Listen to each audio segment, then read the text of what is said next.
Leader.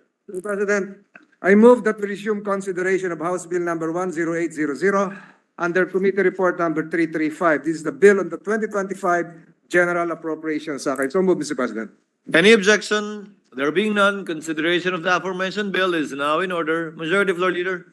Mr. President, I move that we consider the budgets of the following: the Dangerous Drugs Board, the Mindanao Development Authority, Office of the Presidential Advisor on Peace, Reconciliation, and Unity, the Philippine Drug Enforcement Agency, the National Amnesty Commission, and the budgetary support to government corporations, particularly the Southern Philippines Development Authority, and recognize the sponsor and chairperson of Subcommittee C of the Committee on Finance, Senator Ronald De La Rosa, for his opening statement, and later to interpellate Senator 𝗕𝗗𝗟𝗔𝗟𝗓𝗓.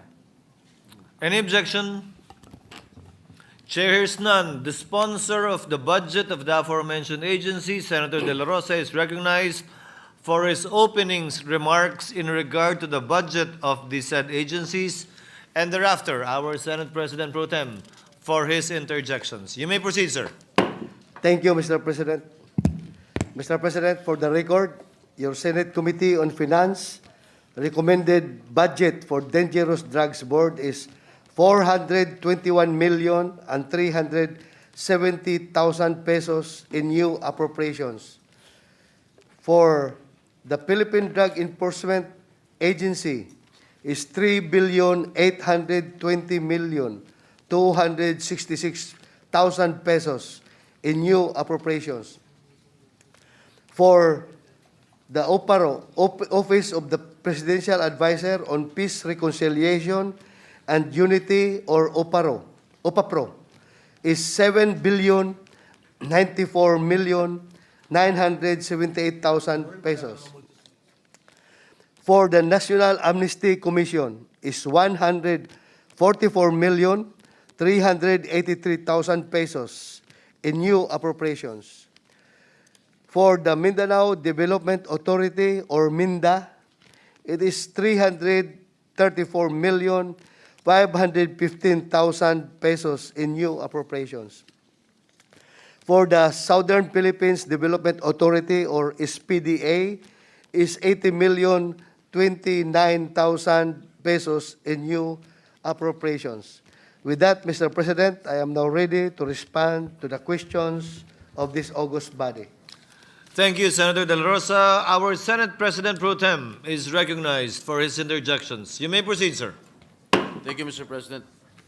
Mr. President, this representation as chairperson of the Senate Committee on National Defense and Security, Peace, Unification, and Reconciliation sponsored and steered the adoption of resolutions granting amnesty to members of the Moro Islamic Liberation Front, the Moro National Liberation Front, the Revolutionaryong Partido ng Manggagawa ng Pilipinas, and former members of the Communist Party of the Philippines during the first quarter of this year. Mr. Sponsor, I just would like to know, I just would want to be updated about the application process for amnesty. When did the National Amnesty Commission start accepting applications for amnesty? Mr. President, Your Honor, it's March 13, 2024, after the concurrence of the Senate. When was this signed by the President? When was this signed by the President? It was signed by the President November 23, 2023. Last year? Mr. President, yes, sir. Right. Former members of the subject groups granted with amnesty through the proclamations must first apply for amnesty with the National Amnesty Commission or with its frontline office, the Local Amnesty Board. How many local amnesty boards have been created so far, Mr. President? At present, we have 9 local amnesty boards, and with the adoption of this proposed budget, we are hoping to add another 6 local amnesty boards, Mr. President. 10, sorry. Nationwide? 10, nationwide. Where are these located? Do you know?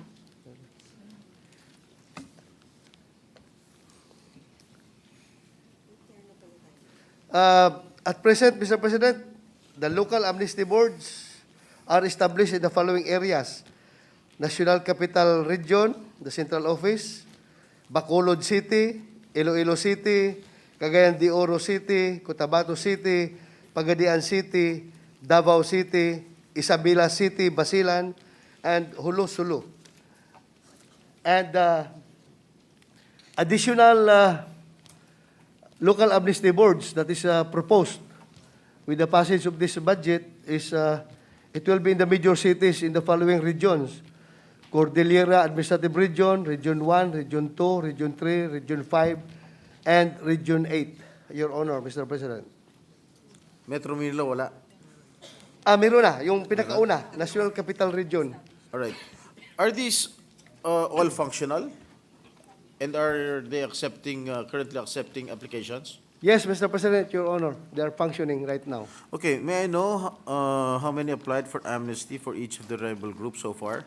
Like, for example, the MILF or the Moro Islamic Liberation Front. Here is the breakdown of applicants, Mr. President, Your Honor. As of November 13, 2024, a total of 1,559 applications were received, with the breakdown as follows. For local amnesty board in CR, we have 12 coming from the RPA-ABB, 20 from the CPP and PDEA, 66 from MILF, 114 from MNLF, a total of 212. From at Iloilo, we have 7 RPA-ABB, 198 CPP and PDEA, 0 for MILF, 0 for MNLF, with a total of 205. For local amnesty board, Bacolod City, we have 0 for RPA-ABB, 220 for CPP and PDEA, 0 for MILF, 0 for MNLF, total of 220. For local amnesty board, Cagayan de Oro, we have 0 RPA-ABB, CPP and PDEA, we have 70. For MILF, we have 15. For MNLF, we have 0, and a total of 85. For local amnesty board, Pagadian, we have 0 for RPA-ABB, 231 from CPP and PDEA, 11 from MILF, and 0 for MNLF, total of 242.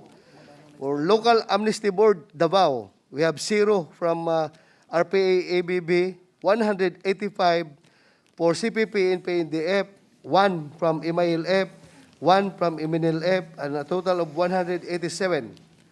Local amnesty board, Cotabato, we have 0 for RPA-ABB, 59 from CPP and PDEA, 169 from MILF, and 7 from MNLF, a total of 235. Local amnesty board, Basilan, 0 for RPA-ABB, 2 from CPP and PDEA, 38 MILF, 42 MNLF, total of 82. From local amnesty board, Hulo-Sulu, 0 RPA-ABB, 0 CPP and PDEA, 0 MILF, 91 MNLF, for a total of 91. And the total of number of applicants per rebel group, a total, lahat-lahat, Mr. President, Your Honor, is 1,559 as of November 13, 2024, Your Honor. Right. Thank you for answering my question, Mr. Sponsor. Mr. Sponsor, how would the Commission describe the process so far? Are they happy with the turnout?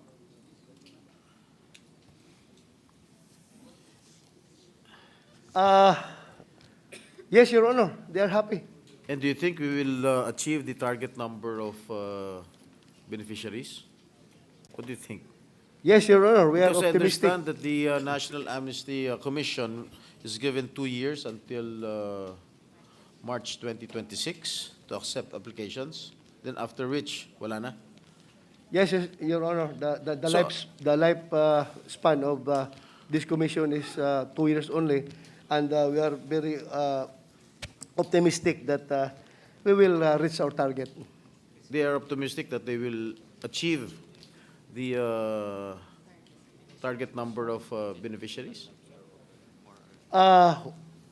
With a caveat, Your Honor, once the 10 additional local amnesty boards will be established soonest, as soon as possible. Sapat na ba yung pondo para for the establishment of the 10 local amnesty board?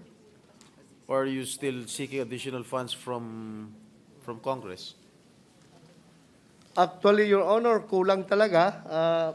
They were asking for 16 additional local amnesty boards, but the budget that we were able to, to juggle as of this moment is good for only 10 local amnesty boards. So, may kulang pa tayong 4. So, But so problema mo na yun, Mr. Sponsor. with the help of the Senate President pro tempore, I think we can produce.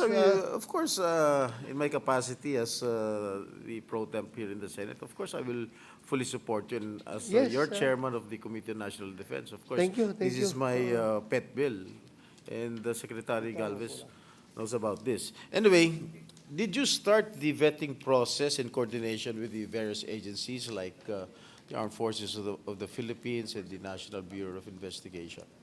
Yes, Your Honor, Mr. President, the Armed Forces of the Philippines are also a member of the Local Amnesty Board.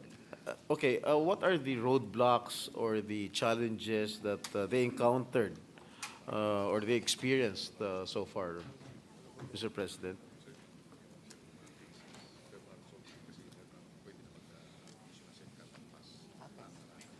The initial roadblock that we have identified, Your Honor, is the issue on the rebels with outstanding warrants of arrest.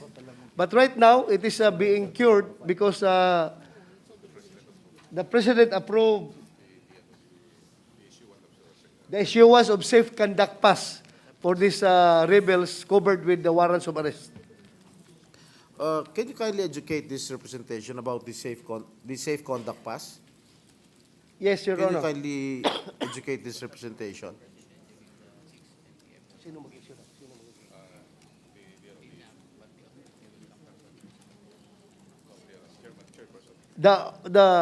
It was approved by the President, Your Honor, and Yes, for the better understanding of our people here in the gallery. an amnesty applicant can still be arrested by law enforcement agencies. The ECP shall only be given the privilege of protection from warrantless arrest and prosecution for crimes of rebellion or other crimes committed in pursuit of political beliefs that are covered and committed before the issuance of the amnesty proclamations and suspension of the reward for his or her capture. Since rebellion is a continuing crime, an amnesty applicant will enjoy the benefits of the ECP and he shall not be arrested. But if the applicant has already a pending criminal case before the court and a warrant of arrest issued by court, the appropriate remedy is to file a motion to suspend proceeding and recall warrant of arrest before the court. May I know, Mr. President, who issues these safe conduct passes?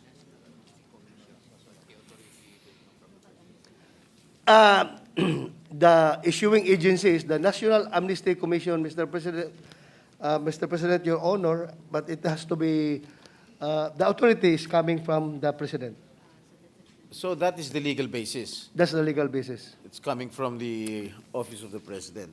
Yes, Your Honor, Mr. President.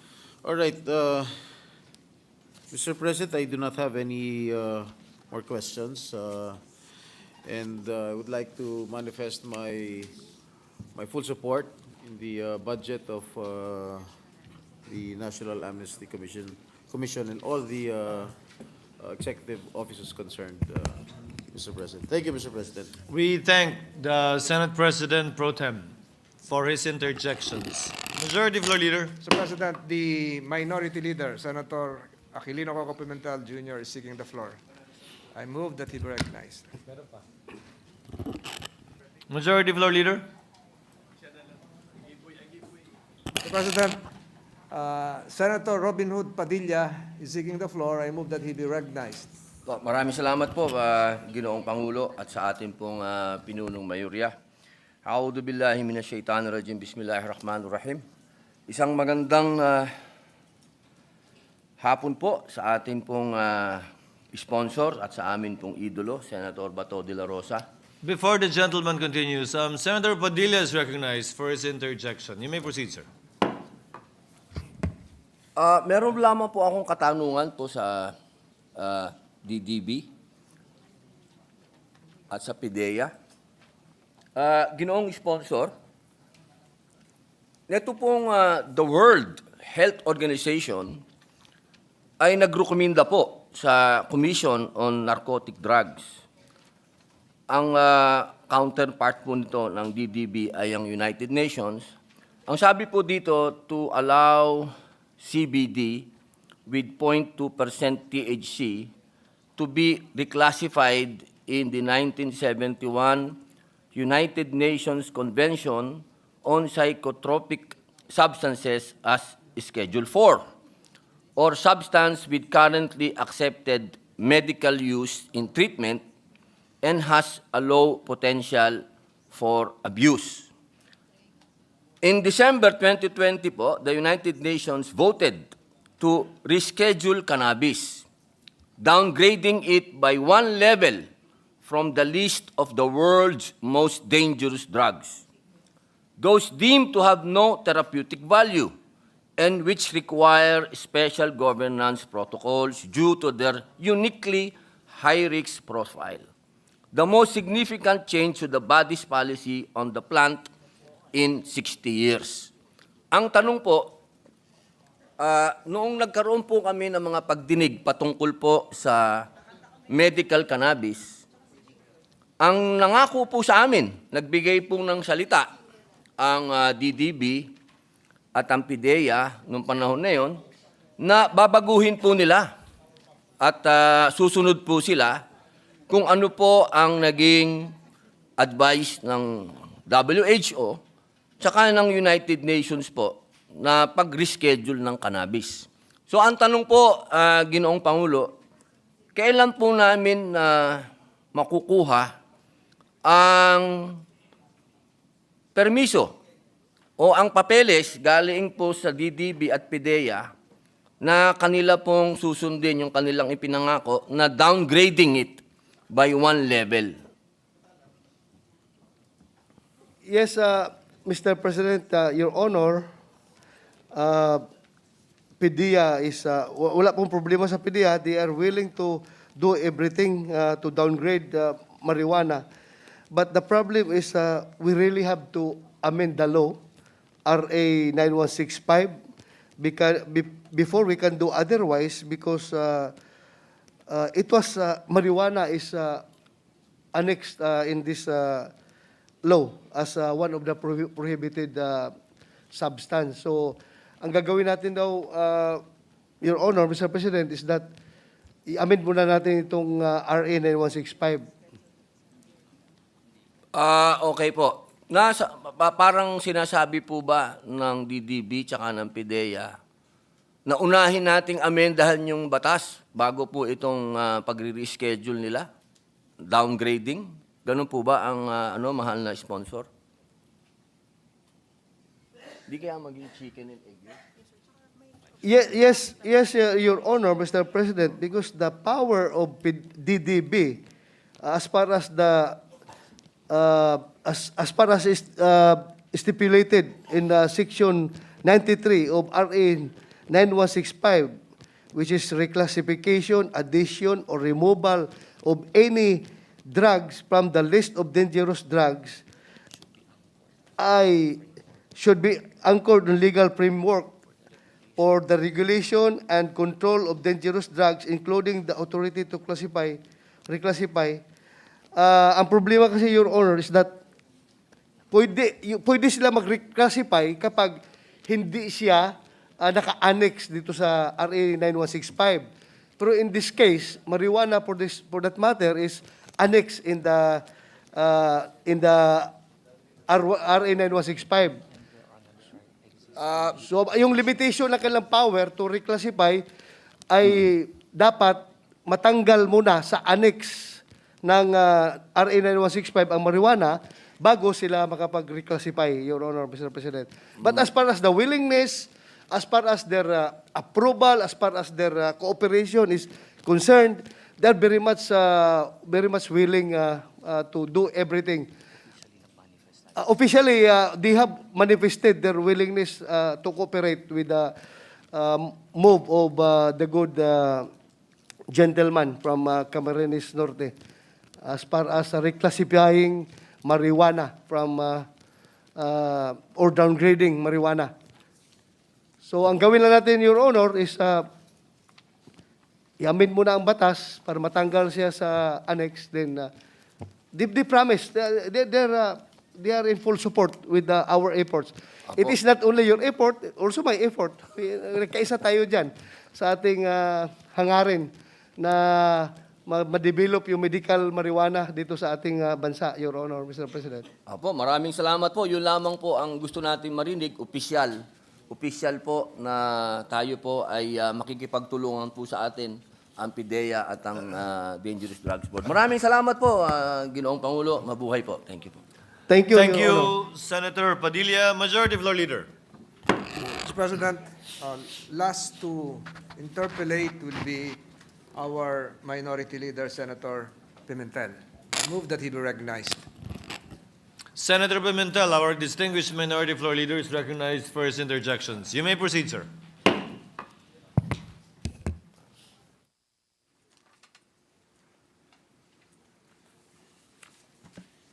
Sige po, maraming salamat, Mr. President, to our sponsors. We are discussing the budget of six institutions.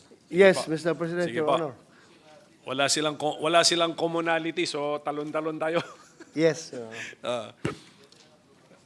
Sige po. Let me start with MINDA, Mindanao Development Authority.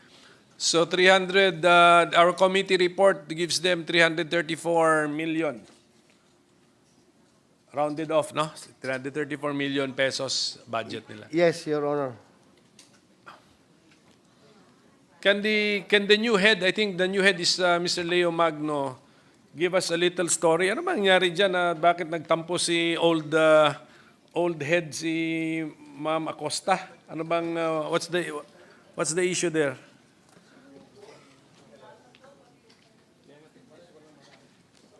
According to the current head, Mr. President, Your Honor, is that the former head of MINDA was questioning or is questioning the appointment of the new because she is claiming that her appointment is fixed. Wala, ano bang under the law? Is it a term? Are you appointed for a term?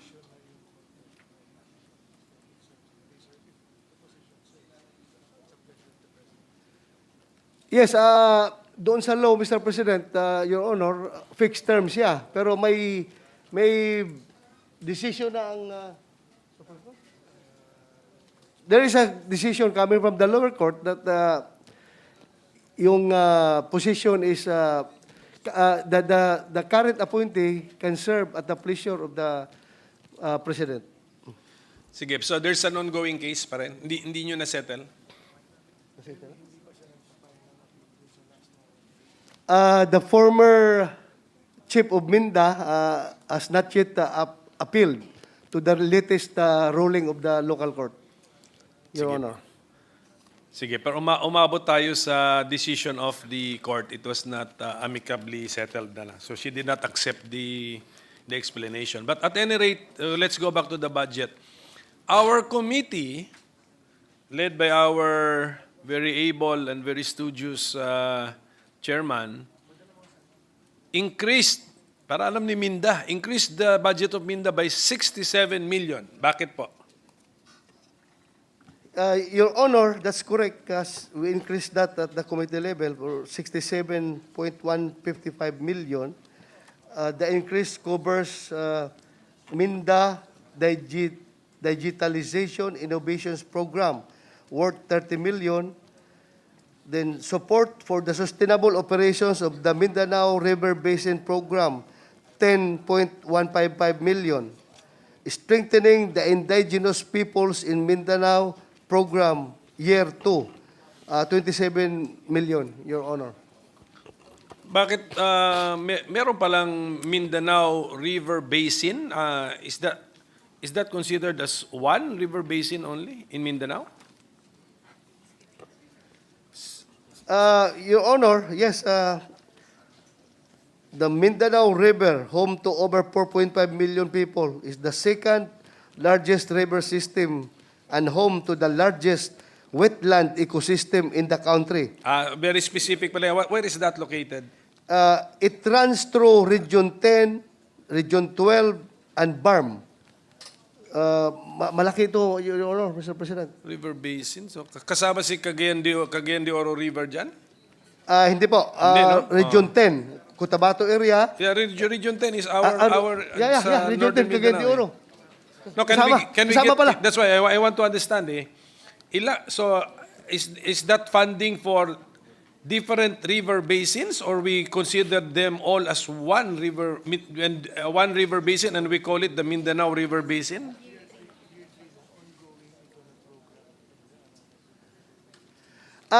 This is an ongoing program studying the river basin systems in the Mindanao, and this is already our third year, Mr. President, Your Honor. Okay. So, separate po yung Sige. pag-aaral sa mga Ilang river basin. basins po yan? 8 river basins, Eight Mr. river President, basins. Your Thank Honor. you. 8. Thank you, Mr. President. And then, I just noticed the increase in the representation expenses. So, ibig sabihin, magiging aktibo siguro itong Minda to host some foreign guests, foreign delegates from 𝗵𝗣𝗟𝗏. I think that's my conclusion. Yes, Your Honor.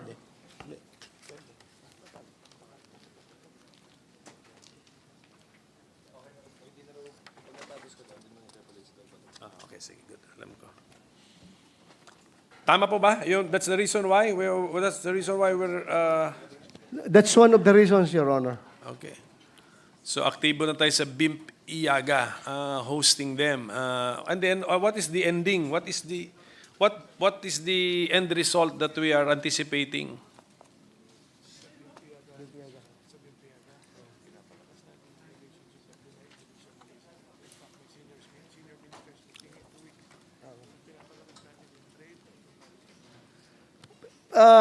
We are strengthening the trade between 𝗵𝗣𝗟𝗏 member countries, Your Honor.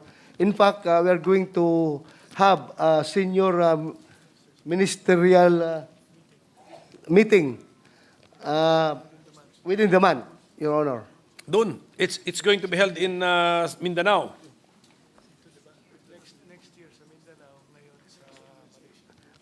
This year in Malaysia and next year in Mindanao. Okay, correct. Tayo ang mag-host. Yes, ang gusto ko lang palabasin, when we are hosting, we do not do it in Metro Manila. We do it there in Mindanao. Correct, Your Honor. Maganda po yun. Meron sa news kasi that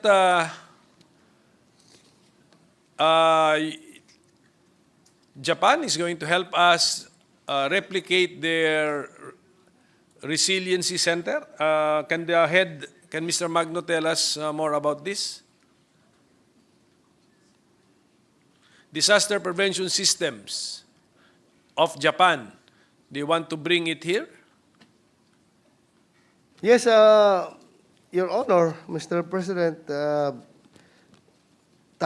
sa Mindanao lang po ang wala pang ganong klaseng disaster resiliency and resource center. Meron na daw dito sa Luzon, meron sa Visayas, sa Mindanao na lang wala. So, with the help of Japan, we can develop So what is that? What is that? A building, a structure with computer systems? Ganon pa ba? Monitors? Ganon?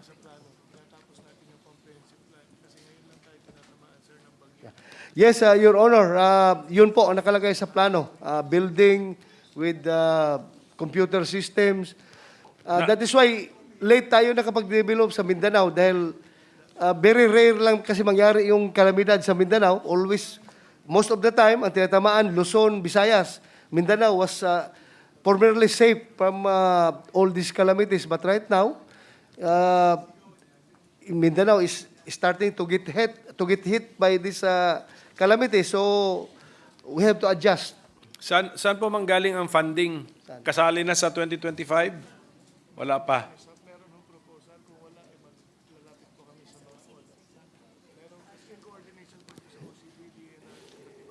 Yes, Mr. President, meron silang proposal for budget for next year.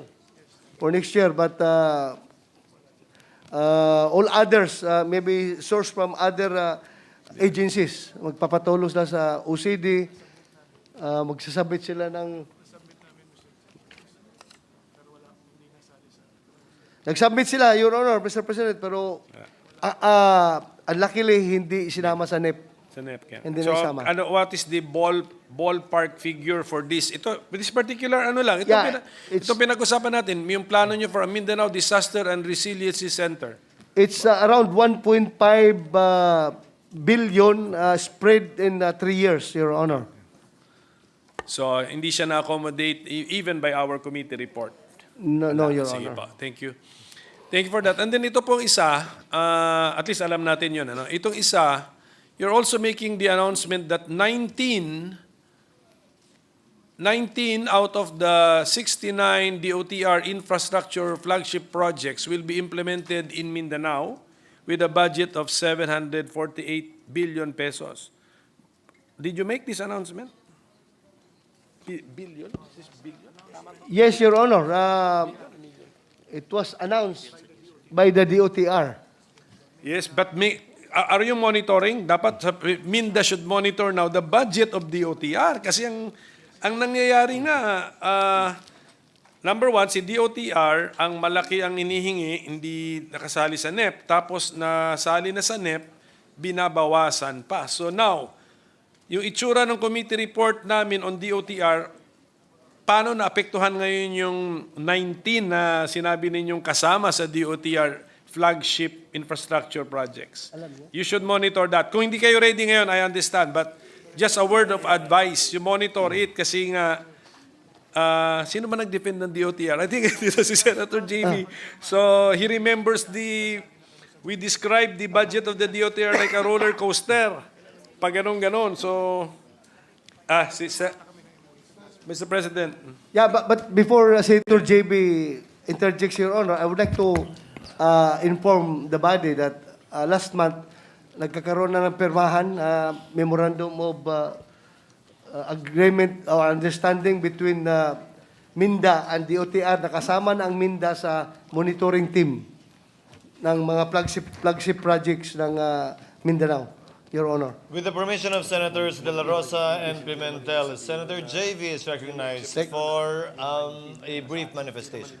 Thank you, Mr. President. In line with the Minority Leader's point, being the one who defended the DOTR, my concern, Mr. President, is that a lot of the priority projects na push down from the program to the unprogrammed funds, and one of which is the Mindanao Railway System, which although it is presently on hold, but my concern is that this is approved by NEDA, and I'm sure that this will somehow push through. No? But the prerequisites, the preparation, and a lot of things has to be done at present. So I'd like to ask the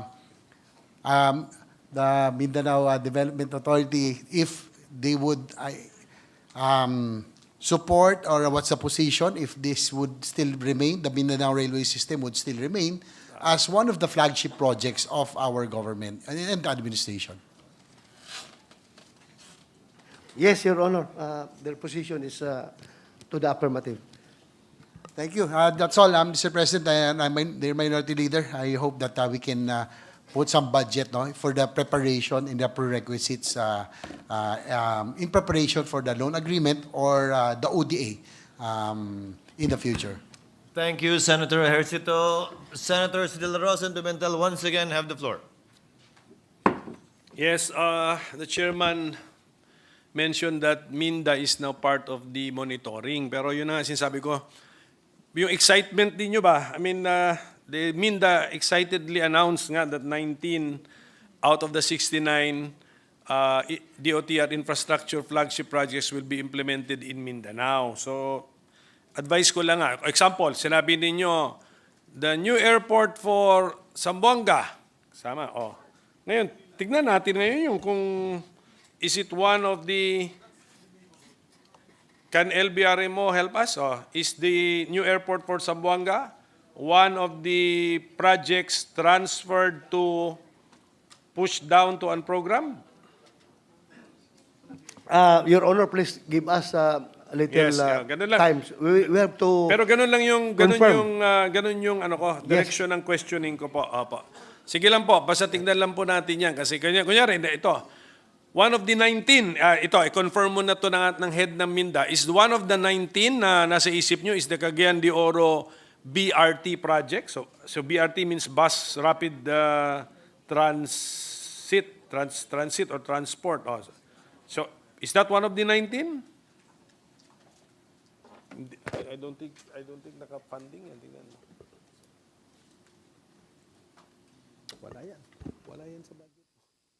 Your Honor, would like to manifest that all these projects were announced by DOTR Correct. itself.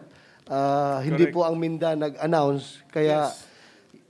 Getting the information from DOTR, inabsorb ng Minda, Your Honor.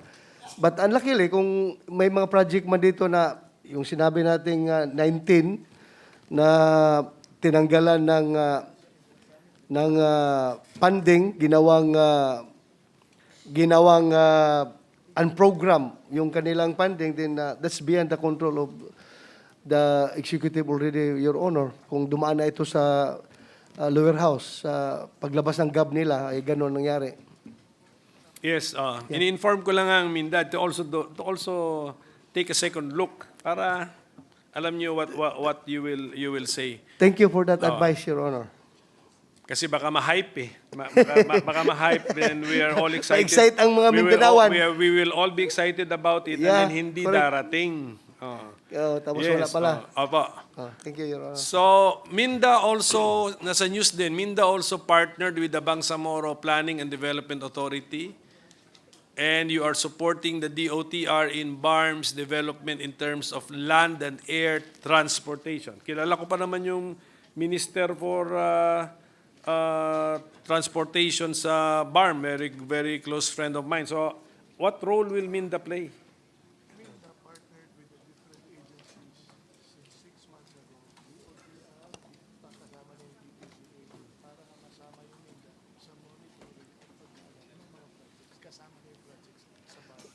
Well, Your Honor, the role of Minda there is that it is included in the one of the monitoring agencies in the implementation of this project. So, BARM sits in the Minda board as one of its board members. Minda entered into memorandum of cooperation with the Bangsamoro Development and Planning Authority.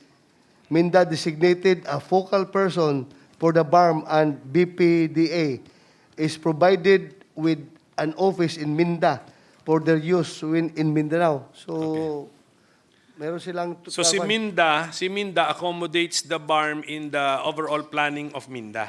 Okay. Yes, Your Honor. Yes, And BARM also accommodates Minda in their own planning. In the BARM planning, merong Minda input? You can give your input sa BARM planning? Yes, Your Honor. Okay, that's good. Sige po. And then, I've been informed that Minda will be 15 years old in 2025.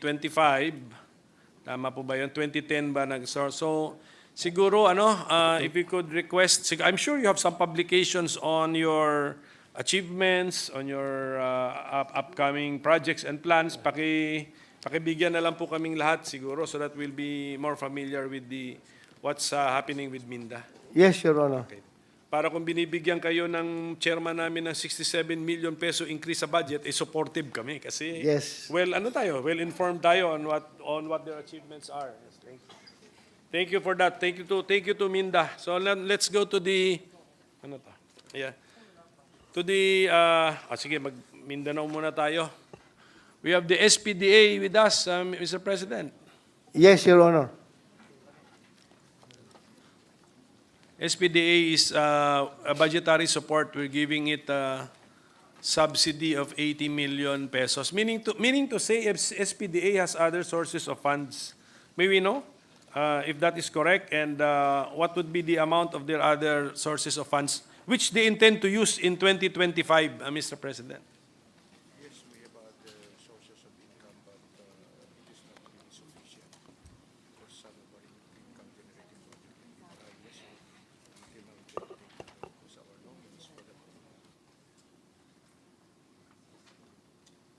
Yes, Your Honor, we have other sources of income, like the Marawi Resort. But unluckily, no income has yet been generated doon sa Marawi Resort because our members of our representative to the board was never appointed. And We cannot assert And- because the charter of Marawi Resort says that the chairman of the board will be elected by the board. So without the board appointed, I cannot be appointed to see. yeah, because the charter of the board says that the chairman of the board shall be appointed from among the members of the board, and ngayon wala tayong representante doon, so wala tayong control sa board, Your Honor.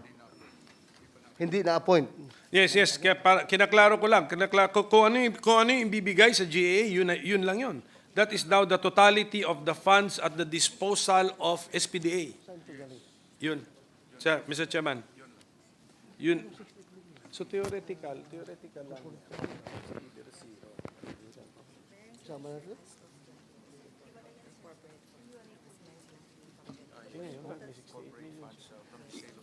Your Honor, we also have corporate funds. Okay. Corporate funds. Parang savings po yun.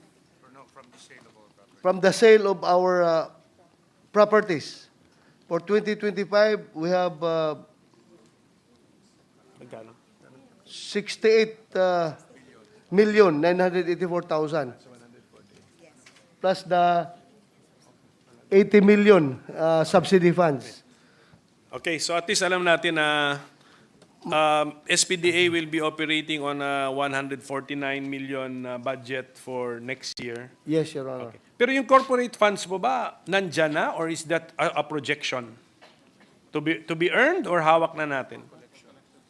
For collection, Mr. President. For collection. For collection. But basically, you'll be able to collect that amount, yung projected amount na yun. What is the Yes, Your Honor. Sige po. Sige po. So, pero,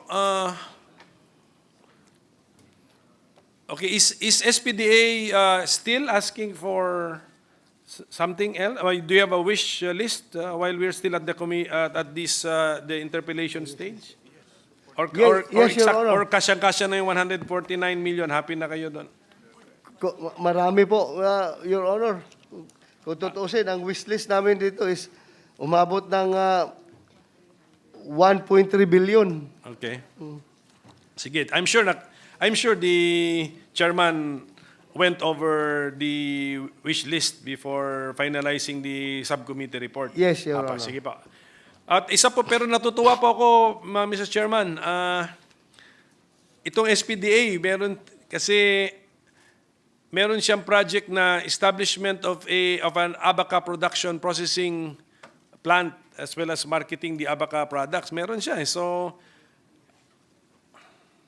Yes, Your Honor. We signed an agreement with former agrarian reform cooperatives. We signed an agreement with the former agrarian reform beneficiaries in Basilan. correct, and they're producing abaca kasi I sounded the alarm or the concern for the abaca farmers when our BSP shifted from our banknotes, 1,000 peso notes from abaca, cotton with abaca or cloth, paper with cotton and abaca to polymer, basically plastic. So sabi ko, maapektuhan ng ating mga abaca farmers. And we are glad that SPDA, tinatrato nating isang maliit na government body, agency, they're helping our abaca farmers, Mr. President. Yes, Mr. President, Your Honor, it's 100 hectare Yes, 100 hectare. abaca plantation. So congratulations to SPDA. And in fact, last weekend, Your Honor, I was their guest of honor in the inauguration of their poultry farm in my home province in Sulup, Davao del Sur. Napakalaki po yung project nila doon na poultry farm. So hindi po nasayang yung ating pundo na nilalagay sa kanilang GAA. They are really working hard to alleviate the living standards of the people in the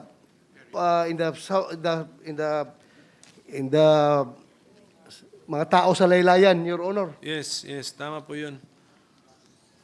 Tama po yun. Actually, same with Minda, if I can ask for some publication from SPDA, and I'm sure you have a magazine-type publication announcing your projects. Yes, Your Honor, we will be sending brochures to your office, Your Honor. Yes, they have Fish Pond Estate Project, maganda, may Pinya Fiber Project. Yes, Your Honor. Unfortunately, hindi na nila tinutuloy sa 2025. Wala nang laman. So, kung malaman ito ni Senator Loren, baka and Senator Nancy, they will put funding in your Pinya Fiber Production Project. Nagkaroon lang ng parang delay sa implementation because the market was supposedly in Ukraine, ang market ng bumili. Pero because of the war in Ukraine, so parang na-standby. Nagkaroon lang, Your Honor, ng problema dahil sa war in Ukraine, dahil yung ating buyer is based in Ukraine. Nung nagkagira sa Ukraine, yun. But still, we will continue. We will continue on that project, Your Honor. There must be a way kasi merong other government bodies already focusing on fiber and also on pinya fiber. So there must be a way na saluin yung lost market siguro nito, Mr. President. Yes, Your Honor, we have gotten in touch with the Phil Fiber. Yun, tama. Yeah. Tama. Yun ba yung PIFIDA?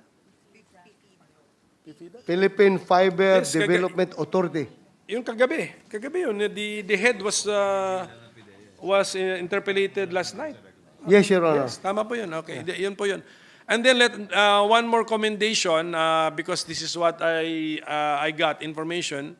Si SPDA is also helping the administration's pambansang pabahay para sa Pilipino, yung controversial 4PH program naman ng at least tinutulungan ng SPDA by making available one of your properties for that project. So Yes, Your Honor. okay. So although hindi na alam ni administrator ito na medyo siyempre inano namin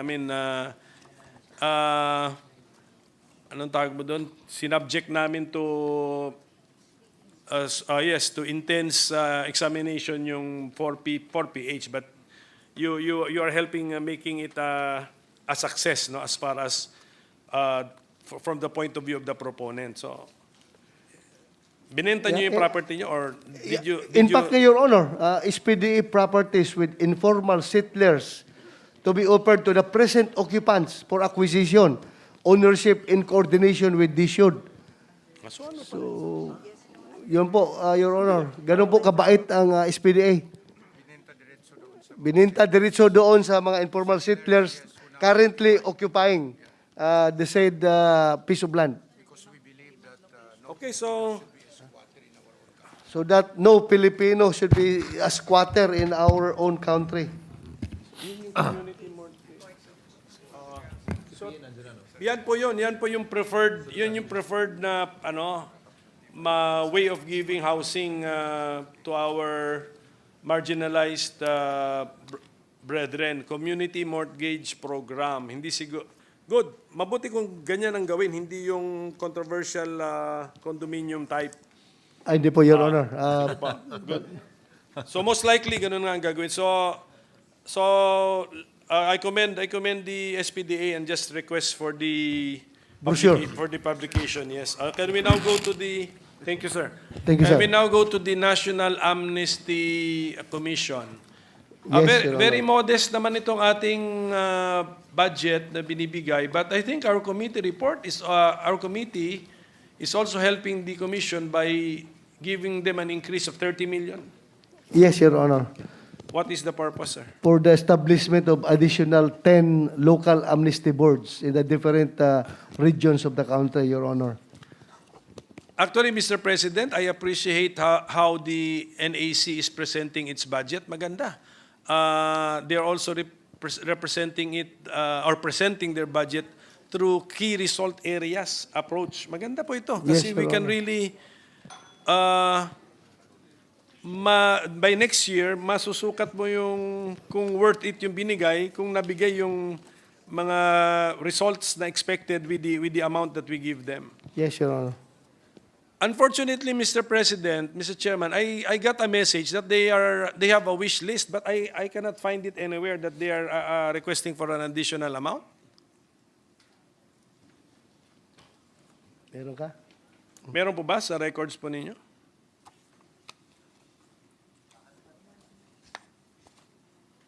Yes, Your Honor. We have a wish list totaling to 349 million pesos broken down as follows. 60 million for creation of and operation of additional 12 local amnesty boards, including Bohol and Mimaropa. 259 million for additional 246 positions. 10 million for community engagement expenses and 1.52 million for digitalized system for National Amnesty Commission on Amnesty. And meron pang 2 million for implementation of NAC Learning and Development Plan, Training Plan, 11 million for information campaign, 10 million for processing and issuance of amnesty, 7 million for procurement of information and communication technology, ICT. So that's the wish list, Your Honor, amounting to 349,607,000. Okay, thank you for that. We just make that of record, and then I do not know, the chairman will, kasi ano ba to, paramihan ba ng boards ito just to make it convenient? Yes, Your Honor, For to make for it for the accessible applicant? to all Accessible, the yeah, accessible. rebels, Your Honor. The more local amnesty boards we have, the more chances for them to apply, to avail of the amnesty program, Your Honor.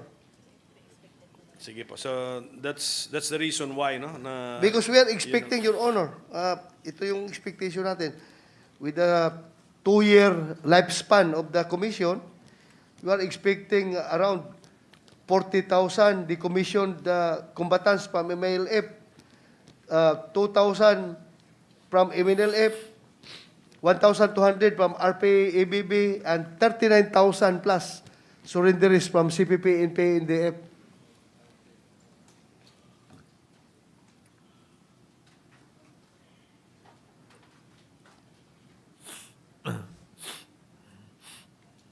yes. So ginawa na sila yung beneficiaries. We need to reach out to them. So sige, we'll get our lead from the chairman. Paano ba yan?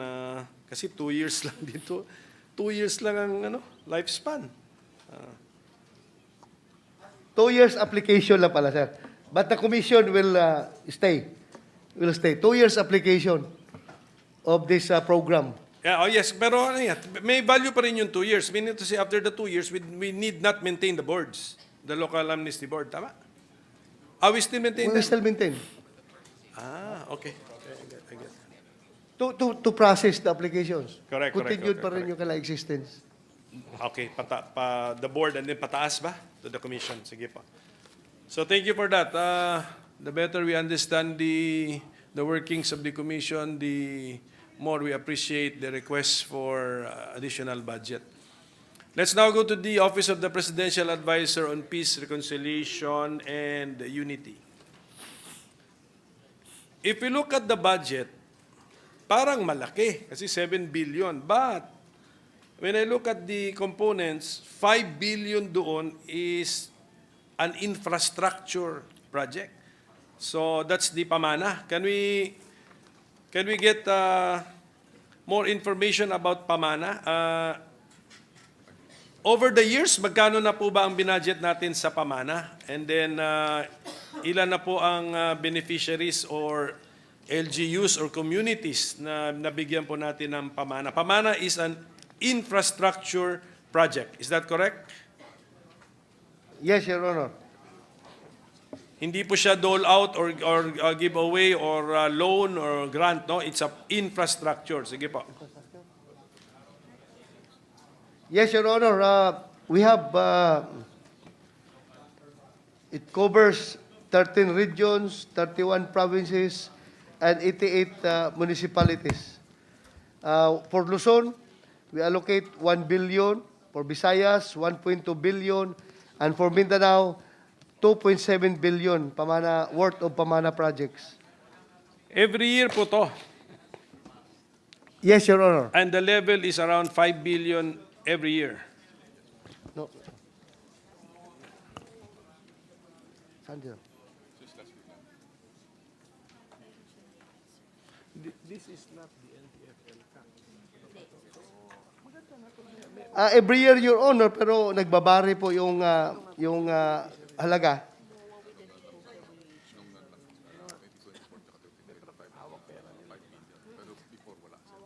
Uh, 2024, nag-start yung 5 billion level, 5.26B. 2025, naging 526 billion. Pero previous to that, year 2023, 260 million lang. 2022, 390 million. And 2021, zero. Okay. So, yun po ang history ng pamana Yes, okay, program. good.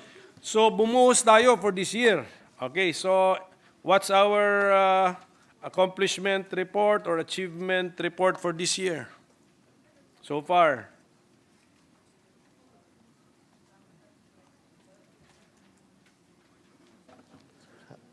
We were able to, our rate of disbursement is 90.15%, Your Honor. 90% as of 90%. today. So, Yes. November na. Okay, so ano pong itsura nito mga to ng projects natin? At ano pong recipients?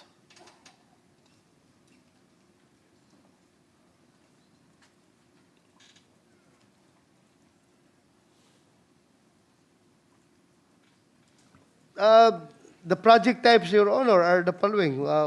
We have social protection projects, roads and bridges, water supply systems, flood control system, Same. evacuation center, fish port. Yes. And the recipients are combatants and their families, Your Honor. So you are like the do you do the construction yourself or you bid it out or you let the DPWH do it? DPWH and LGU, Your Honor. Will do it. Will do it. You're just a manager of the funds. You identify the beneficiaries. Yes, Your Honor. And you have a sinking fund to the tune of 5 billion pesos. Okay. Kasi ang special yung beneficiaries natin dito. Okay. How would you differentiate this project to the Barangay Development Fund under the concept of NTF-LCAC? Kasama din po naman yung mga communist rebels dito sa coverage ng OPA-PRU eh. Your Honor, Magkano yun? itong pamana program is we concentrate on the municipalities and the provinces. And while the NTF-LCAC concentrate on the barangays. Okay. And yung NTF-ELCA covers only for the combatants of the CPP, NP, NDF or barangay affected by the CPP, NP, NDF, while Yes. itong pamana covers everything. MNLF, MILF, Correct. and CPP, NP, NDF. Correct. And the NTF-ELCAC is managed by what government agency, if our secretary knows? LGO. It's LGO. LGO. Your Through the Honor. DILG. NSA and DILG. NSA and DILG. Okay.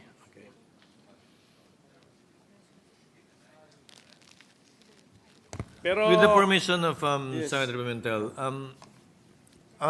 may the chair inquire from the sponsor? So, I understand the origins of Pamana as opposed to the BDP, but so meron na tayong block grant, meron pa tayong SDP, principally para sa Bangsamoro, at ang pinakamalaking portion ng Pamana sa Bangsamoro pa rin?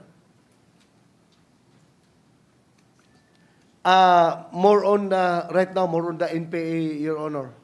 I Especially heard you. Caraga areas. I Caraga heard you area. make mention earlier. So, mas NPA na to, hindi na to hindi na to MILF?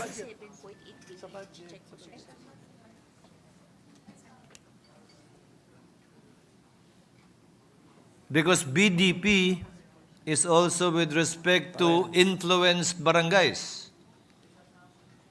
In fact, BDP was bigger. It was at 22 billion before it was reduced to about 5. So, tama si Senator Pimentel, parang overlapping yung programa sa ngayon. How would you distinguish it?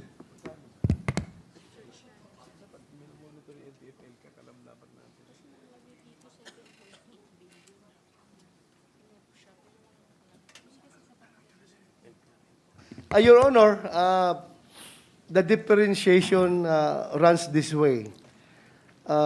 Barangay development projects under the NTF-ELCAC focuses on the barangay itself, while the Pamana program, Pamana projects, is concentrating on the municipal level and the provincial level. Sir, how much is an average project of Pamana in the municipal level? How much? Around 50 million, Your Honor, 20 to 50 million. A 20 million project, a 50 million project can only be implemented in one barangay in that municipality as well. Whether it's a flood control program, whether it's a road, an evacuation center, it would apply to only, it would be implemented in one barangay as well. But I won't belabor the point, Minority Leader. Just to clarify further, Yes. who bids out the project? Sino po nagbi-bid out ng project? Sino nag-implement ng project? Normally, it's DPWH and the LGO, Your Honor. It cannot be both. It should only be one. Who bids out the project? DPWH?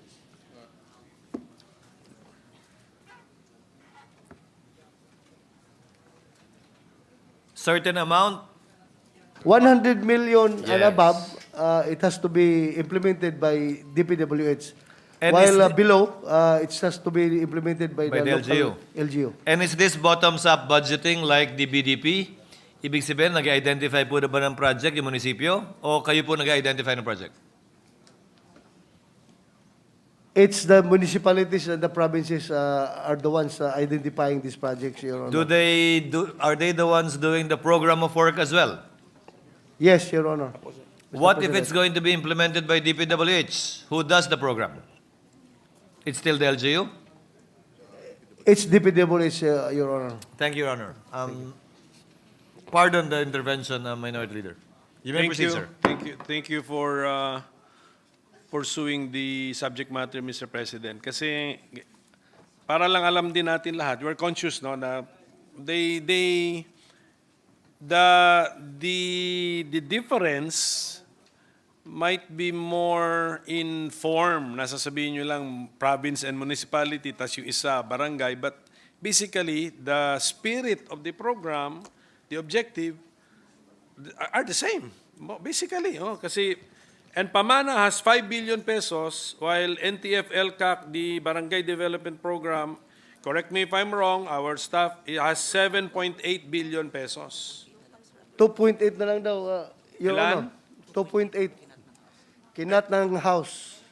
Hindi, So, but what's our committee report? 2.8 still, Your Honor. Cut to 2.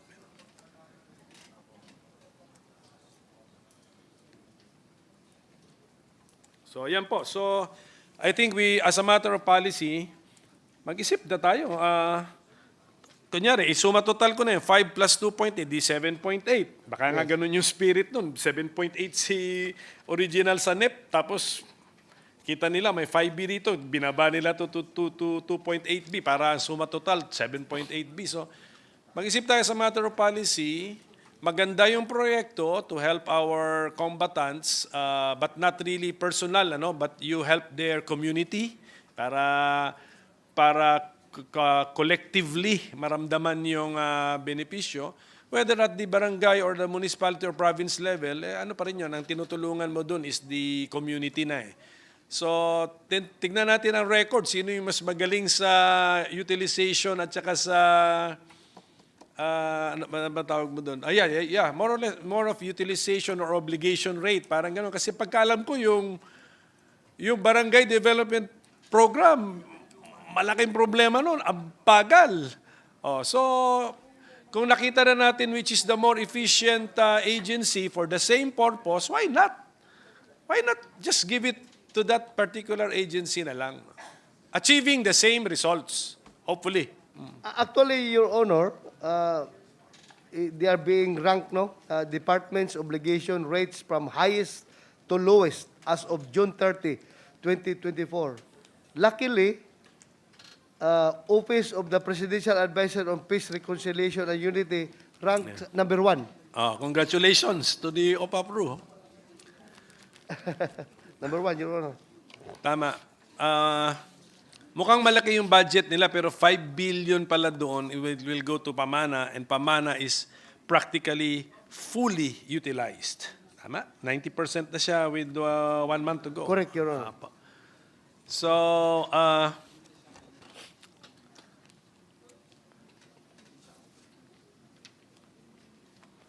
yeah, but the list of projects under Pamana, pagdating sa infra, they look like the infra projects of the DPWH. Ganun more or less kasi we're really limited, no? Roads, bridges, water supply, flood control, evacuation center, fish ports, etc. Okay, ito po sa news din po. You recently awarded educational assistance to children of the commissioned MILF combatants in Marawi City. Can you tell us more about this? Mga good news.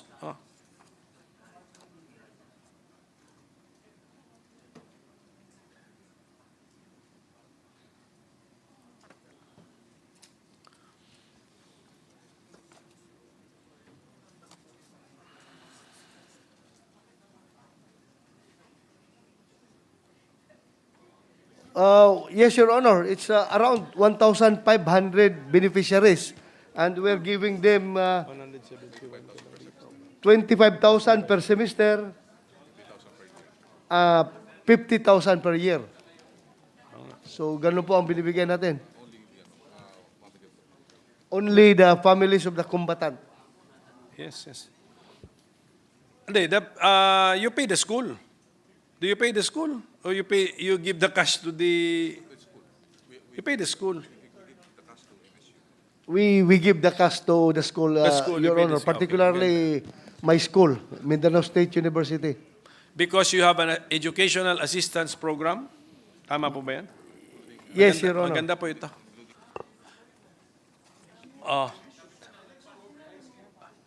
Yes. Including indigenous people, Your Honor. We are supporting 12 doctors.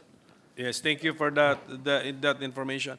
Pati sa housing, kayo ay nag-turn over ng 200 modified shelter units sa MNLF ex-militants and their families. Tamo, dapat ang DSUD, tignan yung mga successful housing projects ng SPDA as well as the OPAPRU. Mga single detached siguro to, modified shelter units. This is not in a condominium, ano no? Yes, sir. Single Concept, detached, Your Honor. yes. Dahil sa sa Muslim standards is that at least 3 bedrooms. Yes, Single so yeah. detached. Sana i-share ninyo sa DSUD yung mga projects na ganito, very successful, or sana may initiative si DSUD to learn from the other agencies ano yung mga successful housing projects ninyo. Although smaller in number kayo, but sila larger scale. But you know, kung hindi na mag-work sa smaller scale, paano mag-work sa larger scale, Mr. President? So ito Yes, po Your yung mga good news natin sa OPA-PRU. I saw your wish list. I think you're asking for mga 3 billion pa ata more. So we'll just take our guidance from our chairman. And still, you're still asking for 2 billion more for Pamana. So ganun siya ka-desired na project, ganun siya ka-effective, no? That you...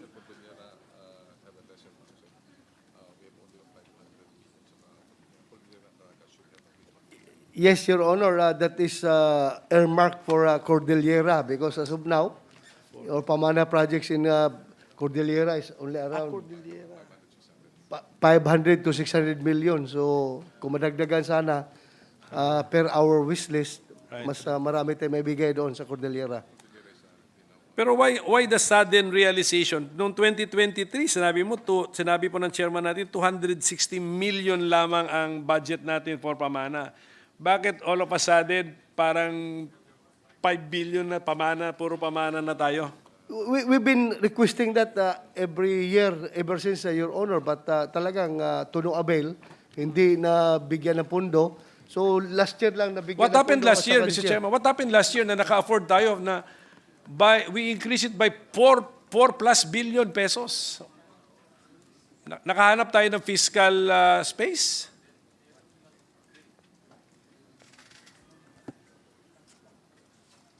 Yes, Your Honor, it's through the help of Secretary Rasol of DBM.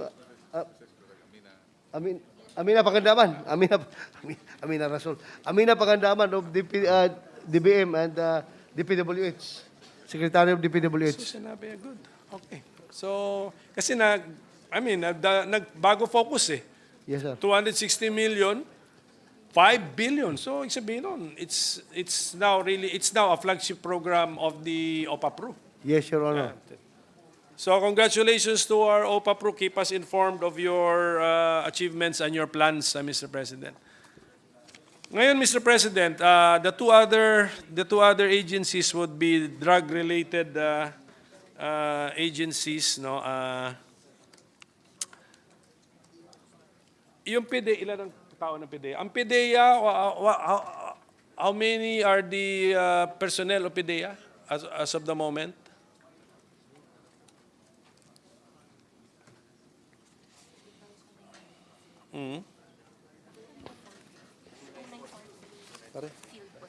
At the moment, Your Honor, the total personnel of PDEA is, the current strength is 3,299, Your Honor. And Dangerous Drugs Board, ilan po ang kanyang manpower or personnel? For DDB, 180 personnel, Your Honor. 180? 180. 180. Okay, so kaya ko po tinanong yan kasi si DDB ay policy and is that 180 Personnel. personnel level already the ideal for DDB? Yan na ba yun? When we wrote the law, ganyan lang ba kalaki yung ahensya na nasa isip namin?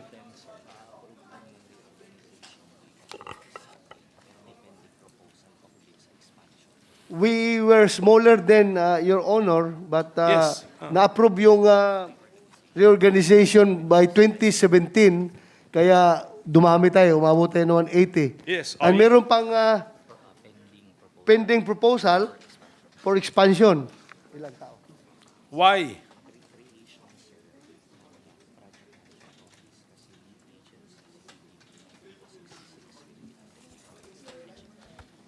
creation of project management office, Your Honor, because PDEA, DDB is the lead agency in the Philippine Anti-Illegal Drugs Strategy. Kaya nga, so By virtue of AO 66. hindi ba sila brain power? Why do they need such a large agency in terms of personnel, Mr. President? Di ba sila ang tagaplano and tagasulat ng polisiya at programa on drug prevention and control. Pero ang tagatugis would be PDEA. Yes, Your Honor. Yes, kaya nga. Correct. That's why dyan ako nag-umpisa eh. I mean, para maklaro. Then I'll ask PDEA pagdating sa manpower nila eh. When we wrote the law, ano naman yung ideal na nasa mind natin?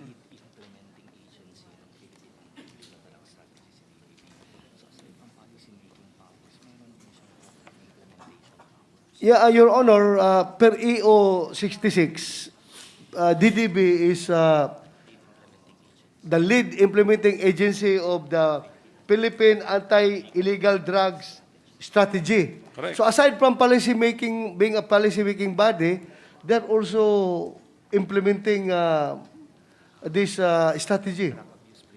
Okay.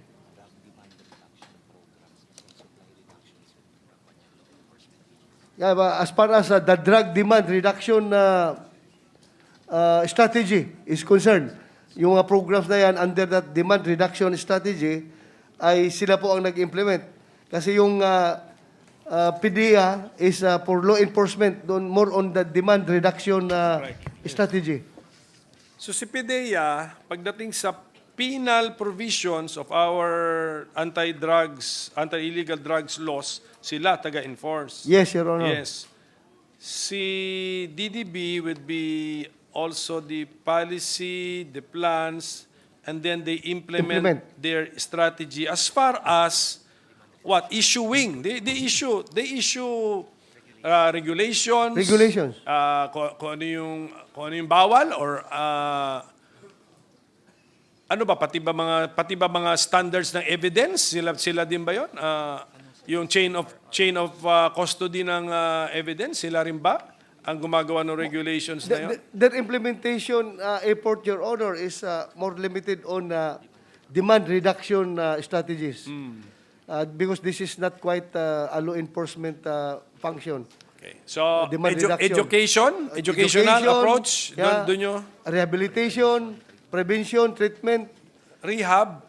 But our rehab centers, are they operated by DDB? It's Or operated by DOH? By DOH, Yes, yun na Your eh. Honor. So, okay, example lang natin. For example, itong feedback sa chamber na ito mismo na ang paggamit ng drug rehab centers natin, napaka-cumbersome because we need to resort to court orders. Correct, To Your Honor. commit somebody or Yes. even to release somebody who is already committed sa drug rehab center. Okay.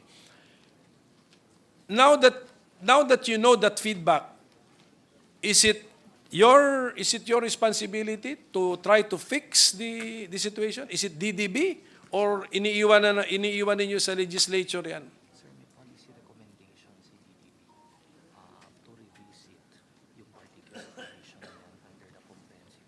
Yeah, Your Honor, DDB submitted a policy recommendation na ma-revisit yung particular provision of the law na yan. At in fact, we were able to hear it during the last Congress at the committee level. Yung pagtanggal ng provision, if you can remember, tanggalin yung provision na kailangan pa ng court order para ma-admit yung isang drug dependent or drug victim, drug dependent doon sa facility.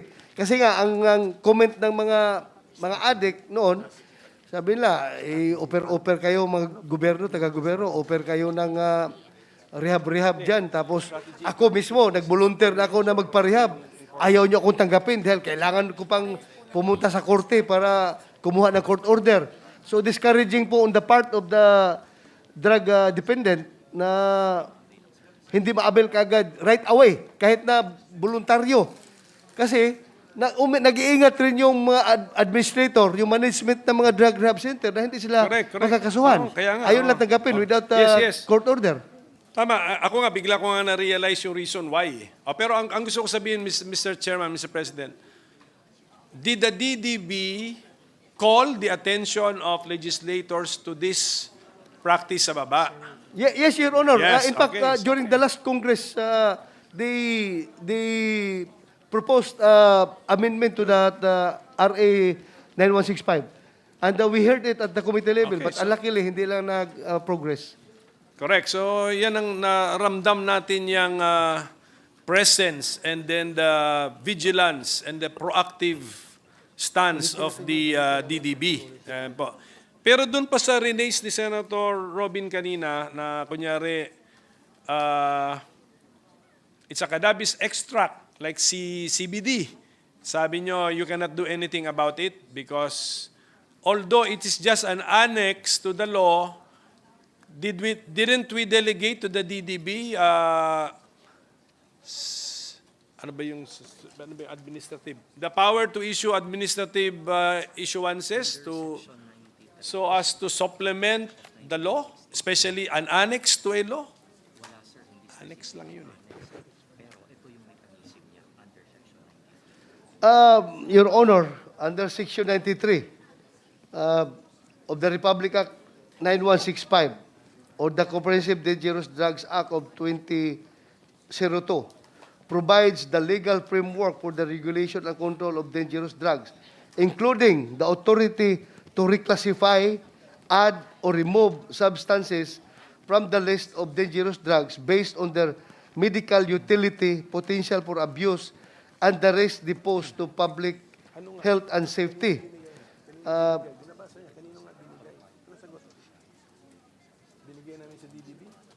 Provided, Your Honor, yung substance ay hindi yung kasama doon sa naka-annex doon sa RA 9165.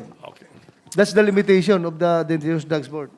Meaning to say you can add to the annex, can the DDB add to the annex, to the enumeration in the annex as banned, prohibited, or regulated or controlled substance? You can Yes, Your add. Honor. Yes, That's Your your Honor. interpretation of the law. You can add. You will issue a circular adding to the list. Yes, Your Honor. Okay. But you cannot Remove. issue a circular to remove from the list. Why Yes, is that Your the Honor. interpretation?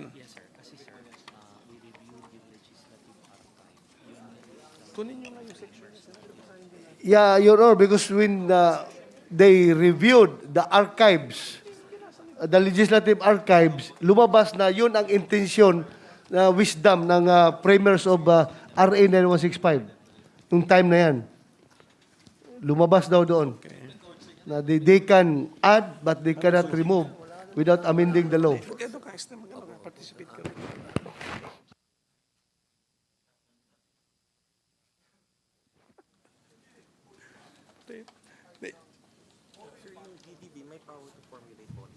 With the permission of the gentleman who have the floor, what is the pleasure of Senator Padilla? Maraming salamat po, Ginoong Pangulo. For ano lang po ito, for clarificatory, ano lang po, Ginoong Pangulo. The gentleman may proceed. You are recognized, sir. Meron lang po kasi dito, sinasabi po ng ating sponsor na doon daw po sa batas, may annex. Saan po ba yun? Kasi kanina pa po namin re-review yung batas, kasi dito po sa batas malinaw na sinasabi na ang PDEA at ang DDB, sila yung pwede na silang mag-reclassify. At sila po yung bubuo ng magpo-promulgate sila, at sila po yung magre-reclassify, at sila po ang sasuggest, sila po ang magsasabi sa Kongreso doon po sa ginawa nilang aksyon. Pwede pong malaman sa kanila kung nasaan po yung annex, kasi kanina pa po kami naghahanap. Your Honor, Section 93, sorry po, Section 93, wala po talaga. naka-annex siya na, Your Honor, 1988 United Nations Convention Against Illicit Traffic in narcotic drugs. 1961, United Nations Single Convention on Narcotic Drugs as amended by the 1972 Protocol. Number 22 po sa list na yun, yung annex na list na yun is cannabis and cannabis resin and extracts and tinctures of cannabis. Wala pong nakalagay sa tanong. Ginoong Pangulo, pwede pong humingi ng suspension sandali? Opo. Session is suspended.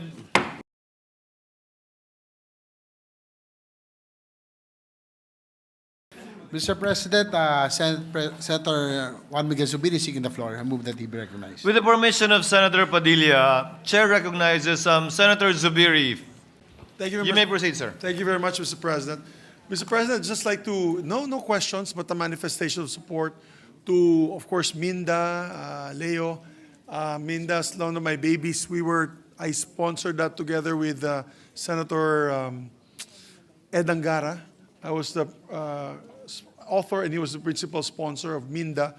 As well as I'd like to give my full support to the Office of the Presidential Peace of the 𝗕𝗘𝗖𝗟𝗟𝗔𝗍. And we'd like to thank, of course, the good gentleman, Secretary Galvez, for all his hard work in keeping the peace. I just wanted to announce, yesterday I had a dinner meeting with members of Parliament of Thailand. I think you're supposed to be meeting them, Sec, no? And they're using, Mr. President, they're using the Bangsamoro Autonomous Region, or the BOL, the Bangsamoro Organic Law, as their template. And they were asking me how we were able to do it.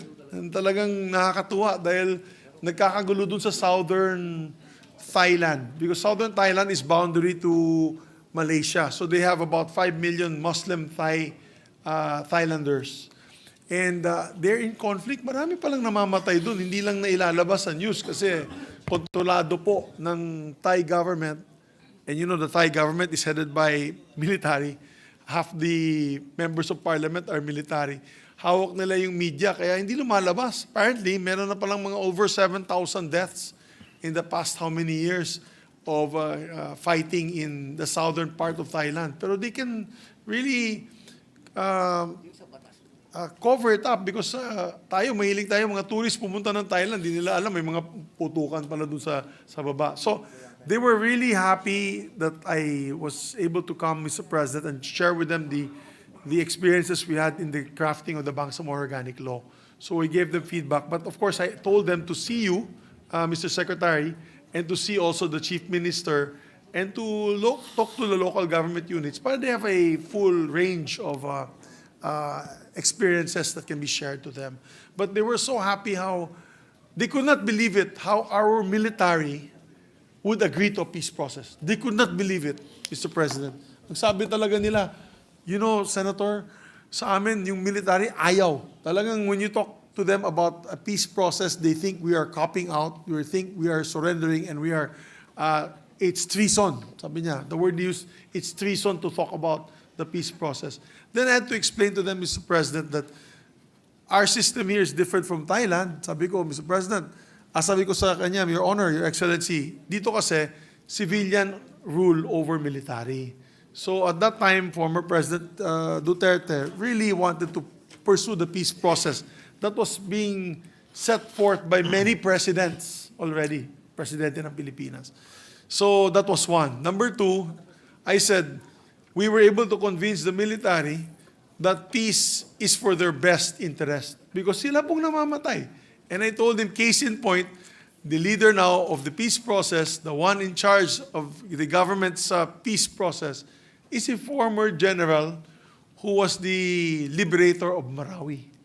And so sabi ko, that experience was the one that opened our eyes that we needed a long-term political solution. Kaya po, nagpapasalamat po ako kay Secretary for continuing the faith and the fight for peace. I know a bit difficult it is, definitely, but we can claim that we're doing a yeoman's job, no? The whole government.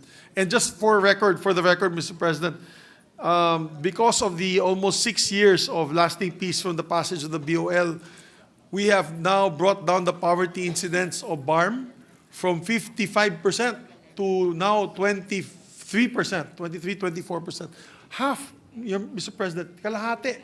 We were able to erase 20+% of poverty incidences from Maguindanao, from Lanao Sur because of this process. At the same time, Mr. President, finally, they are no longer in the top, not all of them are no longer in the top 10 in the poverty list. At the same time, the GDP growth rate of, and it can be confirmed by Sir Leo, who is the head of Minda, the GDP growth rate now of BARM has almost doubled from negative to almost +2, +3%. Malaking bagay po yan, Mr. President, because if all the regions of the Philippines can contribute to high growth rate, the average growth rate of the Philippines will also increase. So, yun lamang po, Mr. President. I just want to give my full support to the budget and any initiatives by this Senate to even give them more to be able to continue the peace and order situation, not only in Mindanao, but throughout the country. Maraming salamat po, Mr. President. Thank you, Senator Zubiri. With the permission of Senator Pimentel, we'll just dispose of some of the agencies so that we can concentrate on the agencies at hand. Majority Floor Leader. Mr. President, there being no other reservation for interpellation, I move that the budgets of the following: Mindanao Development Authority, Office of the Presidential Advisor on Peace, Reconciliation and Unity, National Amnesty Commission, and the Southern Philippines Development Authority be deemed submitted for the bodies concerned. So move, Mr. President. Any objection? Hearing none, the motion is approved. Congratulations to the aforementioned agencies. Minute suspension, Mr. President. Floor Leader. Mr. President, I move that we resume consideration of the budgets of the Dangerous Drugs Board, the Philippine Drug Enforcement Agency, and recognize once again the sponsor, Senator Ronald Bato de los and our minority leader. Senator I believe Senator Padilla Senator was the Padilla, one who asked for a likewise. recess. Senator Robinhood. Senator Padilla is recognized with the indulgence of Senator Pimentel. Maraming salamat po, Ginoong Pangulo. Gusto ko lamang pong linawin, Ginoong Pangulo, na wala po akong kontra. Ako po ay nakasuporta sa budget ng PDEA at ng DDB. May mga nililinaw lang po akong mga issue. Katulad po nito, nagkasundo po kami na meron po kasing hindi magkasundo sa usapin sa batas at sa IRR. Pero nagkasundo po kami na lang ang nagkasundo na kami pong dalawa ay magtatrabaho para magkaroon na po ng kaliwanagan itong patungkol po sa medical cannabis. Sa matagal na panahon, ito po kasing medical cannabis, ito pong cannabis ay pinagbintangan at ginawang napakasama. Panahon pa ho yun, 1961 pa ho yun, 2024 na po. Gusto ko pong malaman ninyo, marami na pong mga bansa ang nagtatanim at nagpapalaki ng mga tinatawag nating marijuana. Opo, ano? At meron pong mga bansa dito na pinapayagan na po nila yung tinatawag na hemp. Diyan po sa Canada, sa China, sa France, sa USA. Ito po yung tinatawag natin na ginagamit po para po makapaggawa ng mga hemp concrete, hemp wool, fiberboard. Hindi po ito puro usapin ng hinihitit o kaadikan. Ito po ay industrial. Ginagamit na po ito. Kahit po ang Japan, meron na po siyang ganitong hemp industry. Ito po, Australia, meron na rin po siyang hemp industry. Gusto lamang po nating liwanagin na hindi po porket sinabing marijuana, ito po ay lagi na lang usapin ng hinihitit. Luma na po yun, laos na po yun, iba na po ngayon, industry na po ito. At ang medical cannabis po ay isa ng ekonomiya. Kaya ako po ay nagpapasalamat sa DDB at dito po sa PDEA sa kanila pong pagbubukas ng kanilang isip at tayo po ay makasunod na rin sa mga bansa po. Unang-una na po dyan, yung mga progresibong bansa na tumatanggap na po sa paggamit ng tama ng hemp at ng medical cannabis. Yun lamang po, maraming salamat po. Thank you, Senator Padilla. Senator Pimentel is recognized for the continuation of his interjections. Senator Pimentel, you may proceed, sir. Thank you, Mr. President. Nandun tayo sa DDB and its functions and its practices. Yun po ang ating ini-examine. So, and in the course of our interpellation, Section 93 of RA 9165 was mentioned, which when read, actually, the impression that you get is parang may delegated authority talaga sa DDB to remove an item listed in the annex, Mr. President. Let me just read the first sentence of Section 93. Ito ba yung binasa ng chairman natin? Section 93, reclassification, addition, or removal of any drug from the list of dangerous drugs. The board shall have the power to reclassify, add to, or remove from the list of dangerous drugs. Period. Ang board dito is the DDB. Correct? Correct, Your Honor. And then they're telling us that the interpretation of the DDB is they can add but they cannot remove. Yes, Your Honor.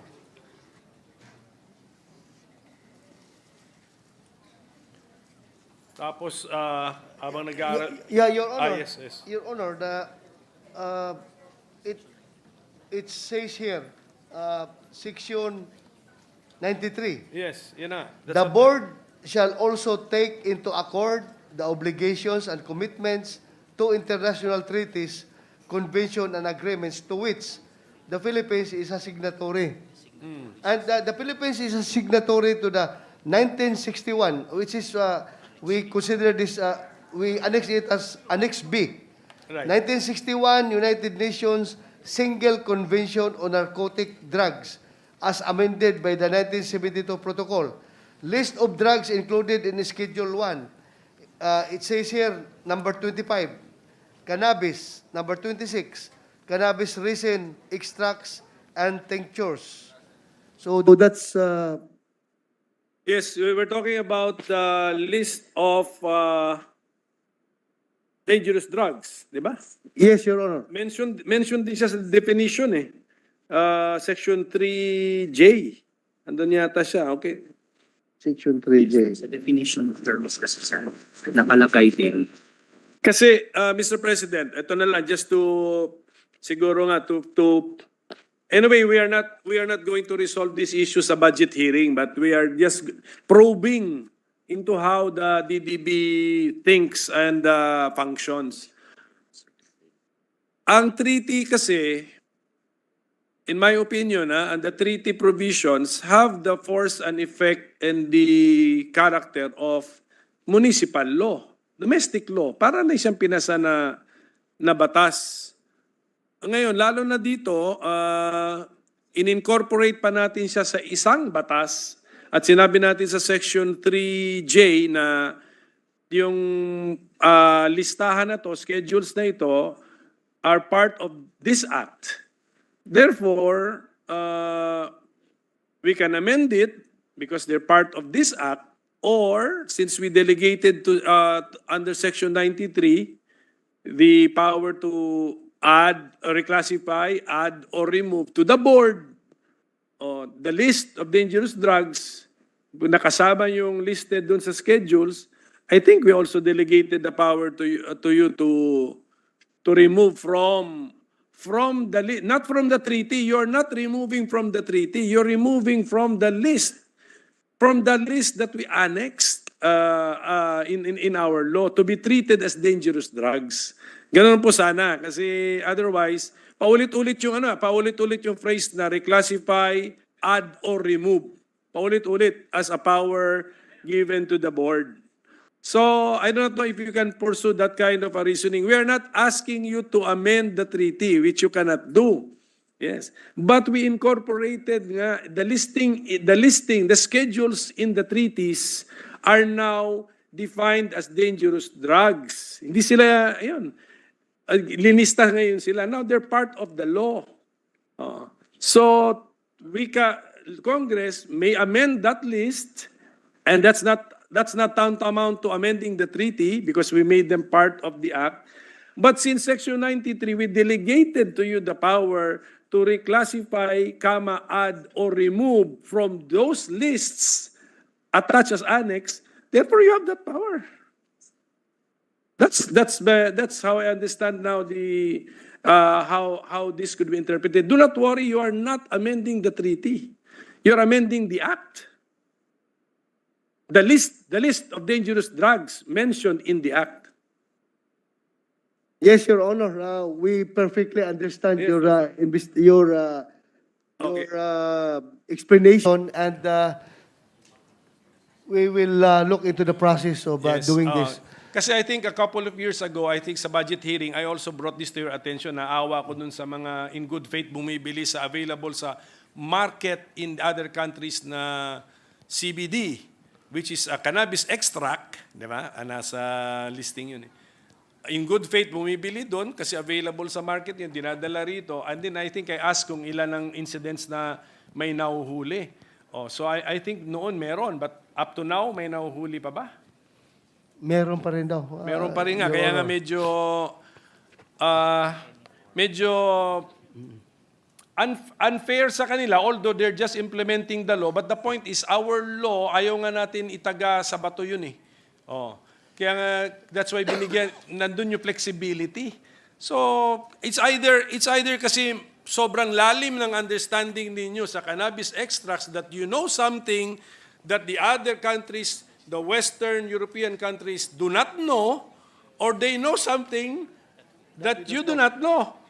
Or even though you know, your interpretation of the law is probably mistaken. Because andun yung flexibility. If you look at the law, ang purpose ng mga paulit-ulit na linalagay yung phrases na yun is for flexibility. Kasi po nagbabago eh. Science moves, our knowledge based on science also changes. I don't know, Mr. Chairman. They will be Yeah, okay. Pero meron, acting on it accordingly, Your Honor. but there's a procedure. So yung mga Yes. gusto rin look at the procedure. I mean, that's a petition, whatever. So gawin din po natin yan. Apo.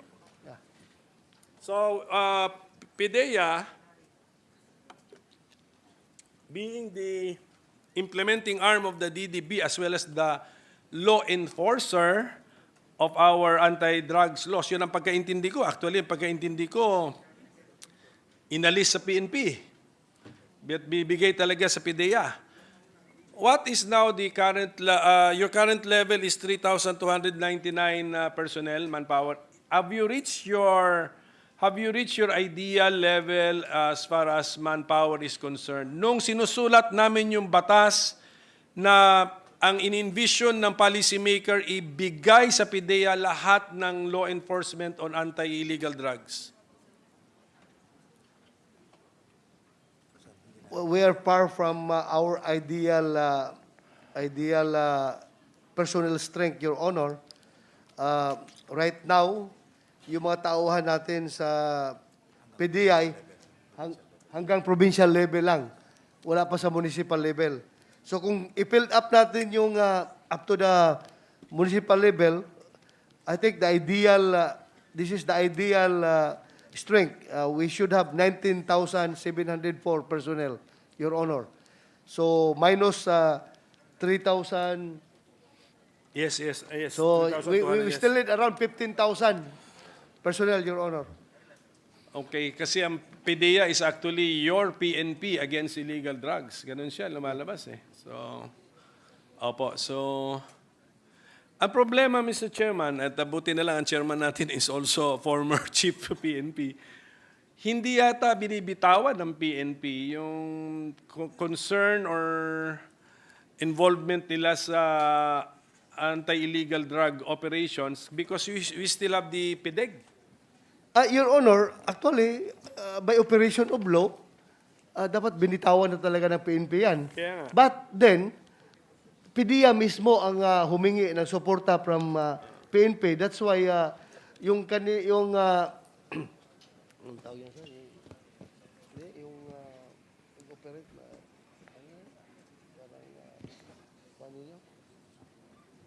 That is why PNP is always involved in the anti-drug operations because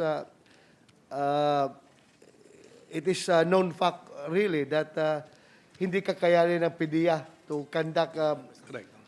nationwide anti-drug operations. Pero ganito ba na-envision natin, pag ma-achieve na, let us say, ng PDEA ideal strength nila na lagyan na lang natin, i-round off na lang natin, 20,000 strong, ang expectation natin, of course, plus budgetary support, no? Ang expectation natin, all anti-illegal drug law enforcement would be PDEA, exclusively PDEA now. Yes, Your Honor, That's the ideally. plan. Yes. Ideally. But remember, if you will look back in our history, prior to the assumption of President Duterte, 2016, the level of drug problem in the Philippines was so high. And if you can just imagine, PDEA, we adopted a whole of nation approach. Andyan ang PDEA, which is 3,000 plus, o 2,000 pa at the time, 2,000 Yes, plus. Tapos plus the PNP, during my time, we were about almost 200,000, 198,000. Plus NBI, plus Bureau of Customs and other law enforcement agencies, nagtutulong-tulungan yan sa ating war on drugs. Plus the local government units, from barangay to the municipal level, to the provincial level, nagtutulungan yan lahat, pati mga barangay tanod. And still, look, anong nangyari sa ating war on drugs? Hanggang ngayon, nandiyan pa rin yung problema sa droga. Dahil nga, hindi kinaya the magnanimity. How do you call that? Anong term yan? Magnitude. Magnanimity. The magnitude of the problem itself, napakabigat po. Kaya, itong 19,000 na ideal, ay pwede siguro ito kung still, eventually, later on, masusulo na ng PDEA yung problema ng droga. Correct. Dandahan na mag-exit ang PNP. Pero ito nga, Your Honor, nakalagay dito sa, the PNP still possess authority to conduct anti-illegal drug operation provided that the case shall eventually be transferred to the PDEA based on Supreme Court decisions in People of the Philippines versus Santa Maria, GR number 1710319, and People of the Philippines versus Rasamia Hernandez et al. Hence, PDEA deputation is no longer necessary or required for PNP personnel assigned with anti-drug units. So, meron pong Supreme Court... Sa ngayon po yan. Sa ngayon. Kaya nga, ang expectation nga natin, you're talking about PDEA ngayon, binabudgetan natin ng PDEA. Yes, Your Honor. Ang policy of the law is pag ma-achieve na natin yon, even with the ideal manpower requirement nila, they are the primary.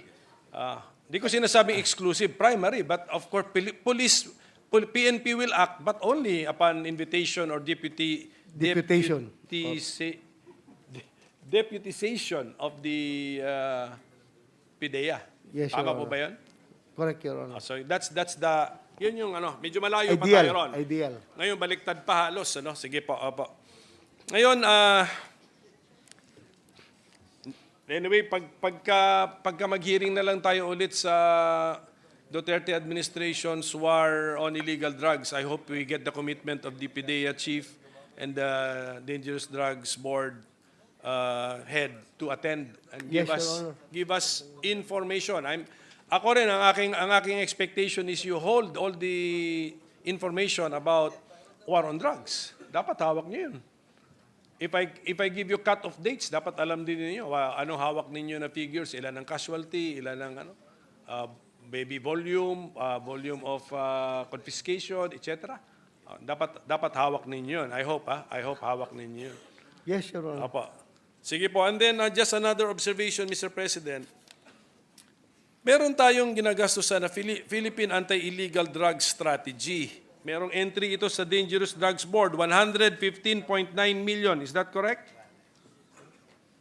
Yes, Your Honor. Tama, no? More or less? Yes. Okay.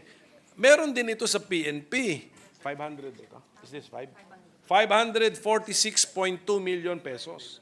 So kung makikita natin, katulad kanina, pinakita natin Pamana versus Barangay Development Program, dito rin, even sa anti-illegal drugs strategy, gumagastos din tayo ng daan-daang milyon sa dalawang ahensya. Ngayon, dapat mag-policy decision na tayo rito. Ibibigay ba natin sa specialista? Ang specialista rito is the Dangerous Drugs Board. Specialista or sa isang general organization, general purpose organization like the PNP. Unless the DDB head can tell us may difference ba? Sa Your Honor, DDB is the lead agency. Correct. But all other government agencies are mandated by law to institutionalize the PADS. So kasama na dyan yung PNP. Kaya meron silang pundo.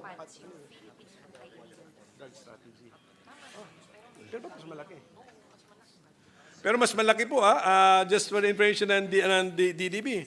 Mas malaki ang binigay na budget sa PNP for the PADS, Philippine Anti-Illegal Drug Strategy, 546.2 million. Sa inyo, 115.9 million. So sino ngayon ang premier agency? Still the DDB, Your Honor, but sa implementation nitong strategy na ito, this is a whole of government approach sa implementation. So PNP being the biggest agency, law enforcement agency of the land, naturalmente talaga na the bulk of the fund goes to the PNP dahil mas marami silang units involved sa anti-drug operations up to the municipal level, Your Honor. All other agencies, we have Department of Health, meron din silang pondo for PADS. Sige, Department of Interior and Local Government. Meron kayo, do you have the amounts nila? Yes, Your Honor. Sige, pakibigay na lang listahan. Yes, Your Honor. But PDEA, wala. Meron PDEA. din. Meron din, Your Honor. Ano ba yung bakit? Pakalat ka lang. Sige po, we will just go over the list. So, We will submit the list, Your Honor. at any rate, ito lang, reminder sa PDEA. I will never forget yung traumatic experience natin dun sa mall sa Quezon City, where there was a shootout between PDEA and PNP. I hope we Have learned thousands of lessons there na hindi na ito mauulit. I was not there. I was traumatized through the news. But paano pa kaya yung mga ibang nandun na takbuhan sa mga CR doon, may buntis pa ata doon, nakita ko sa news. These people are traumatized. Government versus government. Ano nangyari yun? Ano nangyari doon?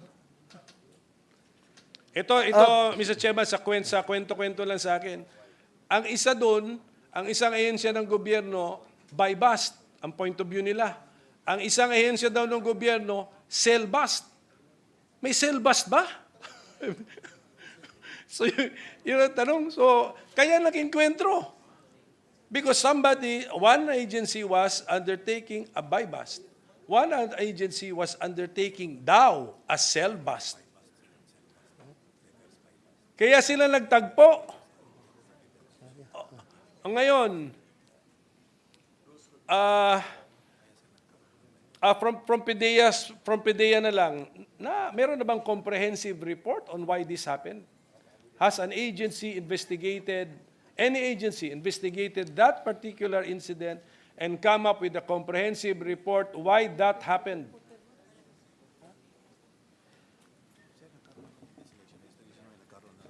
Well, Your Honor, as a result to that, incident, nagkakaroon tayo ng joint memorandum circular between PNP, PDEA, and other law enforcement agencies to enhance the coordination mechanism between drug law enforcement units by providing clear-cut guidelines that will guide anti-drug units in the conduct of anti-illegal drug operation. It aims to eliminate misunderstanding, miscommunication, and misencounter between drug law enforcement units.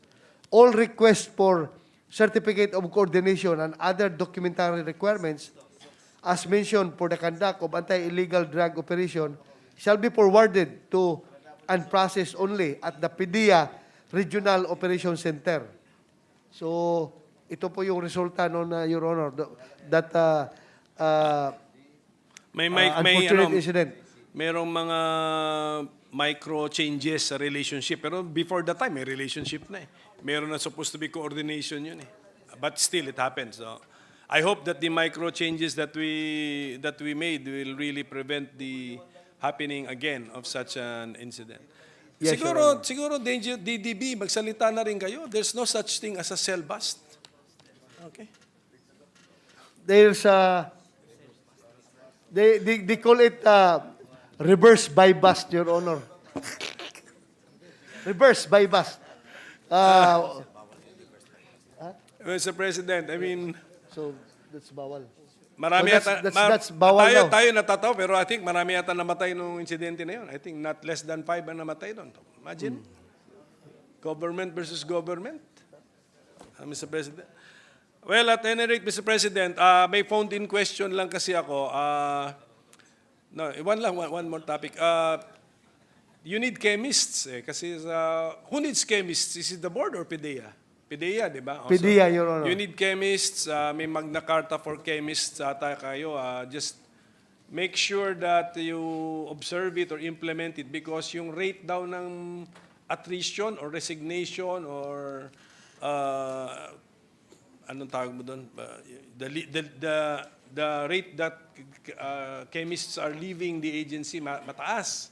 So, you need your chemists because even yung law na binasa natin, may mga laboratories na binabanggit doon eh. So, take care of your chemist and I think you have sufficient equipment already.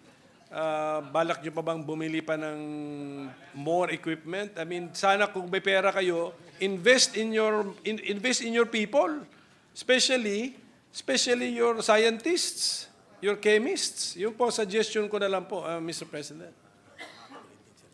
Yes, we'll take in, Your Honor, your advice to PDEA. No, but kasama ba sa budget ng PDEA is the purchase of more laboratory equipment? But are you purchasing the same equipment that you already have, Mr. President? Yes, Your Honor. In fact, it's listed in number 5, capability enhancement of PDEA laboratories nationwide. Magkano po yun? Magkano? Capital outlay, Your Honor, it's 176 176 million. million. Opo. Sige po, basta kung although CO yun, CO, hindi mo naman mapapataas yun, no? But invest in your people, especially your scientists and your chemists, your laboratory workers, Mr. President. Critical yata sila because otherwise, pagdating sa kaso-kaso, baka ma-dismissan din kayo ng kaso or acquitted because mismo yung material na confiscate, baka doon pa lang reasonable doubt na pagdating sa classification niya.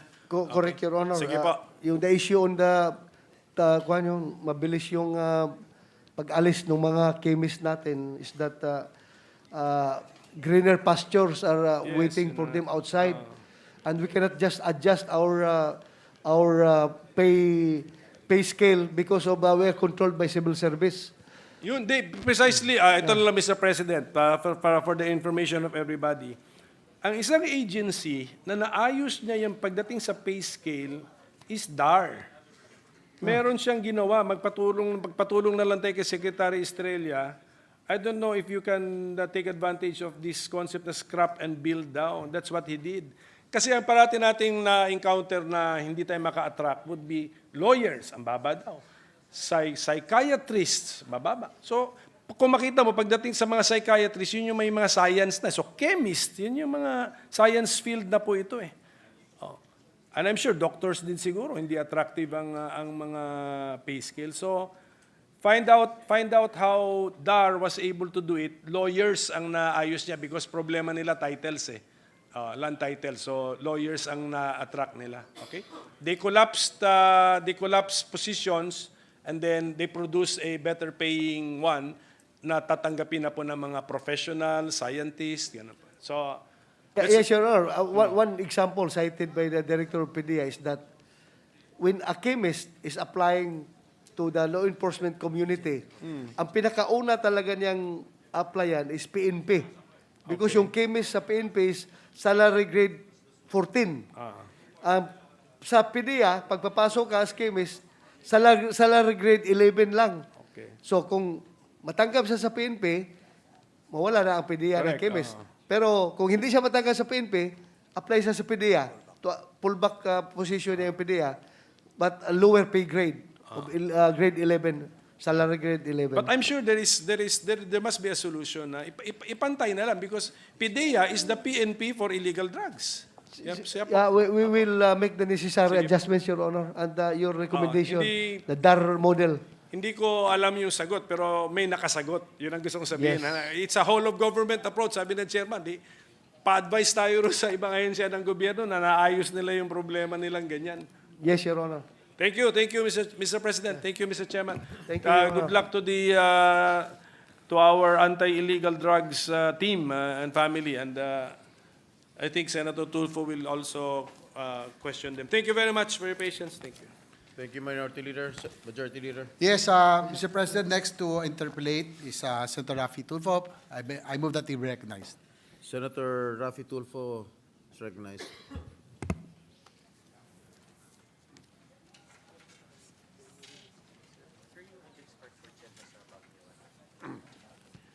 Thank you, Mr. President. Good sponsor.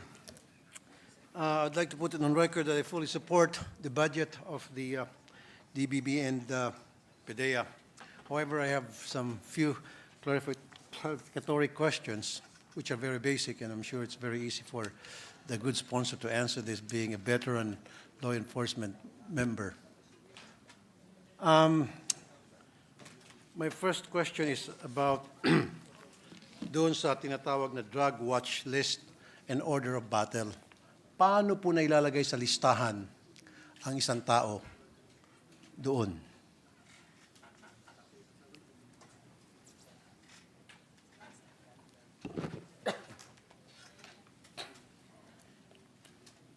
Your Honor, it started from the barangay level. The information was collected from the barangay level, then binabalidate up to the municipal level, provincial level, regional level, hanggang sa nabuo yung watch list at the national level, Your Honor. Okay. So meron ho bang pagkakaiba sa listahan ng mga drug user versus drug pushers? Yes, Your Honor, may separate list po yan, yung mga users at saka yung pushers. Okay. But sometimes, nakakategorize sila. Pero sometimes may isang tao na he's a user at the same time, a pusher. So kasama siya sa dalawang listahan doon. User na, pusher pa. At meron din po ang PDEA listahan ng mga supplier at manufacturers. Yes, Your Honor. Okay. The reason why I asked that, Mr. President, the good sponsor, years ago, ilan ng mga napunta sa aking mga complainants na nailagay ang pangalan nila sa drugs watch list samantalang malinis naman sila. So ang duda nila, meron silang kapitbahay o merong galit sa kanila na may connection sa barangay, sa law enforcement, kaya inilagay ang pangalan nila doon. In some cases, in the past, may napapatay pa dahil dyan. So paano po maiwasan natin na mangyari yan ulit?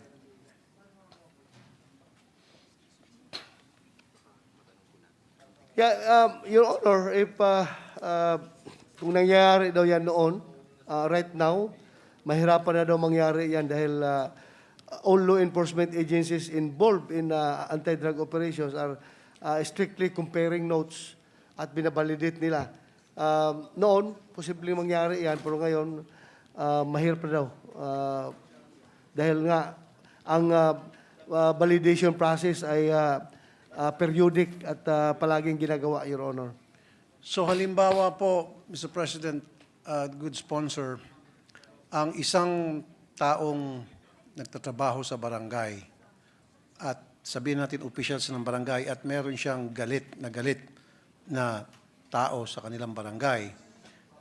So ilalagay niya sa listahan yung isang taong yon and then may connection siya sa PNP at i-validate yung sinabi nung taga-barangay na naglagay sa listahan ng kagalit niya.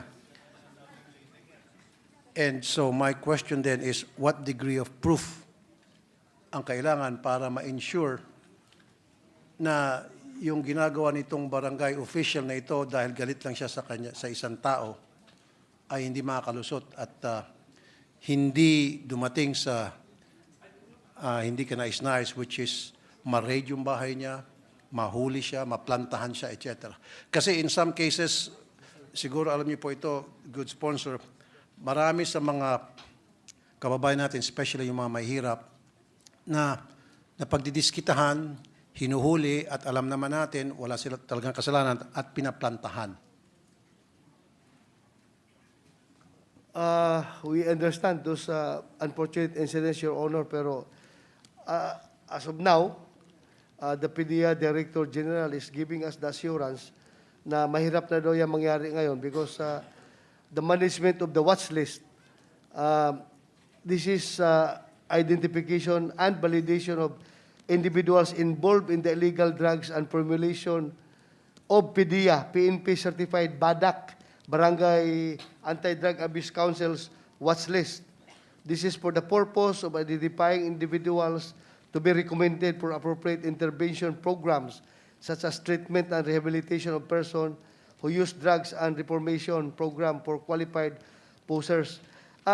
Posibleng mangyari yan talaga, Your Honor, kung may mga tao na may masamang intensyon na magbigay ng wrong information doon sa PNP or sa PDEA para yung kalaban ba niya sa negosyo, kalaban ba niya sa politika, or na gusto niyang maisama sa listahan, posible yan, makarating yan doon, pero with the very stringent validation process being conducted by these agencies, PDEA, PNP, local government units, and the barangay and municipal drug abuse councils, baka mahirap na yan mangyari ngayon, Your Honor.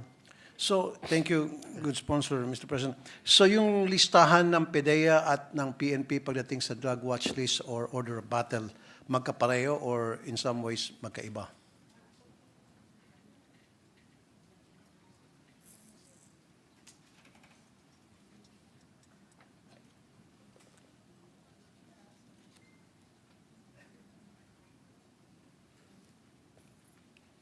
Yes, Your Honor.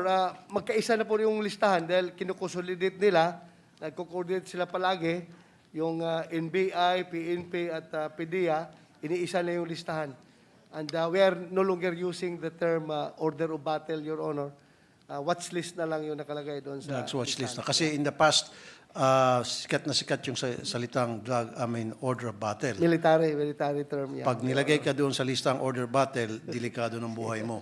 Yes, It's either mapaplantahan ka at makukulong ka or sementeryo.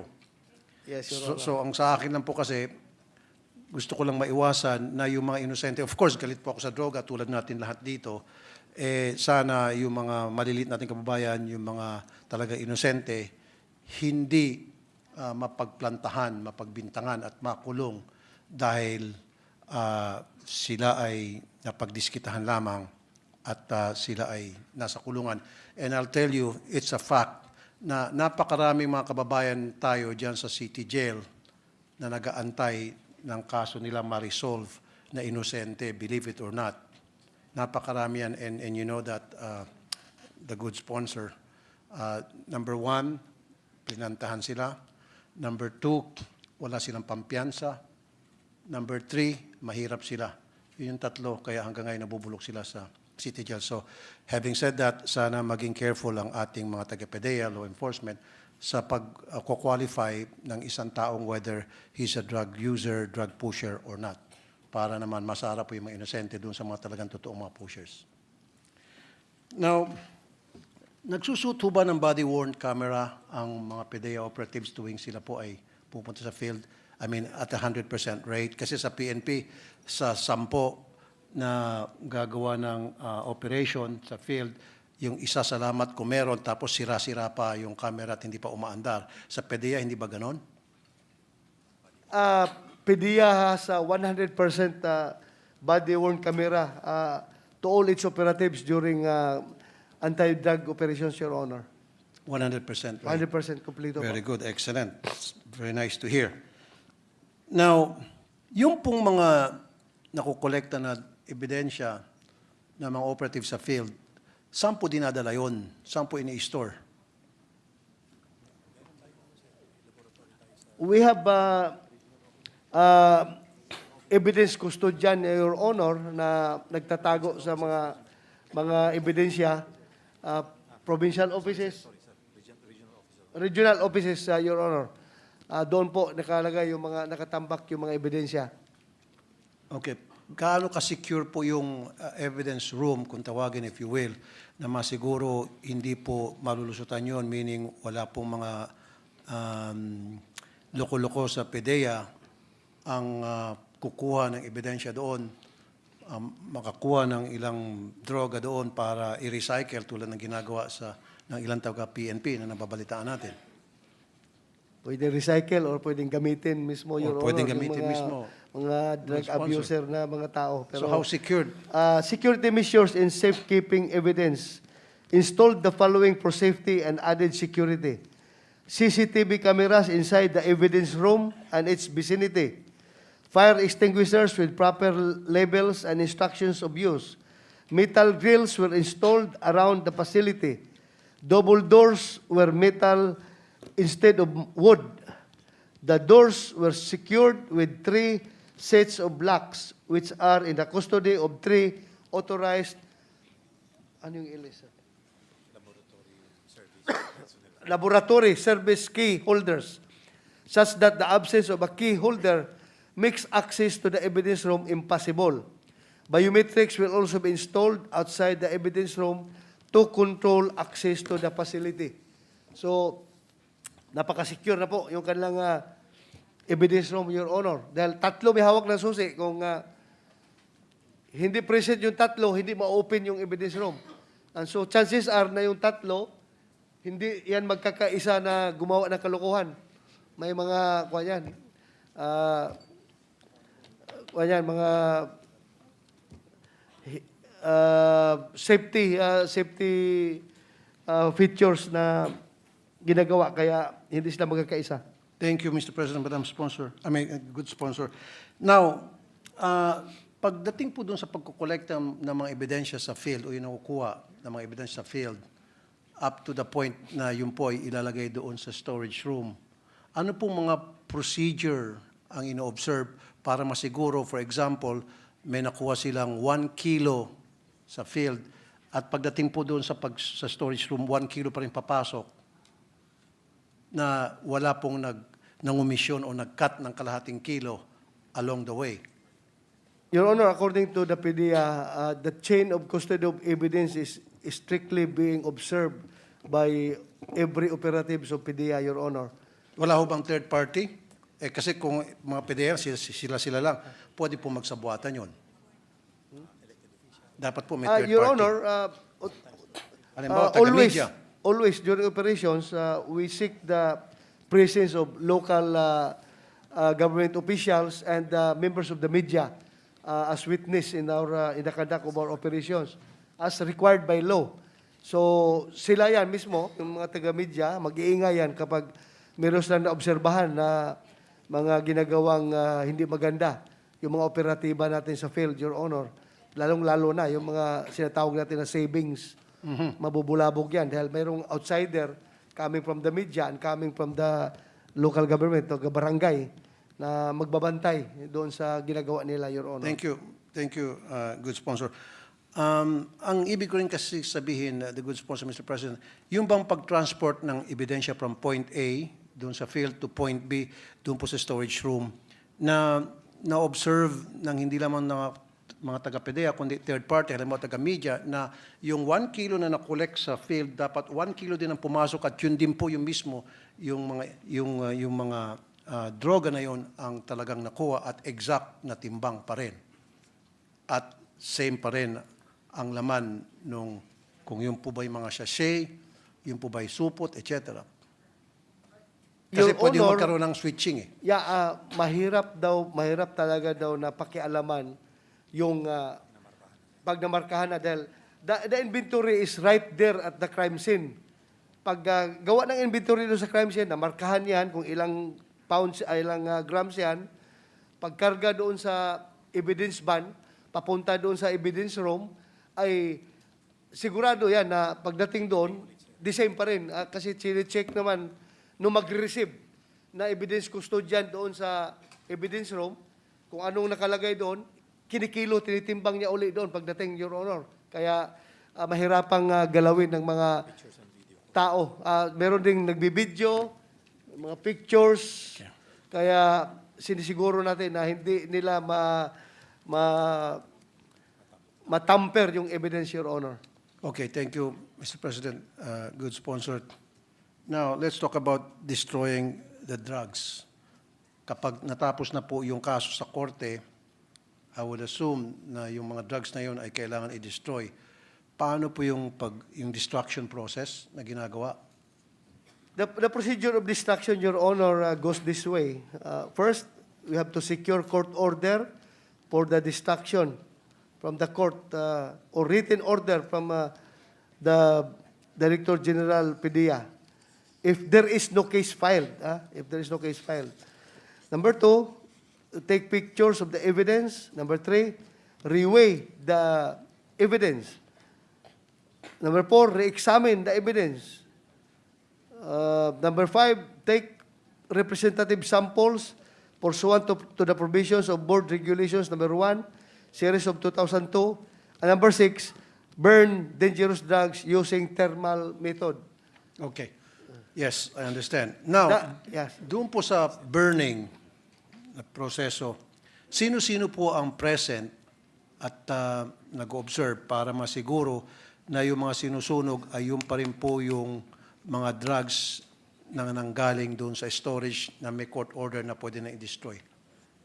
Your Honor, the witnesses prescribed by law, accused or counsel for the accused, DOJ representative, media representative, elected public official, and civil society group cannot proceed to the destruction site at a short notice. Moreover, the said witnesses cannot proceed to the destruction activity on an almost daily basis. So, but still, pinagsisikapan na ito, pag lalong-lalo na yung destruction ng malakihan, Your Honor, nire-require talaga na yung presensya nito mga tao na ito. Okay. Thank you, Mr. President. Good sponsor. Ano pong ginagawa ng PDEA na para masiguro yung monitoring ng kanilang mga agent na hindi mapasok sa pagbebenta ng illegal na droga or mismong sila ay gumagamit na pala ng droga?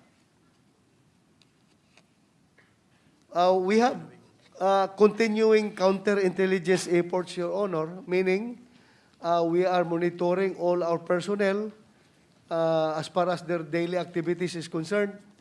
And yun naman sa paggamit ay nagkakaroon tayo ng mga random drug testing to our personnel from time to time para mahuli yung mga gumagamit. Lalong-lalo na yung mga suspected na tingin natin ay gumagamit na, we require them to undergo a drug test, Your Honor. Thank you. So far, ilan na po yung mga PDEA agents ang natanggal sa trabaho, nasibak dahil sila po pala ay later on, they were found out to be drug users na?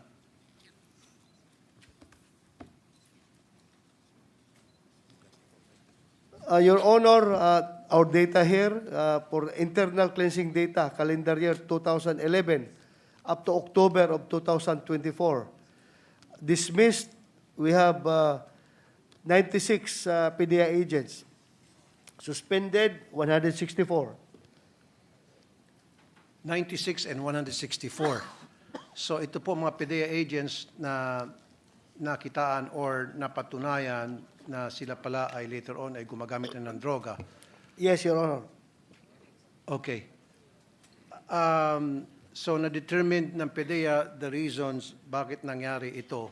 So ano po mga programa ginagawa ang PDEA na para ma-ensure na hindi na maulit to? Of course, sinabi nyo may mga random drug testing. Wala ho ba kayong ginagawang studies bakit ang isang PDEA agent ay nalululong sa droga at na-involved sa drug trafficking? At yung mga follow-up question, yung mga po na-dismiss, na binanggit nyo ng mga numbers, na-dismiss sila because are they drug users, drug pushers, o naging drug suppliers na rin?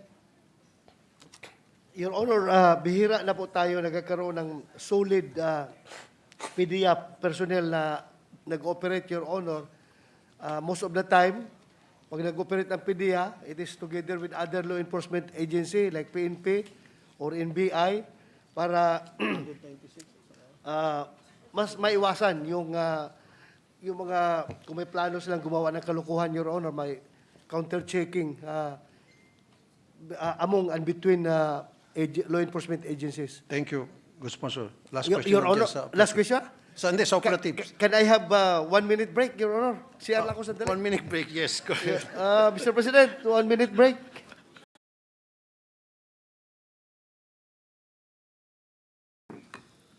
Senator Tulfo. Thank you, Mr. President. Good sponsor. Out of the 95 dismissed, 164 suspended, 4 fined, 103 admonished from 2011 to 2024, ilan po doon ang dahil sa drugs?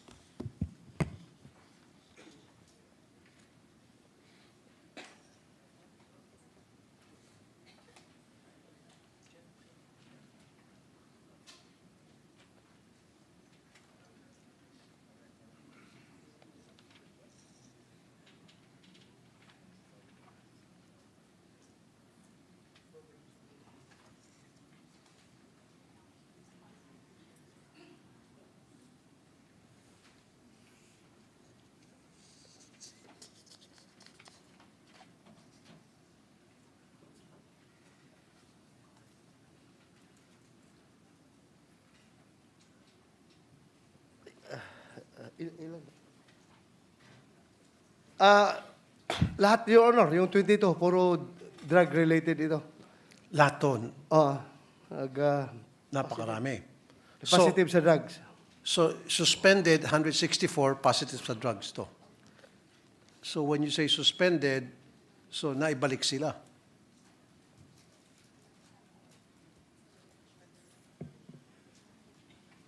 And admonish, 103. Pag drug-related, Your Honor, dismiss kagad, tanggal.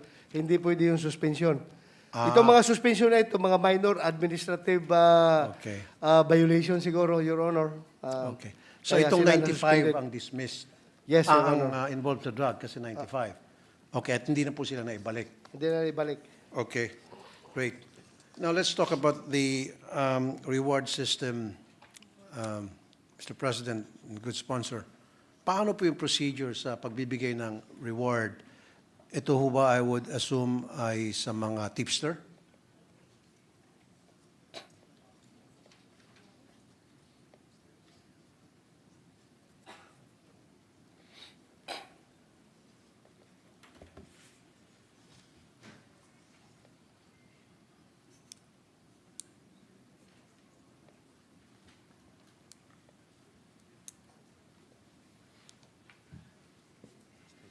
Your Honor, there are two kinds of reward system. One is for the tipster, yung informant, nagbigay na impormasyon na nag-positive yung operations. At pangalawa, yung mga lawmen, yung mga operative mismo, AFP, PNP, PDEA, lahat binibigyan ng monetary reward, Your Honor. Okay. Kaya ko po natanong yan, so paano po natin malaman na yung binigyan ng reward ay kapitbahay lang pala ng isang operative at siya naman talaga ang nagtrabaho kaya natumbok niya yung isang, say, drug den, and then after na matumbok niya, sabi niya, para kumita ko rito kasi kung idideklara niya siyang nakita, ibibiglang siya ng medalya versus kung sabihin niya may tipster siya, magkakaroon pa siya ng pera. So, ang gagawin niya, tatawag siya ng kapitbahay niya o kainuman niya, pre, tatakuban naman yung mukha mo eh. Papalabasin ko na lang ikaw ang tipster ko at mabibigyan ka ng milyones. So, paano natin masiguro na hindi po nangyari yun sa PDEA? Your Honor, merong board po na nag-deliberate dito sa mga bibigyan ng reward. Hindi lang po ito, ang board is not purely composed of PDEA officers, but merong taga-academ, merong taga-religious sector, may business sector. there are four sectors being represented here, Your Honor, aside from the law enforcement. Dalawa from the business daw, Your Honor. So sila po yung bibet ng nagkakandak ng vetting process doon sa mga tatanggap ng rewards, Your Honor. At kasama doon sa pag-vetting is to see to it na hindi ito hausyaw na tao, personality na ginamit lang ng pulis para ultimately yung reward mapupunta lang din sa pulis. Mga civilian po ito, Your Honor. Hindi po makalusot yung mga diskarte ng mga law enforcement na gano'n na scheme, Your Honor. So, ibig sabihin, from the very start na dinedevelop ng kanilang informante, yung isa pong pinaproject nilang say drug den, nakalista na po yung pangalan ng informante yon hanggang sa naging positive yung pag-raid at naging successful doon na limbawa sa drug den, saka ibibigay reward dun sa informante yon dahil siya yung nasa listahan from the get-go mula sa umpisa hanggang sa naging successful yung pagkahuli o pagka-raid ng isang drug den na pre-project. Not necessarily, Your Honor, yung pangalan niya mismo makuha, no, malista. But from the very start, the fingerprint of that tipster is already being taken from him. Hanggang sa matapos, the same fingerprint pa rin yung ginagamit para pag-claim ng reward. Kasi there are instances wherein informants, yung tipsters, ayaw nila mabulabog yung kanilang identity. So hanggang kuwan lang tayo, yung right thumb fingerprint, Your Honor. Okay, hindi po ako namimalosa po, good sponsor, Mr. President. Yeah, but the handler, of course, the handler, Your Honor, kilala niya yung tao, yung Kaya nga handler. po. Aside from the fingerprint, personal identity niya, kilala ng handler. Kunyari, si Mario, isang PDEA agent, at meron po siya na-discovery na isang malaking bahay ng supplier, drugs. Alam niya na yon. Dahil, siyempre, sa kanyang experience and all. And then sabi niya, maging successful ang pag-raid ko rito. Ito ay magbubunga. So, tatawag siya ng kanyang kapitbahay at ipapa-fingerprint niya para sabihin niya na kapag ito ay naging successful, ikaw ang sasabihin kong informante ko rito para kumita, kahati tayo sa kita. Yun po ibig sabihin. So, paano natin maiwasan na mangyari po yun na talagang legit yung informante, talagang nagbigay siya ng tamang informasyon at hindi nakihati o nakikomisyon lamang yung PDEA agent. Your Honor, during the deliberation of the rewards, ay mahuhuli po yan dahil sa interview portion. In-interview, although hindi pinapakita yung mukha, in-interview siya at malalaman ng mga members ng board kung ito ay drama-drama lamang or scripted yung kanilang papel doon sa drug bust na yon, Your Honor. Malalaman po, Your Honor. Okay. Thank you, Mr. President. Good sponsor. Now, nais ko palang pasalamatan ng PDEA kung hindi ko pa kayo napasalamatan nung gumawa po ako ng surprise visit sa mga bus stations at sumama po ang ilang PDEA agents at nag-conduct ng drug testing at isa nga doon naging positive. Now, doon po sa drug testing, ano po yung nahuli doon? Is it shabu lamang? Kasama ba doon yung cocaine, marijuana?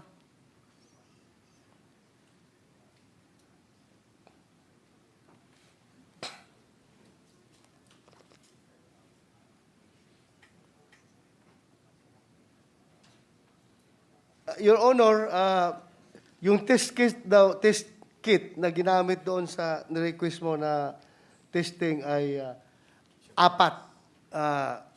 Shabu, marijuana, cocaine, ecstasy, Your Honor. Pwede daw magiging 6 or 7 pero mas mahal. Mahal yung test kit na yon kung i-cover pa yung ibang types of drugs. Pero sa atin, yung prevalent na drug abuse is by the use of shabu, marijuana, cocaine, and ecstasy, Your Honor. Okay. Marijuana, cocaine, ecstasy, and shabu. Yes, Your Honor. Isang kit lang yun, pero all those four substances can be tested and can be found out kapag ikaw ay positive doon. Sa Ecstasy, apat na yan. kasama po yung ecstasy. Kasama, Your Honor, ecstasy. Paano po kung heroin addict po yung na-test? Wala. Hindi kasama doon sa apat. Hindi diba? kasama. Hindi kasama sa apat, Your Honor. Paano kung PCP addict siya? Hindi rin kasama, lusot siya. Paano kung codeine and morphine addict siya? Lusot din siya. Pinoprofile daw, Your Honor, yung ina-drug test natin. Halimbawa, malaman sa kanyang background na yung kanyang involvement ay nandoon sa ganitong klaseng drug. So, yun ang gagamitin po na test kit. Mahirap po yung profiling. Kailangan po talaga yung scientific, science.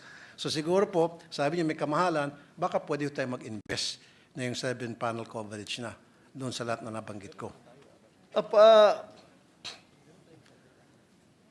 Especially kung ito po ay mga taong may kaya sa buhay. Yes, Your Honor. And even the follicle test that you've been advocating, Your Honor. Yung hair follicle test, hair yes. follicle test. Hanapan po natin ng budget yan na sana po magkaroon tayo ng Ay, still being technology. developed, Your Honor. Development of hair follicle drug testing, 13 million. So they developed na ito, Your Honor. Billion o million? Million. 13 million. Mura pesos. lang. Mura lang, Your Honor. Sige po. Development stage ba, Your Honor? Hindi ba natin alam? Baka later may additional na gasto pa ito.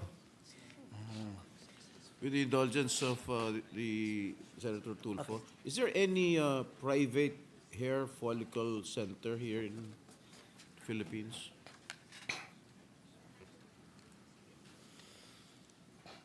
Right now, Your Honor, we have the high precision diagnostic laboratory, pero pag hair follicle testing daw, Your Honor, dinadala pa sa abroad, doon pa tinitest yung sample. So you will know the results by how many weeks or how many months? Average 2 weeks daw, Your Honor, yung hair follicle test. Doon sa private. Doon sa private. Alright. So wala pa tayo sa sa Sir? government agency, wala tayong we do not have any hair follicle testing center. Right now, Your Honor, for the information of the body, wala pang na-accredit ang DOH ng hair follicle testing center o laboratory dito sa Pilipinas. Alright. So wala pa. Magiging first pa itong dinedevelop ng PDEA pag ito ay naging successful. Thank you. Senator Tulfo, thank you. Thank you, Mr. President. Now, good sponsor, dumako tayo dun sa mga dredging vessels. During my last hearing sa Public Services, tinanong ko po yung DOTR and even the Bureau of Immigration and Coast Guard, pag may dumating na foreign vessels na gagawa ng dredging dito, sometimes from China, tinanong ko sila kung anong klaseng inspection ang ginagawa nila na para masiguro na walang droga maipapasok. So, sila daw ay umaakyat doon at gumagamit ng K9. And then in-inspection po yung maleta.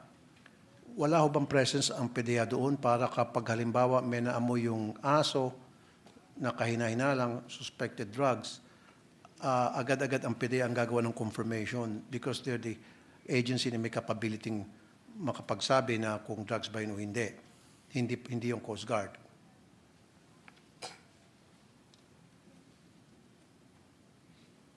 Right now, Your Honor, wala daw talaga.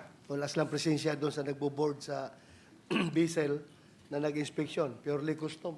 Wala ho ba kayong balak na makipag-MOA sa DOTR para ma-involve po kayo sa pag-aakyat sa mga barko na gagawa ng dredging dito? And these vessels came from countries na suspected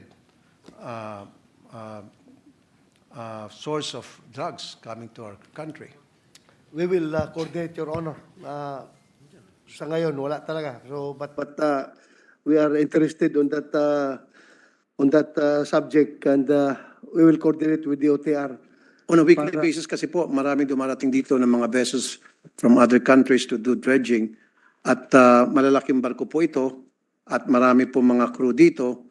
So pwede pong isiksik yung mga supot-supot o saku-sakong drugs kung saan-saan yan, sa engine, sa ilalim ng kama, o what have you. So kung may kasamang PDEA at Coast Guard, magsanib puwersa, masiguro natin 99% na pumapasok ay walang drogang karga, hindi makakalusot yung droga papasok ng bansa.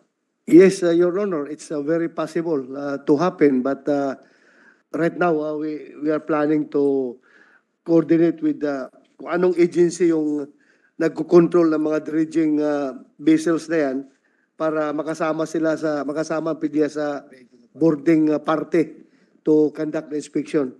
Okay. Last na lamang po. Yes. Mr. President, good sponsor. May presence po ba ang PDEA sa Bureau of Customs compound?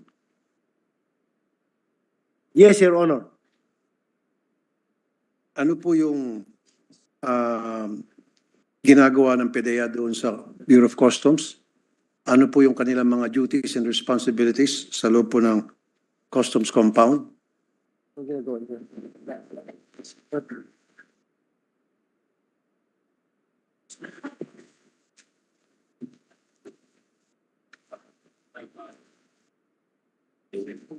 Your Honor, the presence of PDEA can be observed in the airport and the NAIA airport and the MICP. Kasama po sila doon sa interdiction team with the PNP, Bureau of Customs, NICA, and PDEA. Aviation Security of the PNP, Your Honor, kasama po sila doon sa interdiction team para mag-search ng mga parcels na dumarating. Okay. Kasi sa Bureau of Customs, Your Honor, may tinatawag na X-ray. Okay. Yung dadaan sa yellow lane and red lane, yun yung nafa-flag down na possible may problema.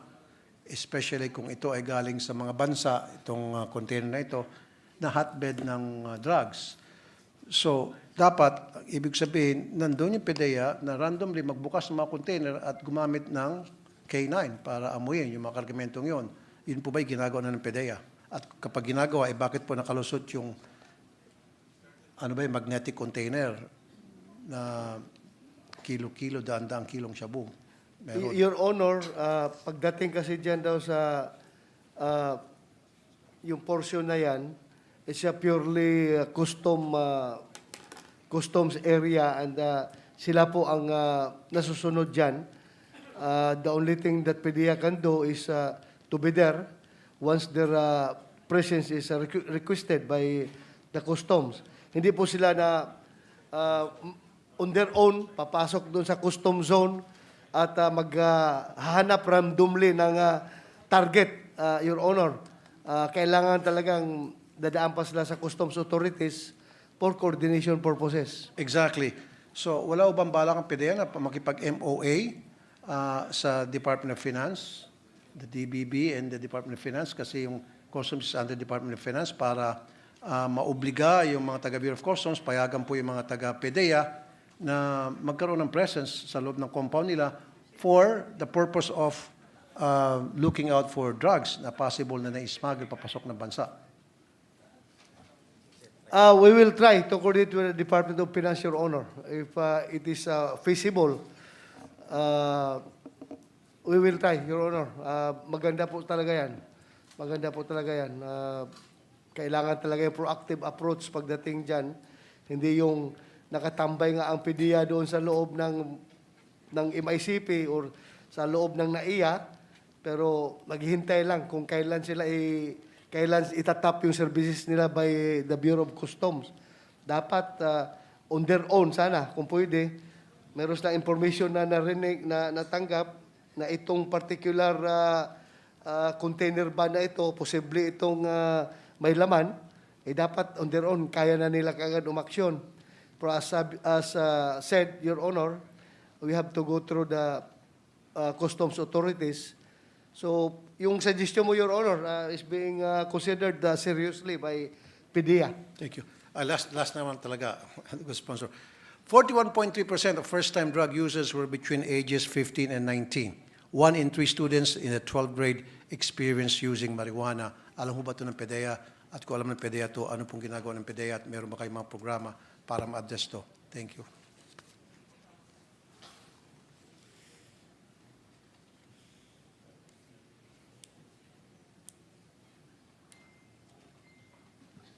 Your Honor, that data came from DDB, and the DDB is strengthening the preventive education, advocacy, civic awareness by strengthening the drug education program in the schools.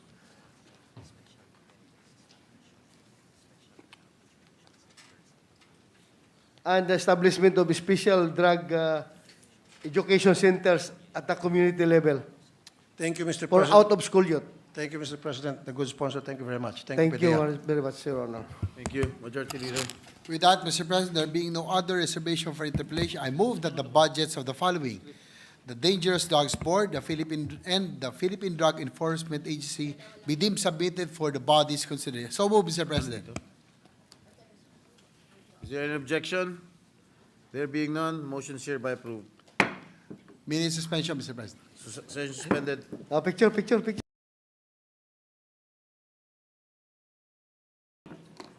Mr. President, I move that we consider the budgets of the following: state universities and colleges and the Commission on Higher Education, and recognize the sponsor and chairperson of the Subcommittee D of the Committee on Finance, Senator 𝗕𝗘𝗟𝗏, for her opening statement, and later to interpellate the Honorable Senator 𝗕𝗓𝗏. I Sir- move that they be recognized. Sir, objection, there being none, motion is approved. Thank you, Mr. President. Mr. President, I am ready to sponsor the budget of the following: Commission on Higher Education with a total new appropriation of 60,247,899,000 pesos. The state universities and colleges with a total new appropriation of 117,989,930,000 pesos. And the University of the Philippines system with a total new appropriation of 24,262,233,000 pesos. Mr. President, I would just like to express to share a few observations on the higher education challenges. Survey shows that one of the primary reasons why students drop out of college is because of financial difficulties. Unfortunately, as it stands, it is going to be even more difficult for college students to graduate because under the tertiary education subsidy, we used to give 60,000 pesos per academic year for private higher education institution students and 40,000 for those enrolling in the public higher education system. But beginning academic year 2024 to 2025, the UNIFAS board has limited it to 20,000 pesos per year for both public and private higher education institutions. This is because of the number of applicants they have, and the idea is to spread it out. But, Mr. President, with the higher cost of living, our fear is that more of them will not be able to graduate. The next item I'd like to point out is the quality of education and job mismatch. 10 years ago, around 41% of college-age students were enrolled in higher education institutions. Now it is 47.49%, almost 50% of college-age students are enrolled in higher education. But the question we must ask ourselves, will this result in a well-educated, well-matched set of graduates? Based on news report, licensure exams for teachers, dentists, accountants, and more, even the bar exams actually continue to have low passing rates. Meanwhile, a study by the Philippine Institute for Development Studies conducted in 2022 showed that 40% of Filipinos are overqualified for their job. That said, our investment in higher education infrastructure, state-of-the-art facilities, cutting-edge technology, and ample resources create an environment that facilitates effective learning, teaching, and research. This also applies to our investments in our teachers, in our professors, for them to improve their own learnings and their teaching standards. On this note, we'd like to thank our chairperson, Senator Grace Poe, for accepting our amendments to fund futures thinking research programs of SUCs, increase capacity of medical SUCs, increase capacity of allied health and nursing programs of SUCs, dormitories, and upgrading and completion of facilities, learning spaces, and laboratories. This all represents our collective commitment to sustain and strengthen the accessibility, quality, and resilience of higher education across the nation. We remain focused on investing in projects and programs that ensure intergenerational equity while equipping our institutions to address future challenges. On that note, Mr. President, we are ready to accept questions from our colleagues. Thank you. Senator 𝗕𝗓𝗟𝗓 is recognized. Thank you, Mr. President. Thank you, good sponsor, Senator 𝗕𝗓𝗟𝗓𝗟𝗓. And my greetings to the Commissioner of 𝗕𝗔, headed by the Chairperson, Popoy De Vera, and the rest of the commissioners. Let me also greet the SUCs who are here with us, headed by the President of PASOK, Dr. Ronquillo. Good afternoon, sir. So I'll start off with questions in relation to the SUCs, Mr. President. And this was discussed during the hearing conducted by the good sponsor. And Section 4 of Republic Act number 10931, or the Universal Access to Quality Tertiary Education Act, provides a clear method for computing the funding requirement of FHE. And let me read Section 4. Free higher education in SUC and LUC, provided finally that the amount required to implement the free tuition and other school fees in SUCs and LUCs shall be determined by the respective governing boards of SUCs and LUCs based on the projected number of enrollees for each academic year, which shall be the primary factor in computing the annual proposed budget of SUCs and, in the case of LUCs, the 𝗕𝗔 for this purpose. This shall in turn serve as the baseline during the preparation of the annual expenditure program by the Department of Budget and Management.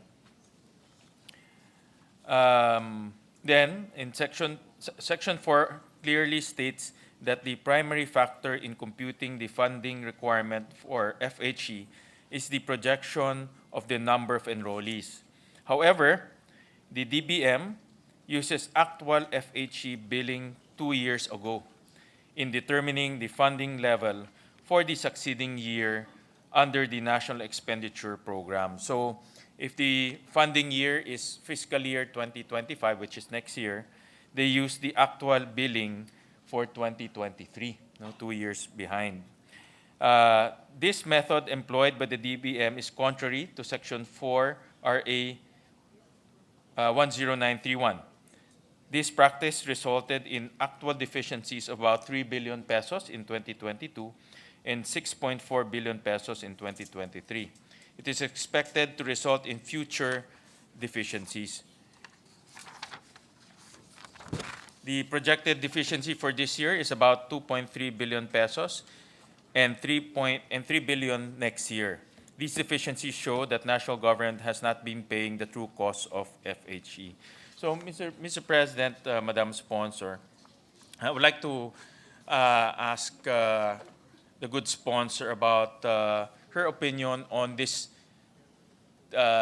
divergence of interpretation between the DBM and also the free higher education law, because the free higher education law clearly states that what the DBM should use is the projection so that the budget will be accurate and use that projection as the baseline for budgeting, which is the NEP. However, the DBM created their own budgetary method, in which they use the actual enrollment 2 years behind. So obviously, it did not factor in projection. And that's where we are right now, no? And that's why we're experiencing this deficiency year in and year out, because what DBM is using are enrollment figures 2 years behind and not factoring the growth of the enrollment 2 years ahead.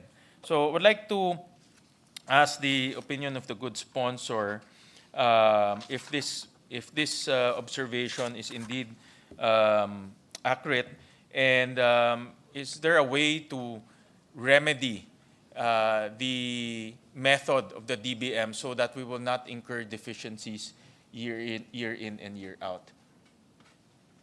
Yes, Mr. President, the gentleman's observations are accurate.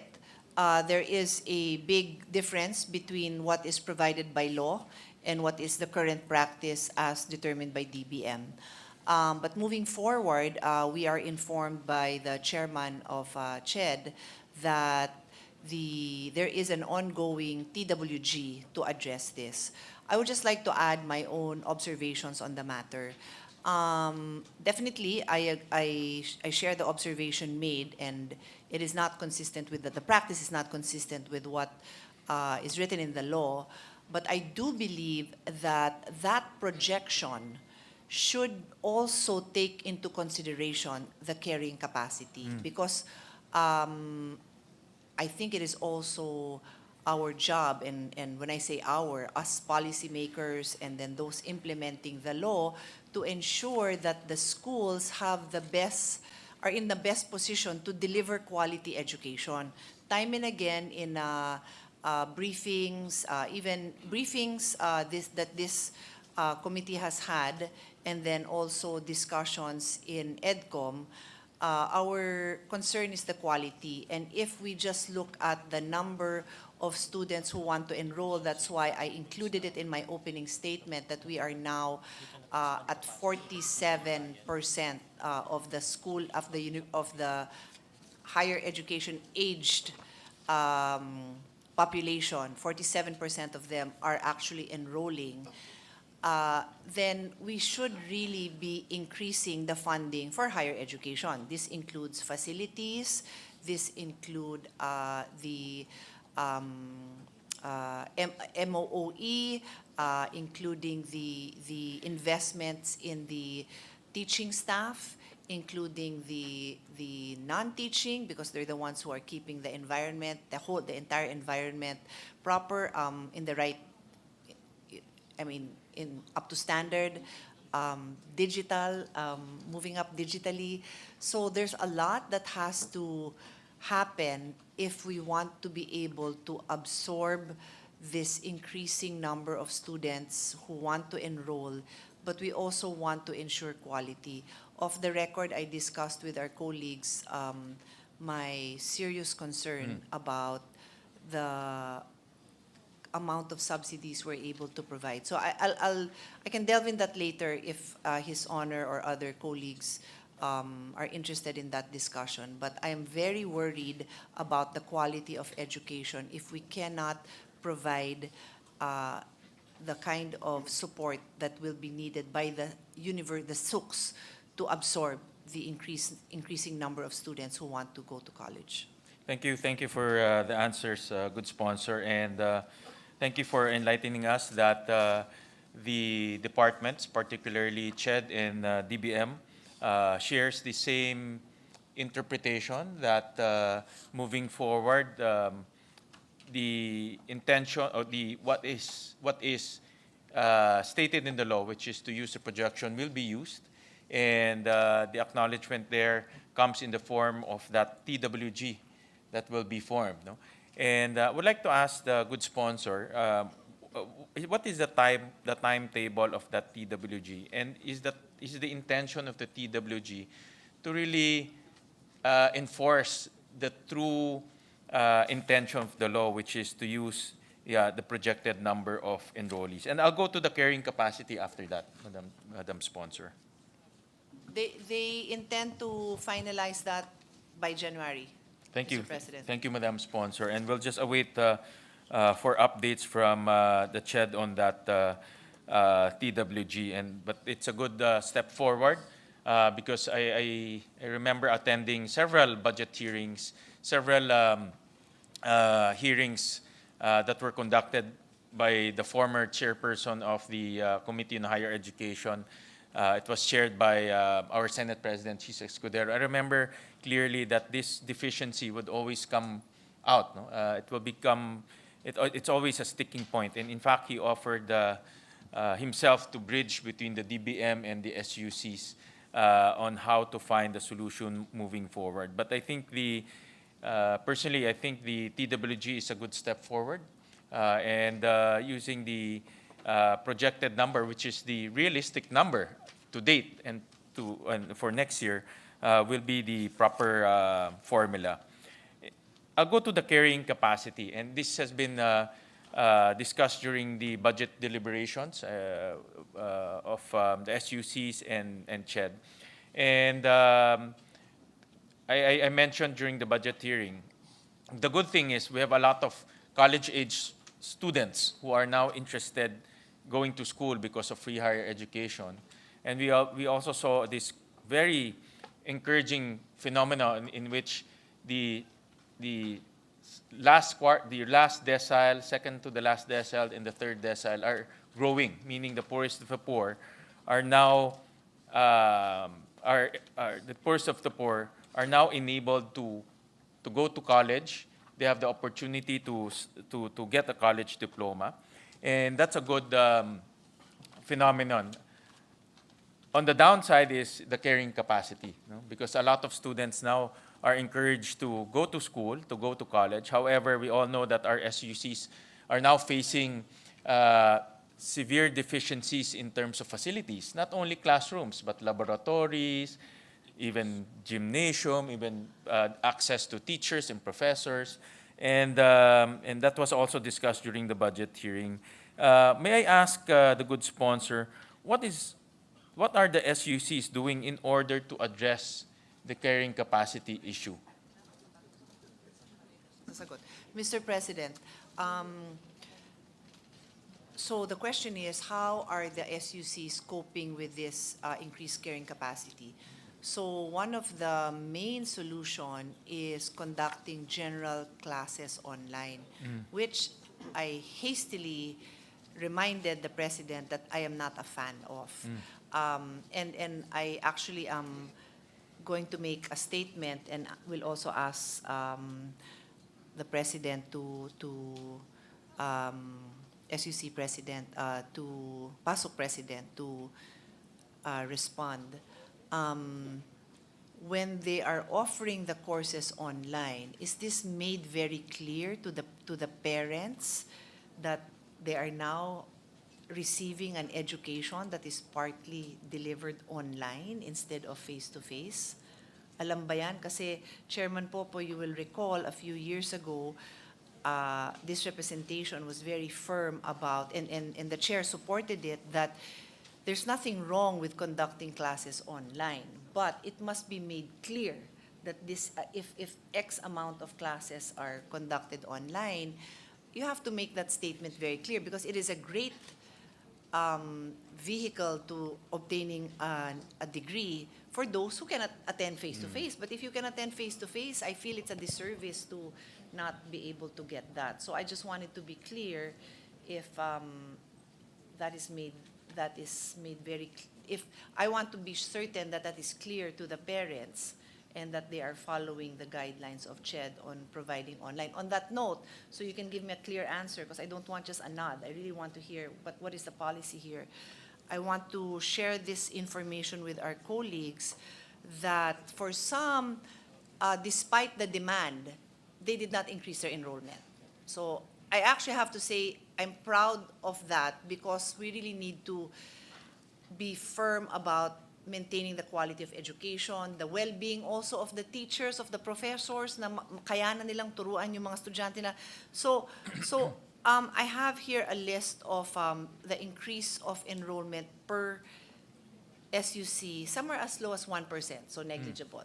Some are 3%, 12%, 7%, but there are some that are as high as, and I will ask them to answer us, how they, because that is a question of His Honor, 52% increase in enrollment.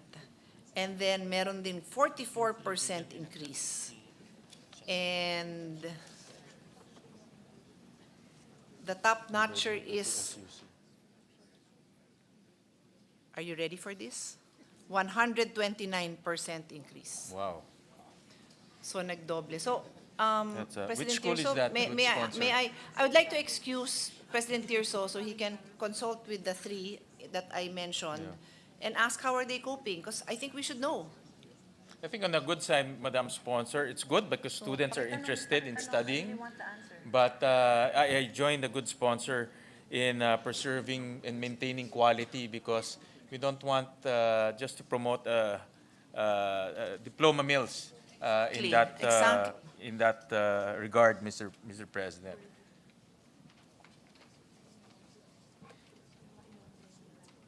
But Mr. And President, just to add, CHED has a TWG also to study the carrying capacity. I'd also like to get more information that maybe we can just ask the chairman to submit to us. Because it'd be interesting to know, like, if you say, 10% increase is not a burden, then okay, then we can say that, okay, 10% increase is not. But 10% increase for the next 3 years straight is Yes, 30+%. So, parang kailangan clear talaga yung standards natin for that. President Tirso, I'll wait for that answer. Serious ako dyan. Thank you. well, Mr. President, system-wide, our average increase is about 8%, system-wide, but of course, it varies from location to location. But typically, I'm sure the good sponsor knows this and will agree. Pero ang hirap naman kasi sabihin nun na may 1% tapos may 126%. Ang hirap naman i-average nun, di ba? Yeah, Mr. President. Well, Mr. President, going to the online, typically online, the way I understand it, you offer online to students who are currently employed or who cannot do full-time studies, Mr. President. It's a course designed for students who are working, Mr. President, but not the online should not be designed because we don't have classrooms, Mr. President. No? So it skews the objective, Mr. President. And I hope all our SUCs are taking note of that, Chairman Popoy, na yun nga may purpose yun eh. Yes, Nagtatrabaho ka. I don't know if there's anything else. Or meron like I know there are incidents where a student is disabled, napakahirap naman mag full-time. Okay, Correct, Mr. maraming incidents na bagay naman yung online. Anyway, Chairman Popoy just gave me this, that CHED only allows 25% online per course per semester. So that means if you have 4 subjects. So my question is, and I'll just share it with the body, so isang tanong, isang sagot. Does that mean that one subject in a semester, if you have 4 subjects, one subject can be taught purely online, or does it mean per subject? Okay, per subject. So per subject, 25% can be online. In other words, if you had if it's a MWF class, like 3 units, so that's 12 sessions in a month, then 3 of those classes can be online. Personally, and I always have a disclaimer, I'm not the expert, but personally, as a previous student, as a mother of students, medyo okay naman sa akin yun. I think that's fair, no? Because then 75% of the class is with the face-to-face. Kasi during the pandemic, what bothered me was that there were some subjects, because of the teacher per se, totally online yung subject na yon. So sabi ko, ang hirap naman noon na, you get the face-to-face value for some, and then the others, 100 or 80% of that subject is online. So I'm glad that and we're strict about this. Okay. Yeah. Mr. President, it's good that the Commission acknowledged the carrying capacity bottleneck that we are experiencing right now. And again, that's manifested through the TWG that they created. And we'll request from the Commission the results of that carrying capacity study. And moving forward, we saw in the budget that the Senate added 3 billion on top of the 9 billion capital outlay for the SUCs, Mr. President. And I thank the good sponsor for adding 3 billion. So what I'm driving at, Mr. President, is there is capital outlay of about 12 billion, but through that carrying capacity study, we might rationalize the capital outlay to areas or to SUCs that really need it the most. For example, if you are growing at 129%, obviously you need more school buildings, you need more gyms, you need more laboratories, as opposed to areas where it only has 1% growth. So that carrying capacity study is very important to rationalize also how we distribute capital outlay in order to address carrying capacity. And on top of that, Madam Sponsor, at the proper time, we will also submit our amendment to include in the budgets of the different SUCs in total about 3 billion pesos to address the deficiency, Mr. President. So we will recommend to the committee. We have a list of SUCs who are in need of additional income so they can accommodate the students going into their universities. And we'll submit to the committee that breakdown, Mr. President. Thank you. Thank you. Thank you, Mr. President. Mr. President, I'll go to another topic, and this was also raised during the committee hearings, and I thank the good sponsor for, this is just to flag the committee, the good sponsor not to include the special provisions on SUC infrastructure project, Mr. President. In the 2024 GAA, there's a special provision there, and I'll read it. SUC infrastructure projects, the Department of Public Works and Highways shall implement the infrastructure projects of SUCs exceeding 5 million pesos, Mr. President. And I thank the good sponsor for not including that. But looking at history in 2024, in fact, the NEP did not contain that. The GAB did not contain that. The committee report did not contain that. But it magically appeared in the bicameral conference committee report, Mr. President. So I would like to just reiterate and flag the committee to, and all of us here in this hall to look out for that special provision because it created a lot of complications to the SUCs, Mr. President. Only 13 out of the 191 SUC infrastructure projects were subjected to this special provision, Mr. President. So in other words, a lot of delays were incurred in terms of building infrastructure projects at the SUC levels. And we're talking about carrying capacity, meaning we need to build in the SUCs. But with this special provision, we are actually slowing down or delaying the infrastructure buildup of SUCs, Mr. President. And of course, that will cause domino effect. For example, it affects the carrying capacity. It also affects spending and budget utilization, Mr. President. So just I'm just flagging the committee that this might reappear in the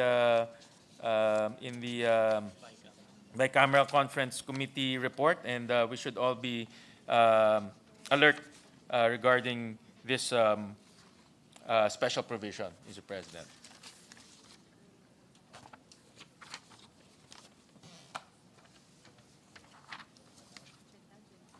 So, Mr. President, Before you move on to a topic, I'm just clarifying something.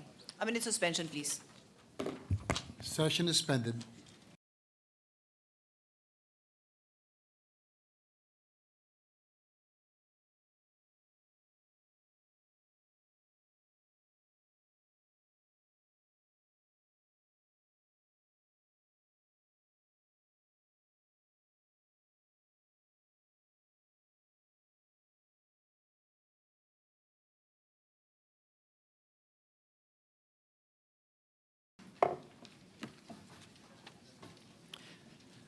We note the gentleman's observations, and we also had the same observations. Thank you. Thank We you. also, I just wanted you to hear that we also shared the same observation. Thank you, Mr. President. Mr. President, I'll jump to another topic, and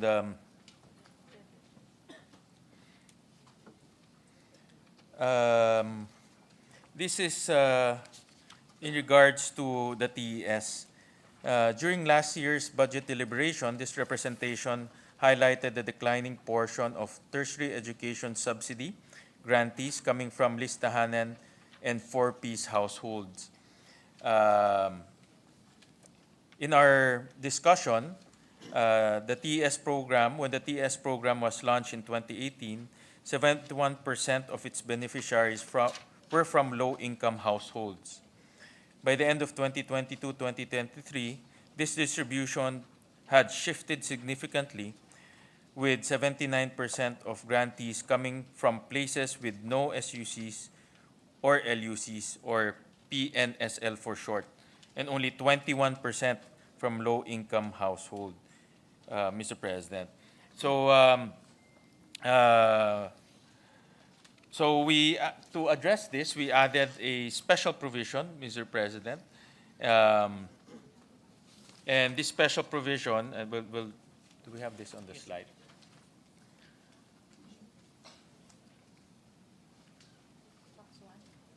This is one.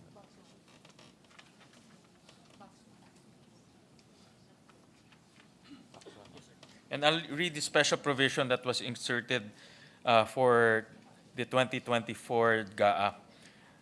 In the selection of new 𝗥𝗘𝗟𝗑𝗥𝗘 TES grantees, the UNIFAS shall, pursuant to Section 7 of RA 10931, prioritize students under listahanan 3, including students from four-piece households and other students from low-income households, but not part of listahanan 3,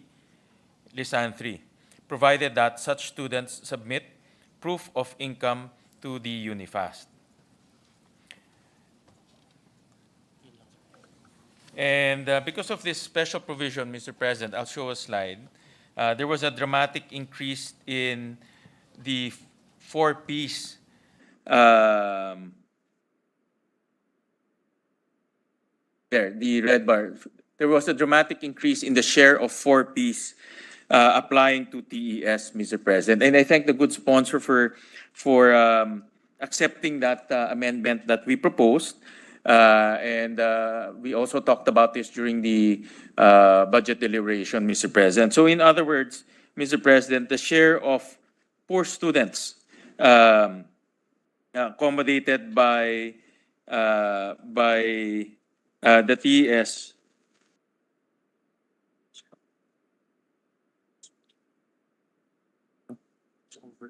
It rose from 23 to 35. Yeah. It rose from 23%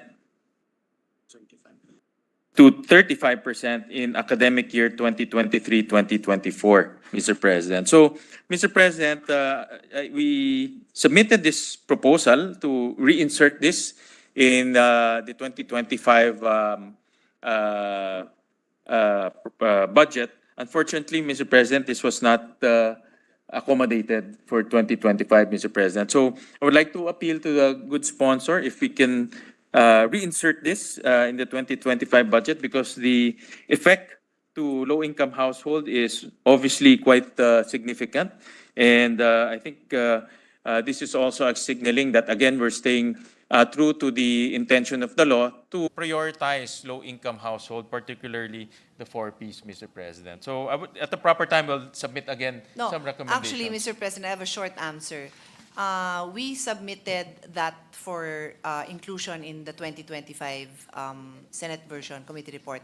Kaya lang tapos na kasi yung yung deliberations nila, but they assure us that it will be carried. So to be clear, we supported this provision. And then Chairman Popoy also reminded me, because I also have it here in my notes, that this policy is already part of UNIFAS. UNIFAS, no? Say UNIFAS. Yeah, it's already part. So doble-doble na yung protection natin na matutuloy natin yan. Mr. President, if it's part of the UNIFAS, is there a need for this special provision? Technically, no, because nandyan na, they're already Are doing we- it. But we already submitted it, so wag na natin bawiin. Okay, sige, Mr. President.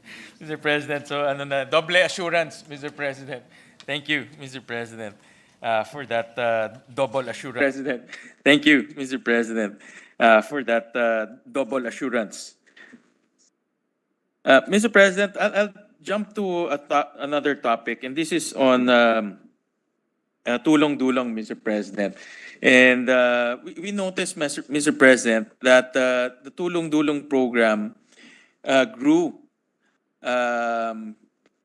in the, well, let me backtrack, Mr. President. In the 2025 NEP, there was zero allocation to tulong-dulong program, Mr. President. And in 2020, in the 2025 GAB that was submitted to us, it grew to about 15 billion pesos, Mr. President. 2024. 8.7. Is So there a question? looking at the Observation? malapit na, Something Mr. you don't President. know? Malapit na, Mr. President. Mr. President, in Some 2023, clarification, what percentage is the increase? Again, for well, in From 2023 zero to... to 15 billion, Mr. President. from 3 billion to 15 billion. Yes. But just to set the context, Mr. President, in 2023 GAA, tulong-dulong is about 1 billion pesos. In 2024, it's about 3.7 billion pesos, Mr. President. So the tulong-dulong program for this GAB, for this year's GAB, grew by about fivefold, Mr. President. So pakalahat ng estudyante ho sa buong Pilipinas maging scholar na natin, Mr. President, no, with that amount, Mr. President. Is there any particular reason, Mr. President, for the dramatic increase? This is on top of the tertiary education subsidy of 20 billion. Does His Honor assume I know how the House thinks? Well, Mr. President, just to put that on record, and I'll go to a No, I think it's important that we put that on record, no? Yeah. His Honor pointed out that there was no amount for this item in the NEP, correct? correct, Mr. President. Because this is a congressional insertion. Yes, And it is a House insertion, to be clear. correct. The Senate did not have a counterpart, no? So No. this is a House, and the objective here is to provide educational assistance to the constituents. Yes. I mean, we all believe in providing educational assistance, but His Honor has pointed out that it was in 2023 it was 1 billion, and then 2024 currently it's 3.7 billion, and now it's 15 billion pesos. What I as chairperson would like to point out is that if you look at the other subsidies that we have, there are criteria for the release of these fundings. So me, as a proponent of targeted funding, so His Honor is a proponent for targeted beneficiaries, Yes. no? Very particular yung nasa listahan, nangangailangan. Ako naman po, my view naman is in the interest of nation building, we should use our collective experience, and these are policymakers, industry. The term should be we should use these as determinants for what courses are in demand. So time and again, Senator Joel Villanueva and I, just because in particular we are very much aware of the shortages in the health field of various specialization. So that's why we have our Doctor para sa Bayan, and that's growing very steadily. But we also continue to have a big gap in the specializations of in areas of occupational therapy, speech therapists, as His Honor knows, guidance counselors, psychologists, radiotherapists, and so on and so forth. So these are gaps that affect the delivery of healthcare in this country. And I'm sure there are other gaps in other industries as well. So this representation is a proponent of targeted benefits, at least for a certain percent of the budget available. Yeah. So just to put that on record. Thank you, Mr. President. Well, Mr. President, I'm sure that the Tulong-Dulong program is well-intentioned in a sense that it also gives education subsidy Of course. to students who wants to go to school, Mr. President. Yes. Despite the almost fivefold increase, the intention of giving subsidies to college students is a noble intention, Mr. President. The complication there, Mr. President, is the special provision that comes with it.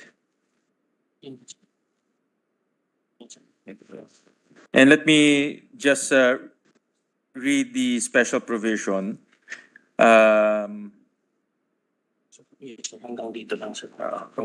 In the selection of the new 𝗥𝗘𝗡𝗡𝗟𝗔𝗦 grantees,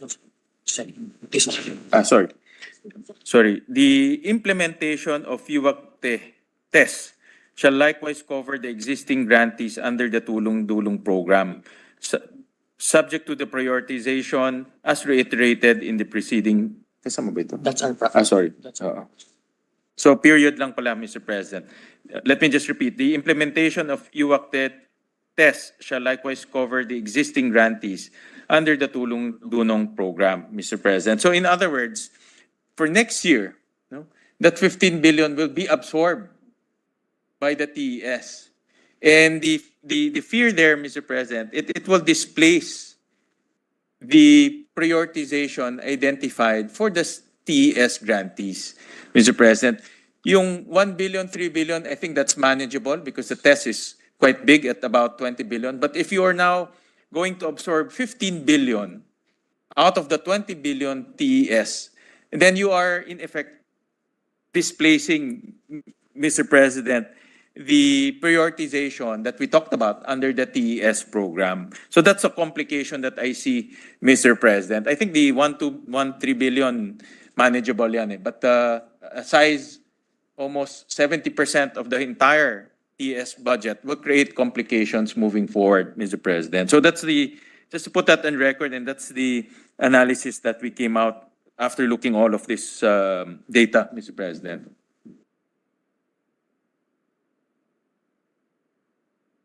Mr. President, I will join His Honor in his observation. Currently, what we do is whoever are the tulong-dunong beneficiaries, automatic yan, the next year they are absorbed sa TES.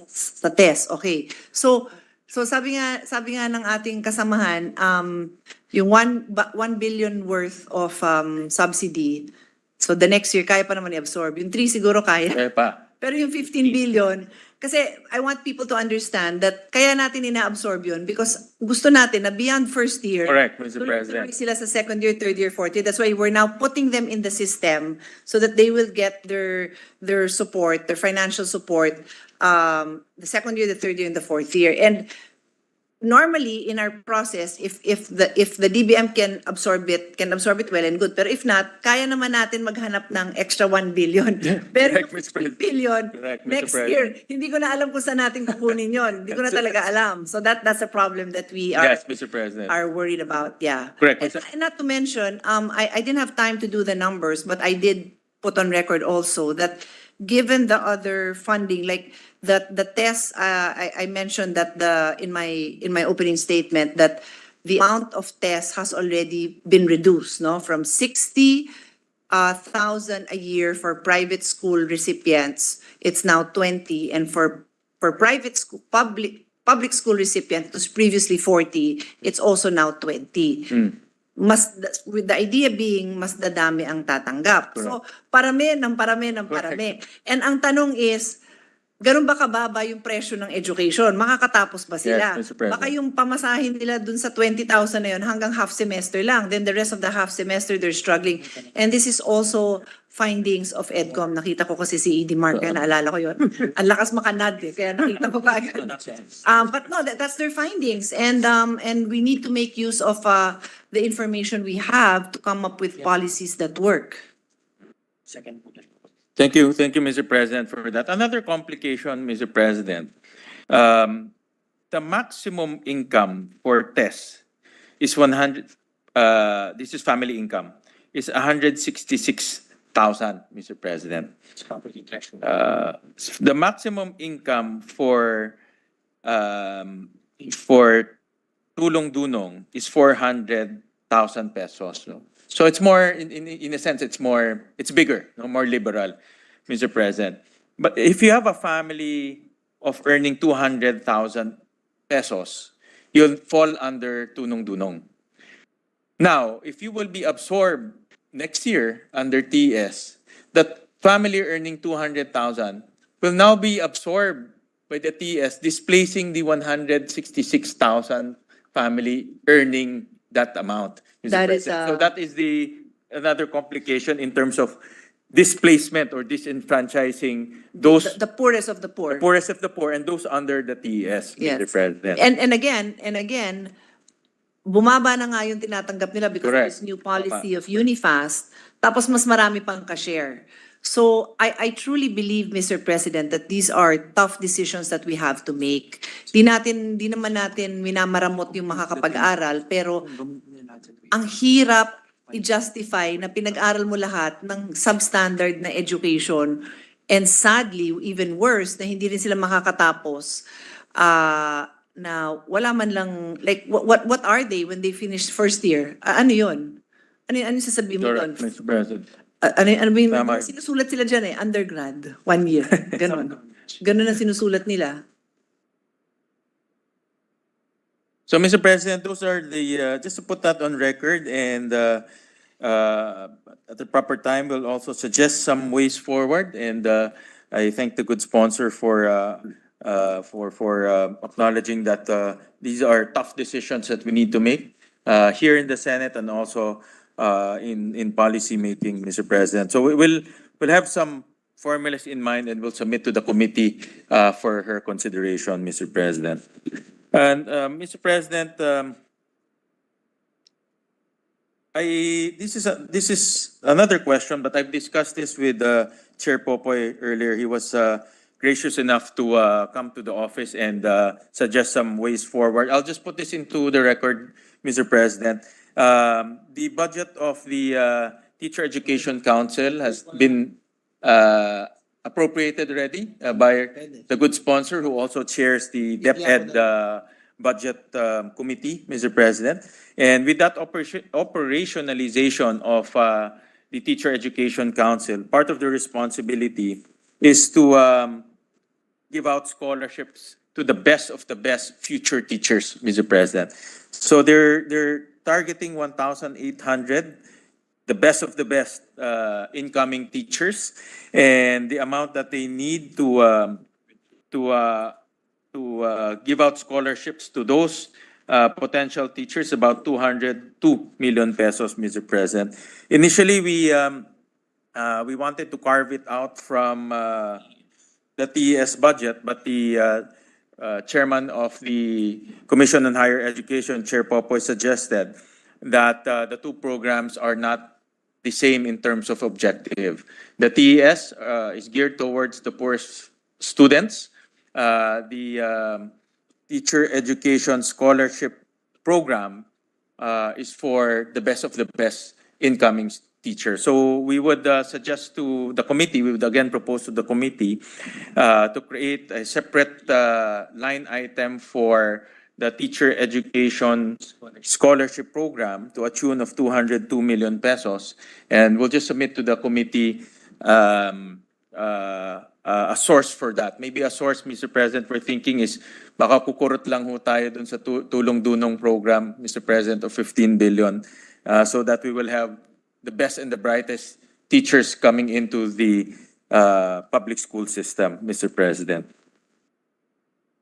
Noted, thank you. Thank you, Mr. President. And lastly, Mr. President, the good sponsor raised this earlier, and I am also quite interested to learn what is the reason. I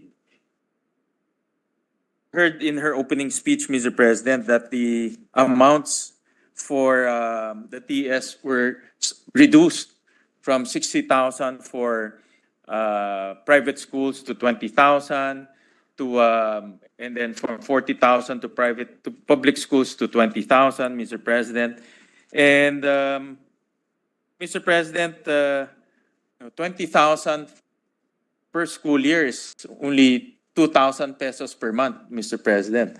So I think that will be very difficult for a student going into private schools, Mr. President. And if you break down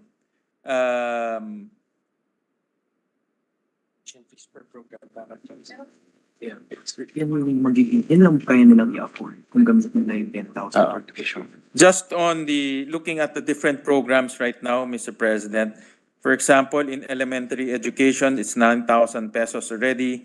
For criminology, it's 8,000 pesos already. For voc teacher education, 6,000 pesos already. So reducing the amount to 20,000 will just cover the tuition fee. At least half of that will cover the tuition fee. Paano pa yung pang-project, yung pang-extra expenses? And I know Her Honor is very passionate about dormitories, which is a very practical approach to students living in far-flung areas. Paying for 10,000 pesos for dormitory will not be enough, Mr. President. So, Mr. President, I would like to get the reason why the commission reduced the amount of TES subsidy, and what is their logic and what is their computation in reducing the amounts for this subsidy, Mr. President. Actually, Mr. President, the slots that they have every year is 200,000. The applicants they've had in 2021 and 2023 is at 1.6 million. So that is why the board decided to slash the amount to accommodate more. And so how many do you accommodate now? So as it is, at the reduced amount, they're only able to accommodate 250,000, nothing close to the this 1.6 applicants. But a further update is, Mr. President, in their latest board meeting, they increased the tests for the private schools to 27,000. So as I said, it was at 20, it's now at 27, but previously, in fact, this year, for 2024, it is still at 60,000. So it is still reduced to, it's still less than half the amount. It's 27,000 compared to 60,000. Yes. Well, Mr. President, let's do a test case on the private schools. What is the breakdown for that 60,000? I am sure they studied this and felt that the 60,000 might be more than enough, Mr. President. So what is the logic in reducing it to 27,000? Needs. Kaya sa public 40,000. Kasi di ba? Okay. Okay. When you say educational needs, that's everything from transport, food, books, and equipment. Okay. Okay. So, di ba may 14 billion sa government? So, the original computation for the use of the 60,000 was as follows.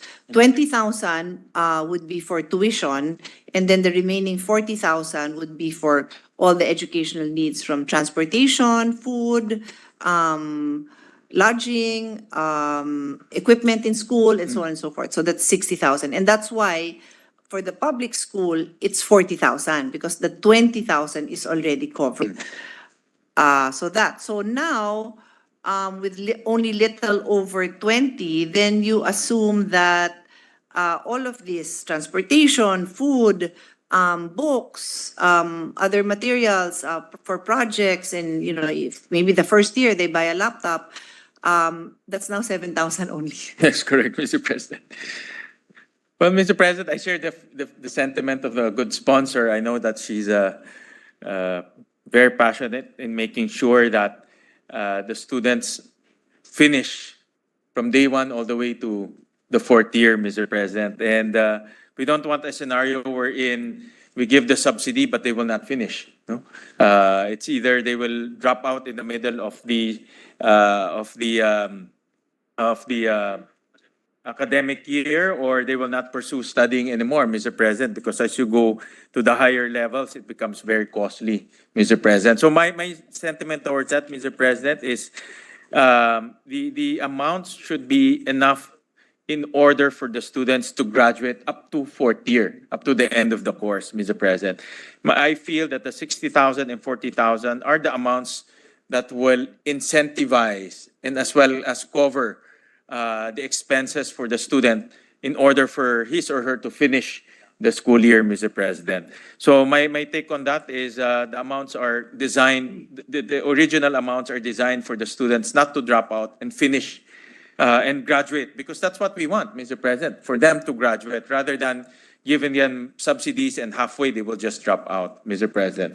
So I will just request from the Commission, Mr. President, a study on the amounts that the reduced amounts, Mr. President. What is the science and also the rationale on reducing those amounts? And I'll just request the Commission for that study, Mr. President, because marami nga tayong napapag-aral, di naman nila natatapos, Mr. President. As opposed to konti lang, pero tapos naman lahat, Mr. President. So that is the logic that I'm thinking, Mr. President. What I'd like to share to His Honor's observations and statements is that with that now no longer in effect rates, the 60 and the 40,000, the completion rate is 79.2, so almost 80%, so not too bad. And now that you reduced it, bababa ito. So I guess there's a threat that it will go down, Mr. President. I honestly feel it's a huge threat because, like I said, the findings of EDCOM is that financial challenges are the biggest deterrent to finishing. So is that a policy that you can still review? Because when you accept this additional 50,000 students, next year we will now have to subsidize 100,000 kasi 50 plus another 50 sophomores na sila. The following year it's going to be 150, it's going to be 200. So when you look at me like that, it's going to produce that money. Well, Mr. President, I'd like to urge the Commission to re-study the amounts. Yeah. And also to rethink the amounts. And the threat there is bababa yung ating graduation rates. Yun na nga eh. And I wish, and this is another lengthy discussion ongoing, is that do we even have, in other countries or even in the Philippines before, you have an associate degree, di ba? Maraming ganon. So you can actually you can opt out after the second year, work and go back. There's also the ladderized education law that I sponsored. Pero it's not even available. It's not widely available in many souks.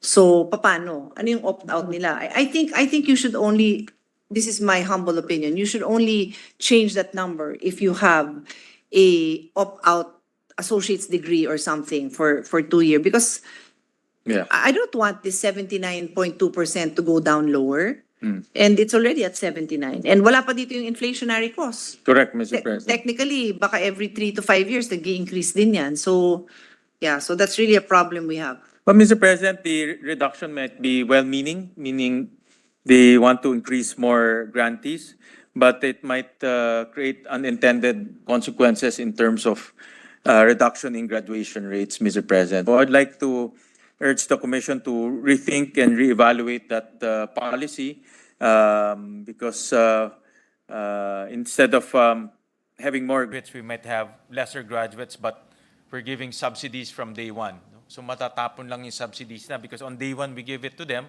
but they will not finish the course. So as opposed to giving it on day one and finishing the course, Mr. President. So I would like to, again, to restate my sentiment that the Commission should rethink this policy and just submit to the committee the study on how they came up with the 27,000, Mr. President. May sagot na sila dun eh. It's by the sheer, they just adjusted it, di ba? That's what you said. They just adjusted it because of the sheer number of. Yes, Mr. President. So that's a problem because there are consequences that you did not factor in, Yeah. and there are nodding yes.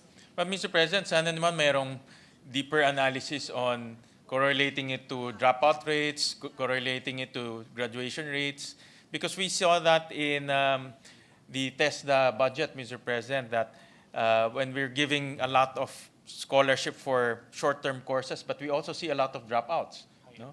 High attrition rates, Mr. President. So that might become the phenomenon with this lower down subsidy rates, Mr. President. So may unintended And I'll add to consequence that, talaga. Mr. President, PIDS already said that 40% of our graduates are overqualified. So actually, I'm posting this question to the own agencies that I'm defending.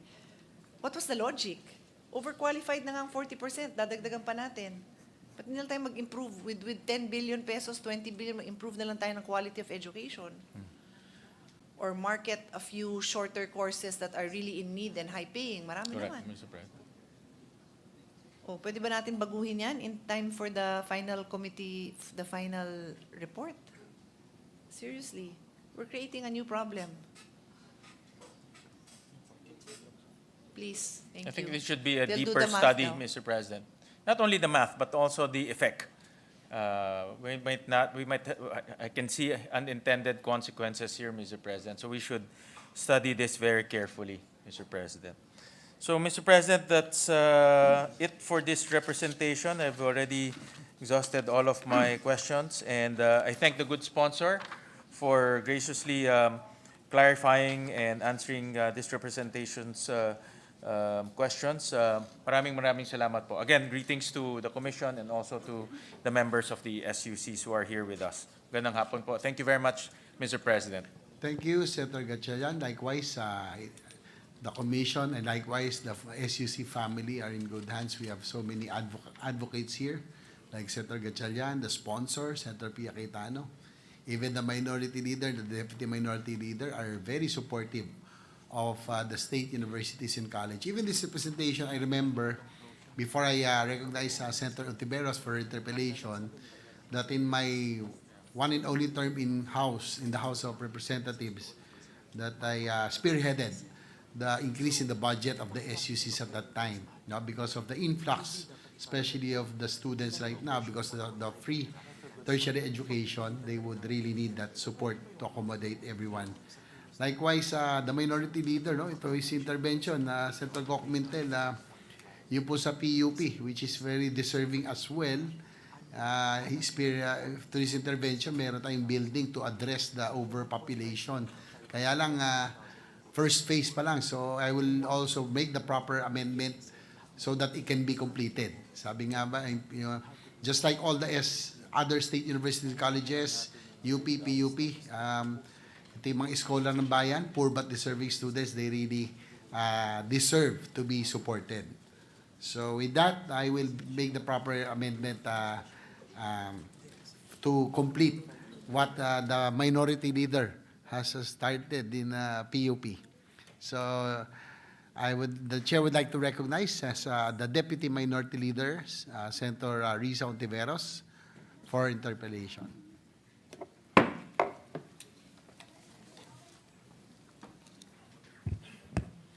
Salamat, Mr. President, at magandang hapon po, magandang gabi na pala, good sponsor. At sa Commissioner ng 𝗕𝗔 at lahat po ng mga opisyal ng ating mga state colleges and universities. So, Mr. President, good sponsor, una po tungkol sa safe spaces.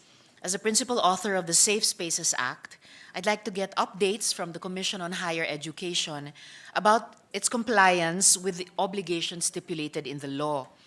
Pwede po bang i-inform ng good sponsor itong representasyon sa bilang ng mga higher education institutions na in-inspect ng Commission. Ano po yung percentage ng mga institusyong ito na nag-comply sa kanilang mga obligasyon sa ilalim ng Safe Spaces Act, good sponsor?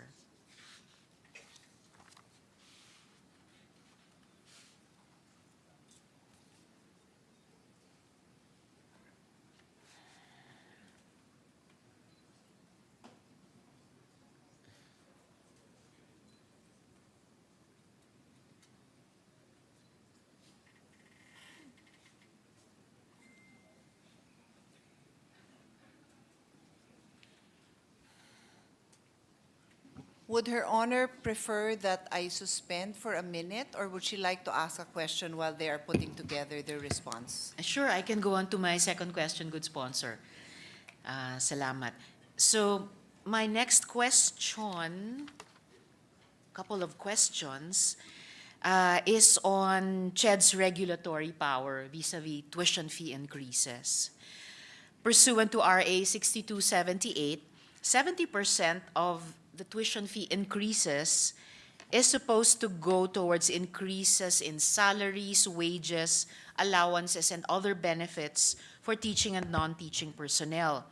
I understand that the Commission has issued 2 memoranda orders on this, specifically CMO number 3 and number 8, series of 2012. In effect pa po ba ang mga CMOs na ito, good sponsor? Yes, Mr. President. Alright, salamat, good sponsor. Kung ganon, based on CMO number 3, 𝗕𝗔 regional offices have the responsibility to monitor the implementation of the allocation of incremental proceeds. We have received complaints from the Council of Teachers and Staff of colleges and universities that their members have not been receiving the 70% share of tuition fee increases in their universities.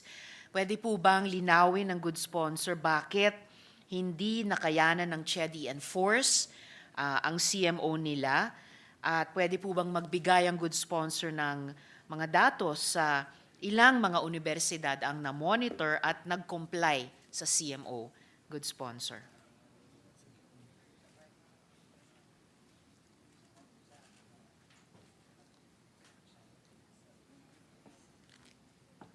Yeah.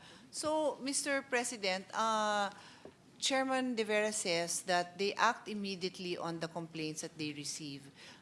If Her Honor would like to forward those complaints, they will immediately act on it, because at this very moment, he's not aware that there have been any that have been brought to their attention.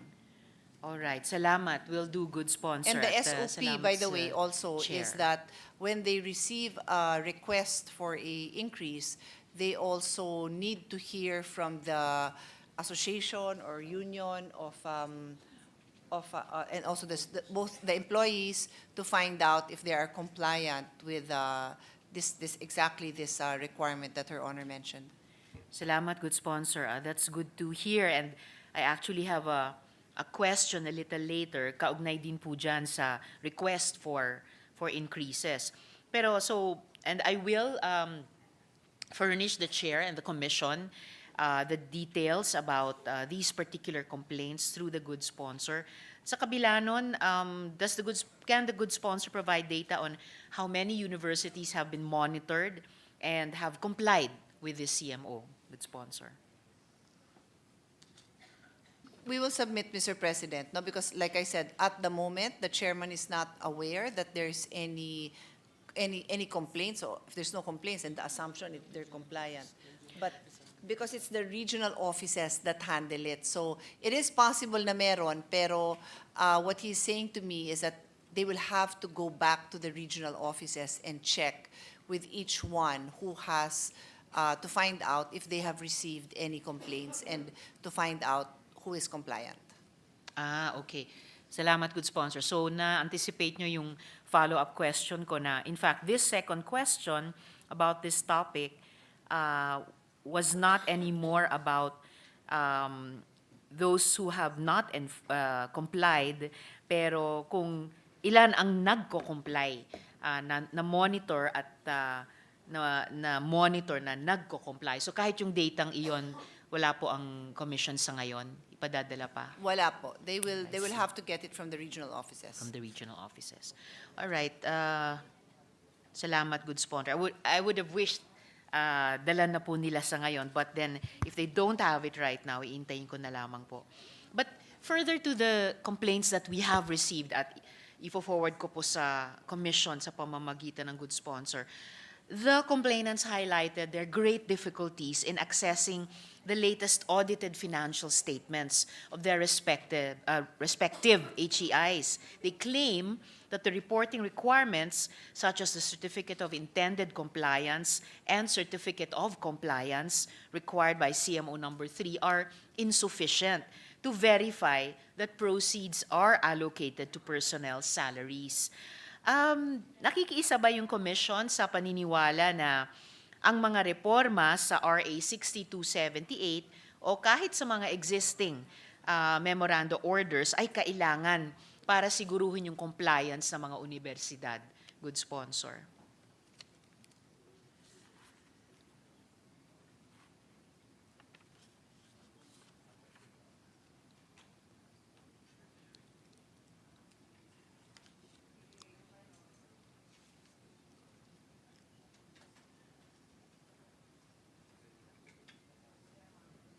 So, Mr. President, what they have are the prerequisites for the application. They do not have the post financial statements after. So, but I've already asked them. I think it should be included so that they can automatically see the compliance with the regulations. And they said they will do that, Mr. President. Salamat, good sponsor, pati sa pakikiisa ng good sponsor dun sa concern ng representasyong ito. And does the Commission also share the belief that the good sponsor shares? At will this possibly lead to reforms to the law itself and also reforms to existing memoranda orders, good sponsor? Yes, but basically that's what they already confirmed with me when I explained it to Her Honor a minute ago. So we have their assurance. All right, salamat, good sponsor.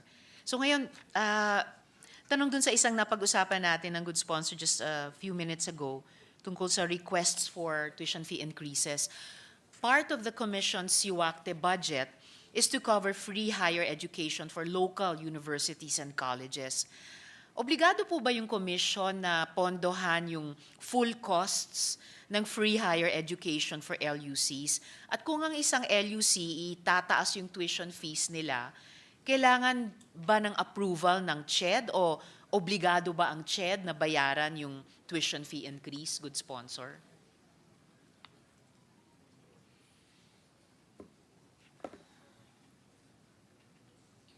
So, �CHED does give, �CHED ba or UNIFAS? UNIFAS does give the full tuition for the looks, but by law, they cannot increase for 5 years. So wala namang idadagdag kasi they are prohibited from increasing. Okay. Pero kung yung isang LUC na participant na sa UNIFAS, sinusuportahan na ng UNIFAS, kung lumipas ng 5 taon, magtataas sila ng tuition fee, kailangan ba aprubahan muna ng �CHED or ng UNIFAS for that matter? At obligado ba siya bayaran yung tuition fee increase, good sponsor?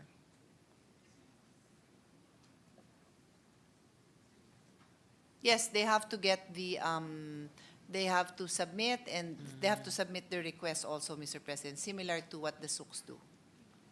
Okay. So they have to submit, ibig sabihin kailangan aprubahan muna ng UNIFAS at pagkatapos nun, Yes. saka obligado ang pagbayad sa increase. All right. Salamat, good sponsor. Dako naman po ako, Mr. President, sa task force report. My office, in collaboration with others, worked with the Commission on Higher Education on the task force report to address issues related to higher education subsidies. The recommendations were designed to tackle challenges the Commission faces to ensure eligible students receive their complete grants in a timely manner.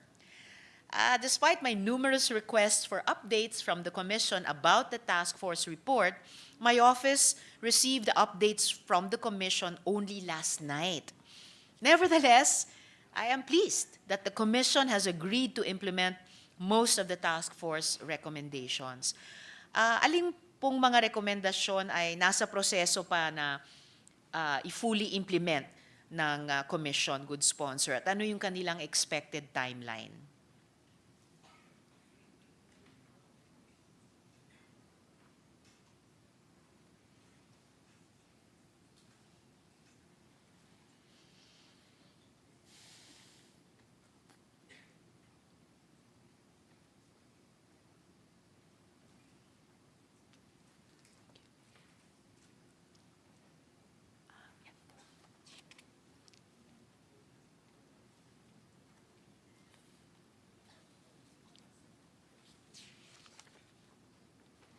So, like the automatic fund release mechanism and policy implementation by UNIFAS, the UNIFAS is in the process of finalizing a new MOA with the Land Bank of the Philippines so that Land Bank Visa debit cards may be used in disbursing funds directly to the students. And then on the enhanced automation of the UNIFAS system, the UNIFAS Secretariat has developed a system to enhance the process in FHE billing. The system automates the computation of fees based on the certified TOSF from the HEIs. This will ensure the accuracy and timeliness of the submission of billing documents.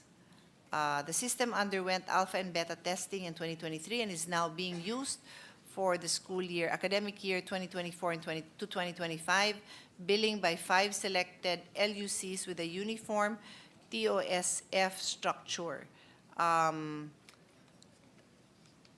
There's a report on all this. It's quite lengthy, so we can just furnish Her Honor with a copy. Thank you so much, good sponsor.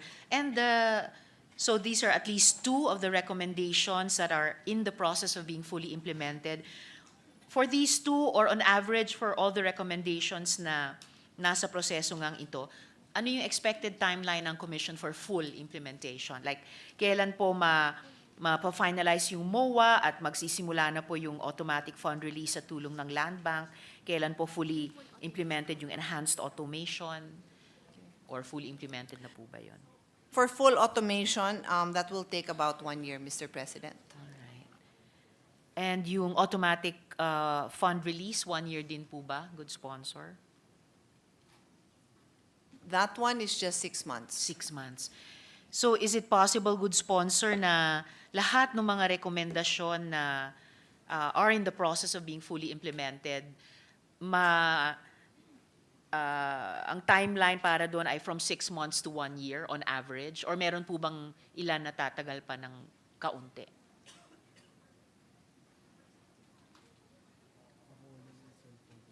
No, it won't go beyond 1 year, Mr. President. Salamat. That's good to know po. So more or less 1 school year din para sa mga estudyante. Salamat, good sponsor. Now, over the years, hundreds of students have reached out to my office expressing their uncertainties about when their much-needed scholarship funds would arrive. Students who want to voice their grievances are held back by fear of suffering repercussions, to which the UNIFAS Secretariat mentioned that they have grievance mechanisms in place. Pwede po bang magbigay linaw ang good sponsor sa ano ang mga grievance mechanisms in place para sa estudyante? Paano sinisiguro ng komisyon na mga estudyante ay mabibigyan ng isang safe environment para isaboses yung mga concerns nila nang walang takot ng repercussion mula man sa respective 𝗕𝗔𝗏 nila o higher education institution, good sponsor?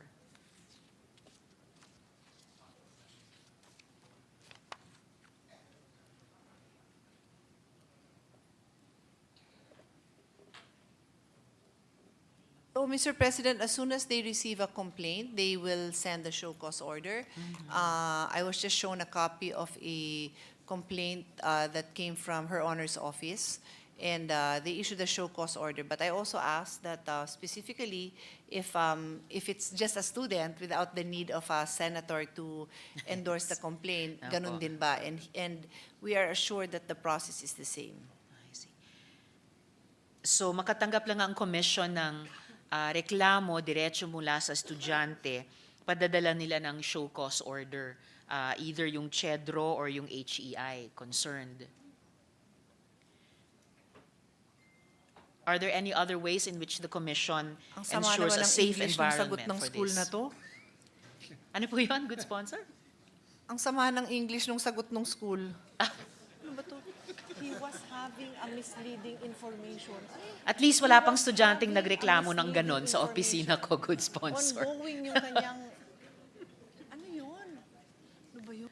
Mas grabe yung mga reklamo nila. Grabe yung reklamo ko dun sa English nila. Opo, good sponsor. Are there any other ways in English or whatever other language that the Commission provides a safe environment for students to bring their concerns or complaints forward? May hotline din sila, but I will ask a follow-up question for Her Honor's better for Her Honor and my better understanding. Katulad niyan, yung sulat na pinakita niyo sa akin, may name ng student. Pag nagsabi yung student na itago yung pangalan niya, kung hindi naman specific, tinatago niyo naman. O, yun naman, tinatago naman nila yung Parang pangalan. tayo dito sa Senado, good sponsor, nire-redact. Opo. So, any other ways that a safe environment is generated for the student without fear of repercussions? Good sponsor.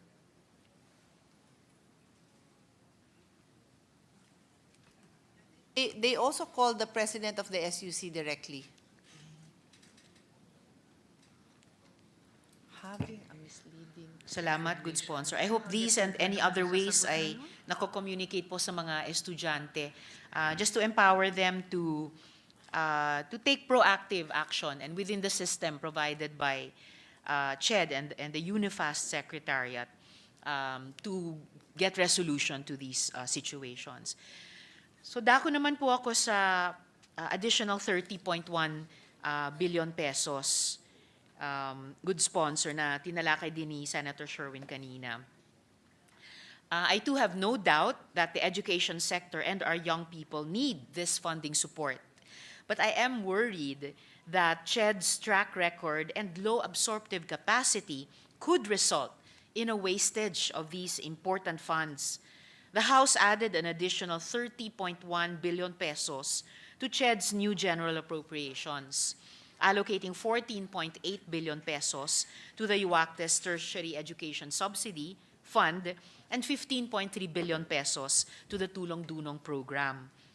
Pwede po bang mag-provide ang good sponsor ng datos o kahit projections para suportahan yung additional na 30.1 billion pesos? Ilang mga benepisyaryo, pareho sa current at saka sa new grantees, ang magbebenepisyo dito, good sponsor?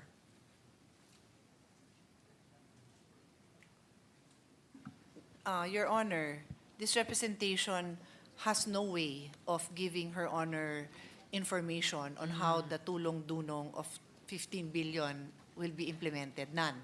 So, as I've said in the earlier, it's a... I shouldn't expect you to be a mind reader, good Yes, sponsor. yes, yes. Okay po. I can try. I have an imaginative mind. But no, we do not know. Now, as for, but I just want to point out that there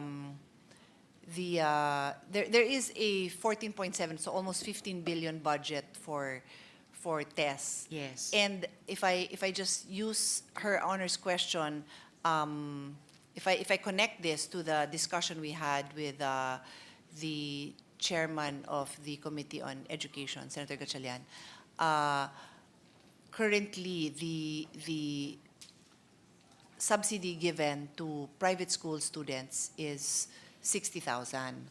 It was reduced to 20,000 for 2025, but very recently the board said 27,000. So that's still less than half of the 60,000 they have been receiving the past few years. So definitely an increase in tests will help. because the 27,000 can be augmented to at least bring it back to 60,000. I don't know how many, kasi yung 15 billion, 14.78 billion, at 20,000 per beneficiary, that is 750,000 beneficiaries, 750,000. Currently, the test beneficiaries are roughly 500, 400 plus, 600 na. So, itong 600 will now be 25% receiving more. a reduced amount of 27, as I mentioned, right? So, if this additional 14B would be given to 750,000 beneficiaries, so the first 600 can get that 20 and will almost be brought back to the 60,000 that they're receiving. So for me, okay yon, yung sa test. Yung sa tulong-dunong, ano ba to? We assume or it is a number, 7,500. Okay. So sa tulong-dunong, the grant is 7,500 per SEM or 15,000 a year. And that is 1 million beneficiaries. The problem is, as I mentioned earlier, the following year, they have to be absorbed by tests.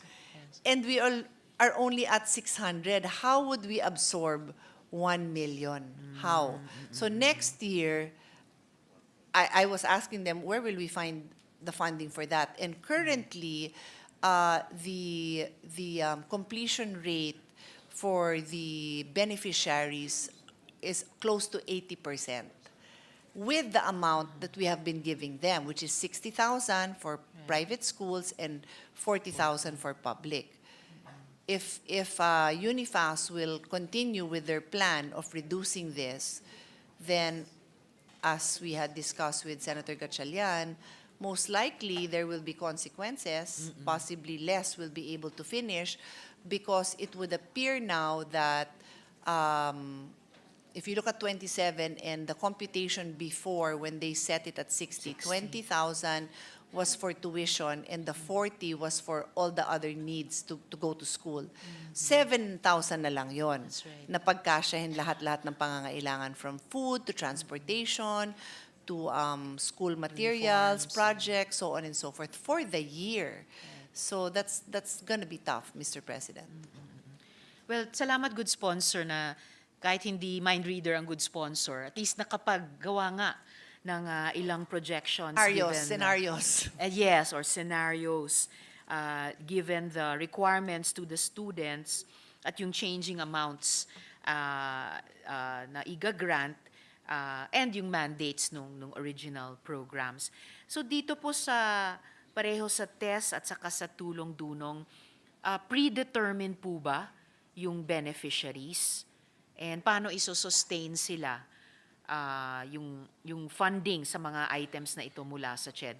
So simpleng tatanggapin ba ng 𝗕𝗏 yung pondong ito, yung dagdag na pondong ito, good sponsor? To a large extent, the test beneficiaries are predetermined because they will continue giving the same beneficiary for the freshman year all the way till the senior year. Yes. As I mentioned, doon naman sa tulong-dunong, yung beneficiaries niyan must then be absorbed by tests. So in that sense, predetermined. But ang tulong-dunong kasi can be availed of, I think there's not really any specific standard.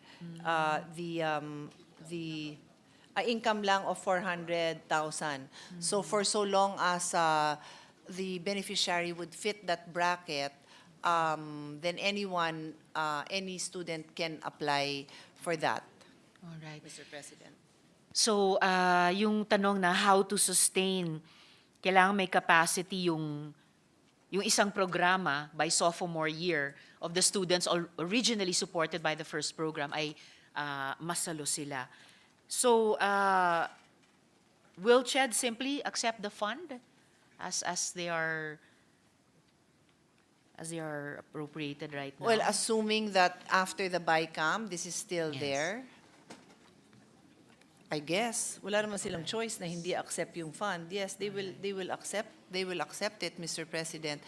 You know, I'm guessing, I don't know if it's Her Honor, if it's part of her follow-up questions or the presiding officer now. Remember the number that CHED gave us earlier was 1.6 million applicants. So based on my discussion now with Her Honor, where I said that sa test, lalabas siya ng 750,000 beneficiaries at 20,000 per person. But it's actually now 27, so mababawasan ng konti yung 750. Baka naman yun yung formula ng House. Kasi nga 1.6 eh. So they have now 1M. But again, I'm just guessing. Yes. The good sponsor is maybe a little more successfully mind reading. Opo. And pwede po bang magkaroon ng idea, good sponsor, paano yung subsidies, parehong yung test at saka yung tulong-dunong, ay ni-utilize by the receiving HEIs para i-improve yung pinag-uusapan din ng good sponsor at ni Senator Sherwin kanina, para i-improve yung kanilang carrying capacity o service capacity. Halimbawa, may income-derived ba yung mga HEIs, good sponsor? Yun lang po sa part ng test, 20,000 for 20,000 goes to the schools, goes to the SUCs. So they will then use that. For private schools only, no? Because yung sa public schools, wala na silang idadagdag dahil covered na yun dun sa higher education fund. So for the private schools, they will get the 20,000. And hopefully yun yung paraan na once yung mga tulong-dunong freshmen lilipat sa test bilang sophomores, na improve yung carrying o service capacity ng HEIs sa pamamagitan din ng test. Is that how it could work, good sponsor? Sorry, I It's missed all right, that last good sponsor. statement. It's just Opo, a continuing to think aloud with a good sponsor, so ito ba isang paraan, whether by design or by the way the programs operate, evolve, and interact with each other, na by the time yung mga tulong-dunong freshmen maging sophomores at lilipat sa test sa susunod na school year, nakapag-improve ng service or carrying capacity yung HEIs na nag-i-implement ng test para masalo itong mga original tulong-dunong students, good sponsor.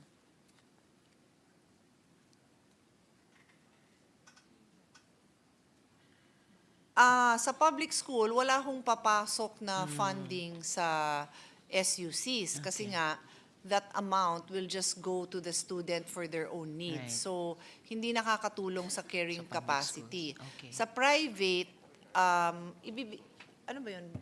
Ba't kunyari bigyan mo 7.5? Anong part doon ang ibibigay nila? Or buo yun? Kailangan bigyan? Bahala na siya. So kung kulang siya ng 2. Okay. So sa private school, the way it works, that 7,500 per SEM that is received, they can choose to augment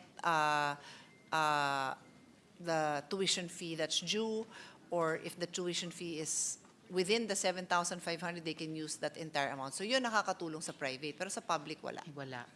Okay. So yung private lang ang pwedeng in a way, counterpart dun sa subsidies mula sa CHED.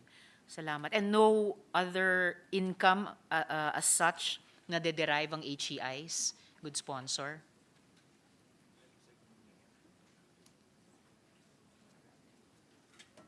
None. Alright. Salamat, good sponsor. So, dako po ako sa absorptive capacity at saka deficiencies. So, while these scholarship programs hold immense potential, it's essential to ensure that the CHED has the capacity to implement them, along with its other programs, implement them effectively, and utilize the allocated funds efficiently. To this end, I'd like to draw attention to some concerning data on CHED's fund utilization rate. During the Senate Committee budget hearing, CHED reported low obligation and disbursement rates for fiscal year 2024, with only 27% of the funds obligated and 22% disbursed. Chair De Vera noted that the Commission is struggling to obligate and disburse funds due to the 6 billion peso augmentation allocated for this year.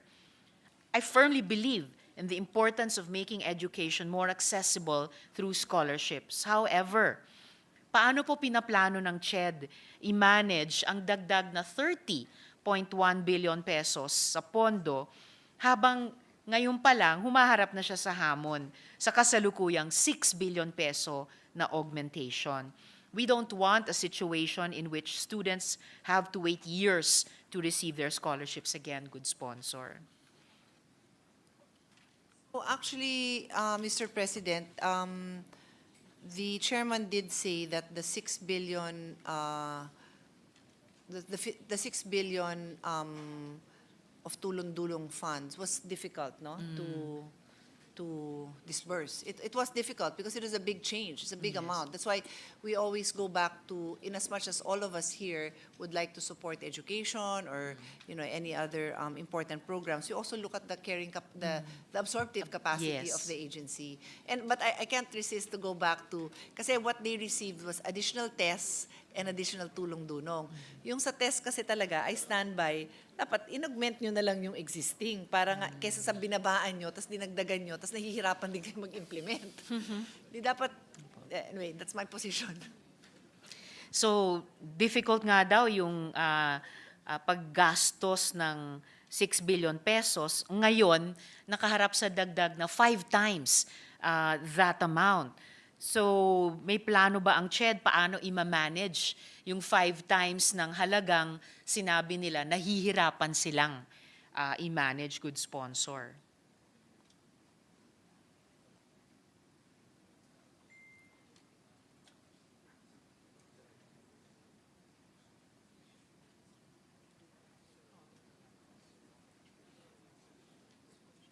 So, Mr. President, as I've already mentioned, this representation is supportive of returning to the previous amount, the test subsidy of 60,000 and 40,000. Yes. So I was just asking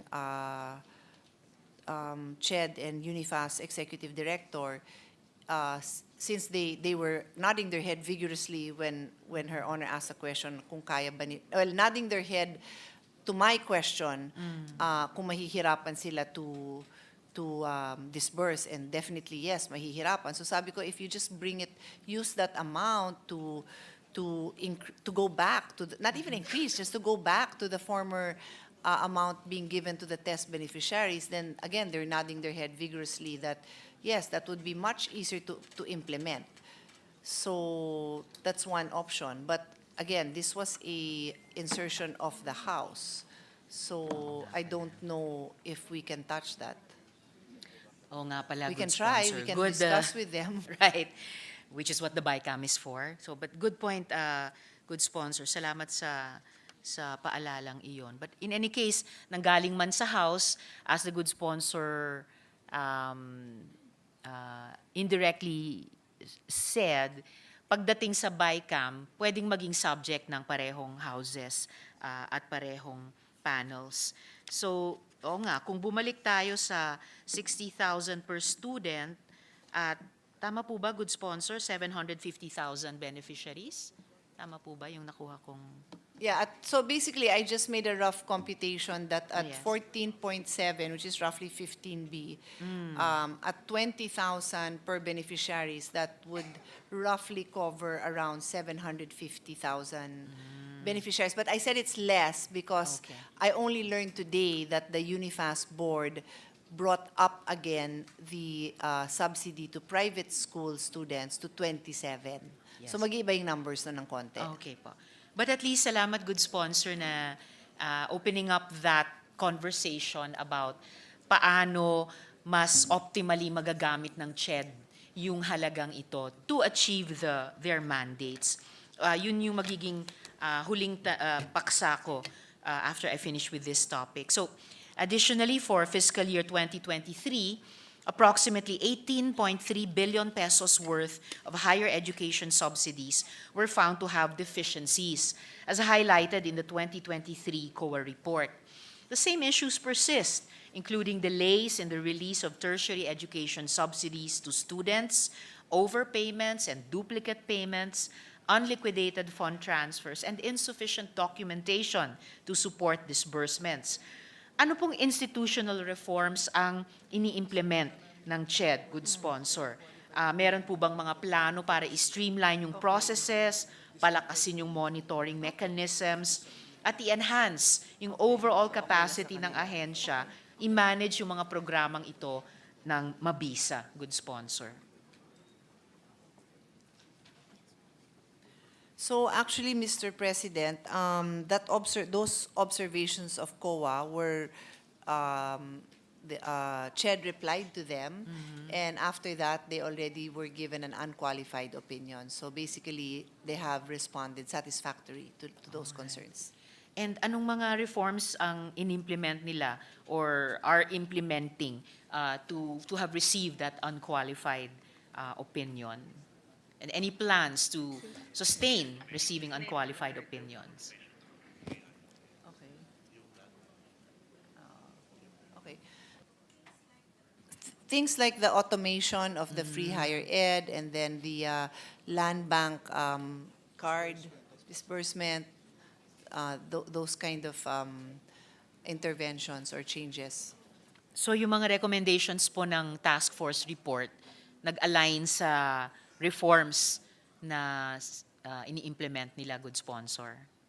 That is correct, Mr. President. Salamat. So, huli sa paksang ito, pwede bang mag-request sa commission na magsumite ng comprehensive plan na dedetalye kung paano nila ini-intend na efficiently i-obligate at i-disburse yung kanilang pondo para siguruhin na yung mga scholars matatanggap yung subsidies nila sa tamang panahon, good sponsor? That is all in the COA response, so we'll give Her Honor a copy of that COA response. Thank you, good sponsor.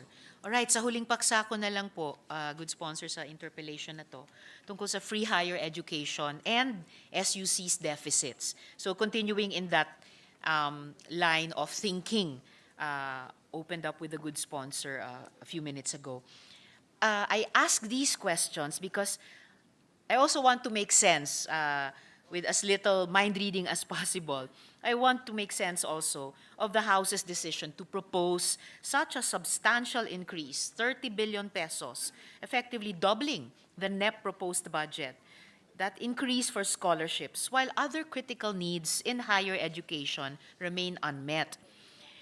It's no secret that our state universities and colleges, as key implementers of the 𝗥𝗘𝗚𝗟𝗏 Act, are riddled with challenges, particularly budget deficiencies.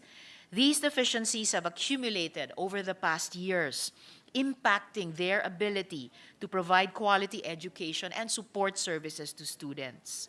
Adding to this concern, I understand that a portion of the budget for 𝗥𝗚, free higher education, specifically 7.06 billion pesos under purpose number 10, was transferred to unprogrammed appropriations. Eto na naman po tayo, good sponsor.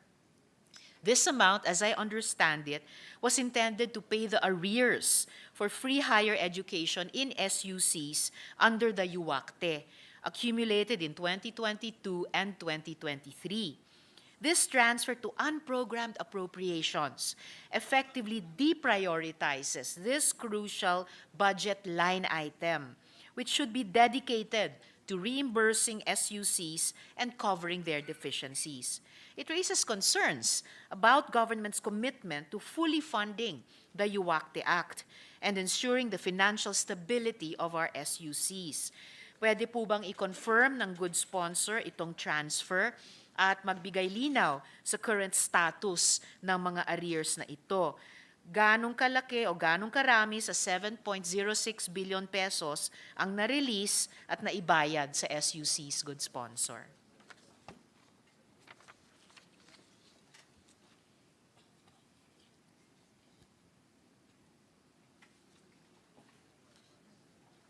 Sorry, was Her Honor's last question how much of the 6.7 was released? Yes, and paid to the SUCs.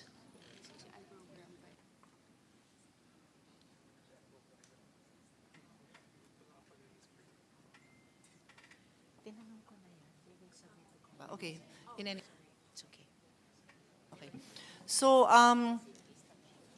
This representation shares the observation and the concern of Her Honor. She is correct that 6.7 billion was placed under unprogrammed appropriation. 6.7 billion, good sponsor, or 7.06 billion? Ang nasa akin is 6.7. 6.7 Let me lamang. check. Okay po.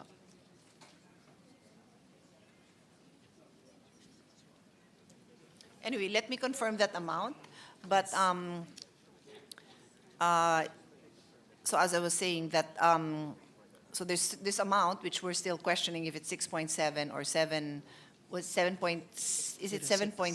7.06. 7.06. Okay, let's check what that amount is. Okay. It's under unprogrammed appropriations. As of now, none of it has been released, but this same amount already appears in the GAA for 2025. I do just have 20. So first of all, Mr. President, we confirm that the amount in the GAA is 7.06 billion. And it's in the unprogrammed appropriations, good sponsor? Yes, it is in the unprogrammed. However, very recently, DBM has informed the SUCs that they can prepare the billings for this. As to whether they will actually be able to fund it, this representation wouldn't know. But that's a good sign that they've been asked to prepare their billing. For the full sum Yes. across SUCs of 7.06 billion pesos. Well, they've been asked to prepare Thank their you. billing for that. Thank you, good sponsor. Okay. And the current status of these arrears, they're still at that sum of 7.06 billion pesos. Yes, because there hasn't been any initial payments made. But what I just wanted to add to the discussion, consistent with the discussion with Senator 𝗥𝗘𝗟𝗟, is that, again, the amount, part of the reason why there's this difference in amount is because of the DBM manner of computation, which is based on the enrollment 2 years before, and what is provided by law, which is the projection of the SUC. And what I added into the discussion is that that projection should also be based on carrying capacity, because, you know, an SUC may want to accommodate all the young people of college age, but have no carrying capacity for that. And I think that should be a very important part of the discussion and the computation, Mr. President. Before we leave, my last question, good sponsor, about these arrears, no, ng mga SUCs. Pwede po bang makahingi ng input through the good sponsor mula sa PASUC? Maaari bang malaman mula sa PASUC kung may collectibles o receivables pa sila, at kung mayroon, magkano in particular mula sa UACTE, good sponsor?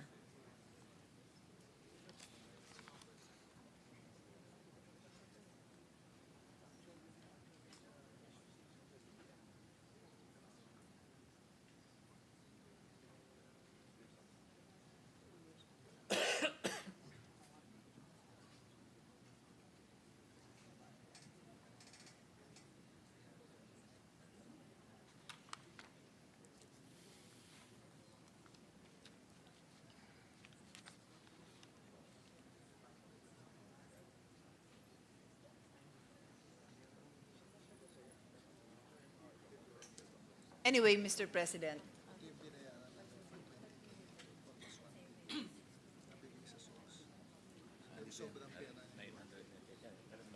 Na-minus na yan. Na-minus na yan. Okay. When? So actually, Mr. President, for 2022 and 2023, the total amount due is 6.7 billion. That is why my amount was 6.7 billion. Yes, I I still do not understand. understand why there's a difference between the 6.7 and the 7.06. Right. But at least I know now where the 6.7 came from. That is the amount from PASUC on the amount due them. And this already includes almost 1 billion paid by 𝗕𝗔 to reduce that amount, which was 1 billion pesos more. Okay? So 6.7 yung due until 2023. For 2024, the record of PASUC based on the estimate, more or less, coming from the different SUCs is an additional 2.3 billion. Okay. There. So there.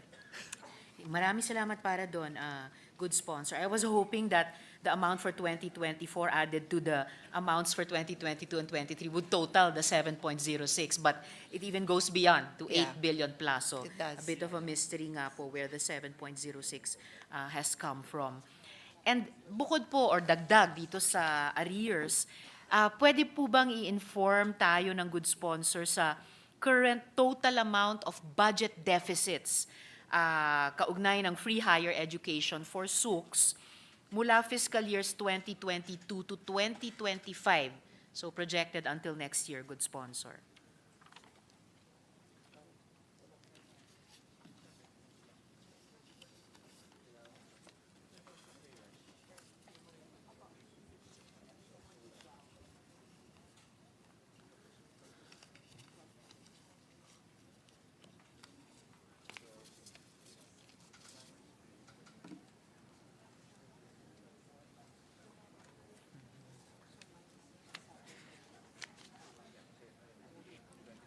For 2025, they project that 3.69, so 3.7 billion in addition. In addition to the amounts we were talking about earlier, good sponsor. So sorry, where is that? From 2022 to 2023, 6.7 billion. And then for 2024, 2.3 billion. Yes. So 9 billion running total. Yes. Plus projected 3.7 billion next year, 12.7 billion That is total. correct, yes. 12.7. So really quite a significant amount, good sponsor. So to my last question, so there is a deficit of 12.7 billion in the budget for free higher education for SUCs. Meanwhile, an additional 30.1 billion, or almost 3 times as much, was added to the 𝗕𝗔 budget, even as SUCs experience these budget deficits to provide free higher education to their students. Given the recurring issues that the 𝗕𝗔 encounters, my concern is that the 𝗕𝗔 will be unable to disburse these funds while we neglect the fundamental needs of our SUCs and the full implementation of free higher education. Hindi kaya, good sponsor, na mas prudent approach ay unang magtaya na fully i-fund yung free higher education budgets ng SUCs, lalo na habang naghihirap ang komisyon na i-obligate at i-disburse yung kanilang fiscal year 2024 funds, good sponsor.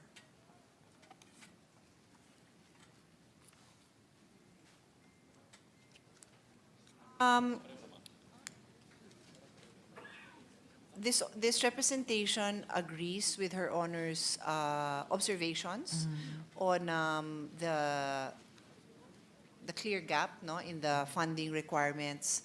But on the other hand, just want to reiterate that merely funding free higher education without comprehensively analyzing what is the absorptive capacity of every SUC and ensuring the delivery of quality education will not solve the problem, because simply accepting more students based on projected desires of people to enroll does not automatically translate to quality education. And as we have said, there is already a finding from PIDS that 40% of our graduates are overqualified. Does that mean that they are not intelligent or not well educated? I don't think so. It may mean that they're job mismatch, which that's why we passed a law on that. It may also mean that, well, I think that's the biggest takeaway, that the courses that they finish are not aligned with the job opportunities available. So I think this discussion cannot be simplified by simply saying that just put more funding in free higher education. It really must be a comprehensive analysis of what is the absorptive capacity of every SUC and how we can strengthen the delivery of education per SUC. Salamat, good sponsor. At talagang kailangan niyang comprehensive analysis because indeed, it's not a simple situation. Maraming moving parts, factors or variables. At talagang dapat umiwas tayo sa mga simplistic lang na mga akala natin solusyon, which may create even more problems. And I appreciate na binigyang diin ng good sponsor, even throughout the whole interpellation, at kahit sa huling tanong na to, yung mga variables about the absorptive capacity of each SUC. Kanina, in fairness, pinag-usapan din natin yung absorptive capacity ng 𝗕𝗔 mismo, and then also for the SUCs, yung delivering quality education. It makes me think na baka maging mabunga pag-aralan kung paano babanggain itong mga variables na ito among others, no, yung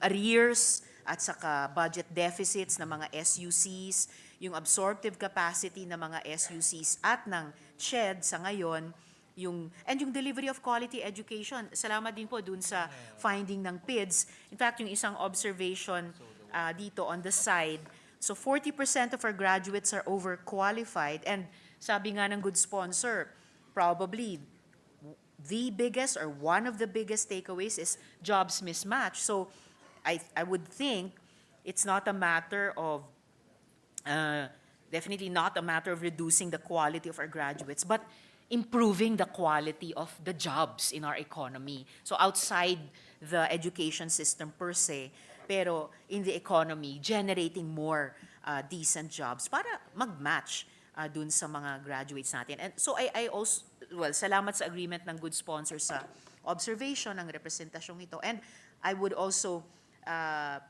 continue along her line of thinking to say na sana mapag-aralan nga, makapaggawa ng isang comprehensive analysis paano pagbabanggain o pagsasama-samahin yung mga variables na ito. So in the same spirit na pinag-isipan kanina ng good sponsor, ano kaya't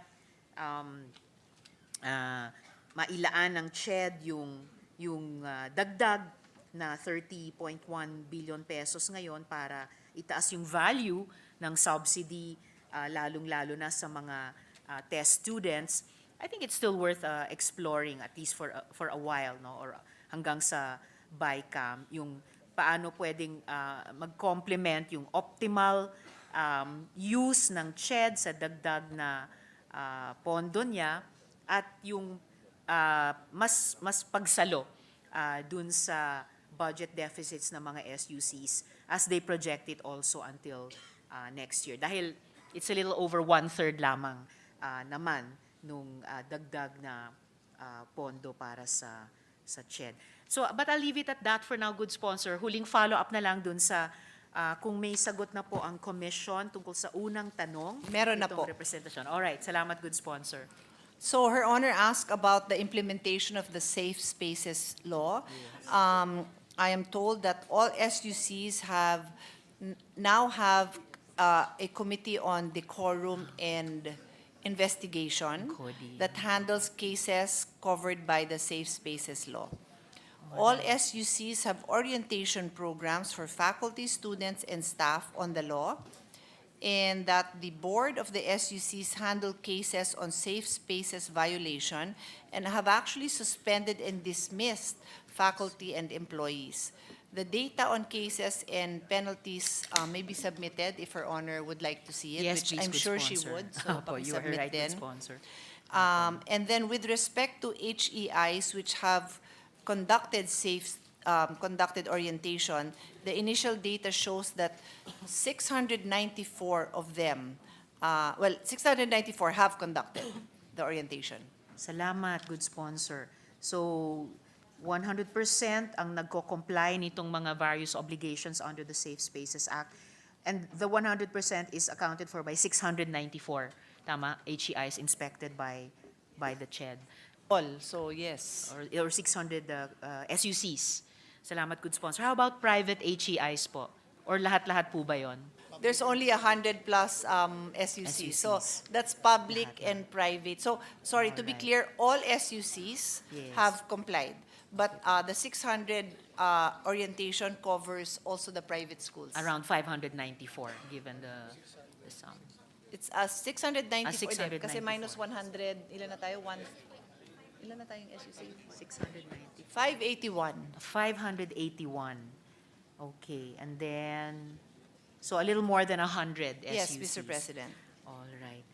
So, abangan ko na lang po, good sponsor, yung mga hininging mga dokumento at saka datos, and we'll continue engaging in these issues with the help of the good sponsor. Maraming salamat po. Salamat po, Mr. President. Thank you, Mr. President, to our Deputy Minority Floor Leader. Majority Leader. Mr. President, I move for a minute suspension, Mr. President. 1 minute suspension.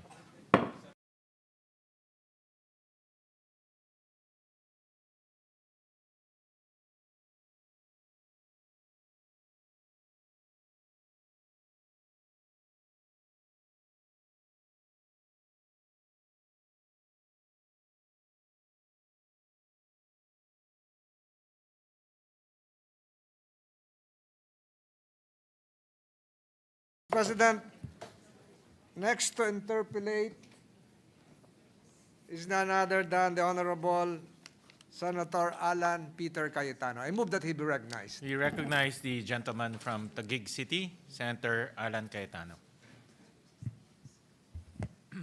Thank you, Mr. President, Mr. Majority Leader. Will the good sponsor yield to a couple of questions? Of course, Mr. President. I always have to get her permission. Hindi na umulit yung questions nung mga nandito kanina. But it's okay. Except for one topic, Madam Chair, on the scholarship, but not exactly the same question as Senator Risa, but the same concern. Wag daw kasi umulit questions ko. So sabi ko, hindi I only exactly. say that to him for the record. Yung iba pinapayagan ko umulit.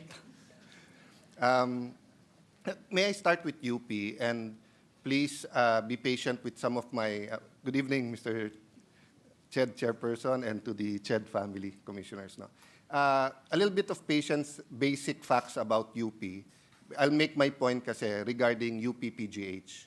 So, Madam Chair, as a former member of the Board of Regents and also as a former chairman of the Committee on Higher Education and a graduate of UP Diliman, in fact, the last UP volleyball member of the last UP volleyball team to be the UAAP champion, how many campuses does the university now have? I mean, most of us here know the answer, but To the just to refresh our current memory. regent of UP, you may like to answer your own question.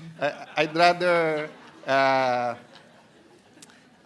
President Gigil, because I just want to make my point regarding PGH. So now we have Open. Okay. 9 campuses, including the Open University, counting the Open University. And so when UP was first established, we only had one campus, right? Yeah. And at that time, did we already call it the UP system or just UP lang, no? No. Yeah. So it became a system when we had different campuses. I actually went to UPLB first with Senator Miggs, former Senate President, before going to UP Diliman. And is it correct that one reason you want to have a system is you want to have the same standards for all campuses? Because if it's not a system, baka yung quality mo in one campus won't be the same quality. I mean, it's the same as McDonald's or Jollibee or hotels, di ba? Universities. You want to make sure that the quality of education, the brand that you're selling, not only to the students but to the employers are the same. Is that correct? Basically, yes. Okay. So that goes to my main question, which is, how many PGH hospitals do we now have? 1. PGH Hospital? 1 plus... 2 plus... Ano yung 2 plus? Clark is a polyclinic. Okay. The other one is, currently we have, no? But, ayan. Okay. Okay. Liman, tapos na architecture. picture. Is PPP rollout ready? Ang Diliman. Okay. Feasibility study is done. But the Carmona is mag-open na yan. Baka mag-break ground ng construction by Okay. January. And then ano tong daba? Ano to? Wala pa siya. Okay. But it's already, the plans are already there as well. Okay, okay. So currently, Mr. President, there are two, PGH Manila and PGH New Clark City, which provides ambulatory care, and it will be a 200-bed hospital, which is for construction. And the focus will be sports and wellness, Mr. President. Would His Honor like me to read the future plans? And this is also, just on that answer, and the one in Clark is also going to be a teaching hospital, correct? Yes, all Yes. PGH, Okay. all our academic health units. No need for the exact plans. As you said, I do sit on the board at present, but more of, there are plans for more Yes. PGH teaching hospitals. But it's nice to put it on Yes, record yes, so that please. others can hear. Yes. And our minority floor leader is also a UP graduate, is intently listening. So PGH Diliman is going to be a 300-bed project with 12 advanced specialty centers, 12 advanced specialty centers. And then this will actually complement the specialty hospitals of DOH in the Quezon City area. And then there is PGH Carmona, which is a private and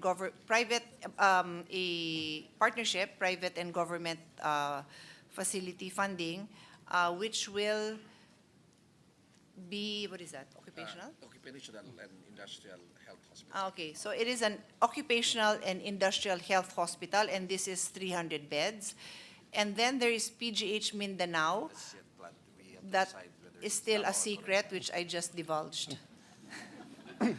No, the reason I asked that, Madam Chair, is many of us here had the privilege to have the heartache, the tears, also the effort, the crying in this hall, and for better facilities for PGH, di ba?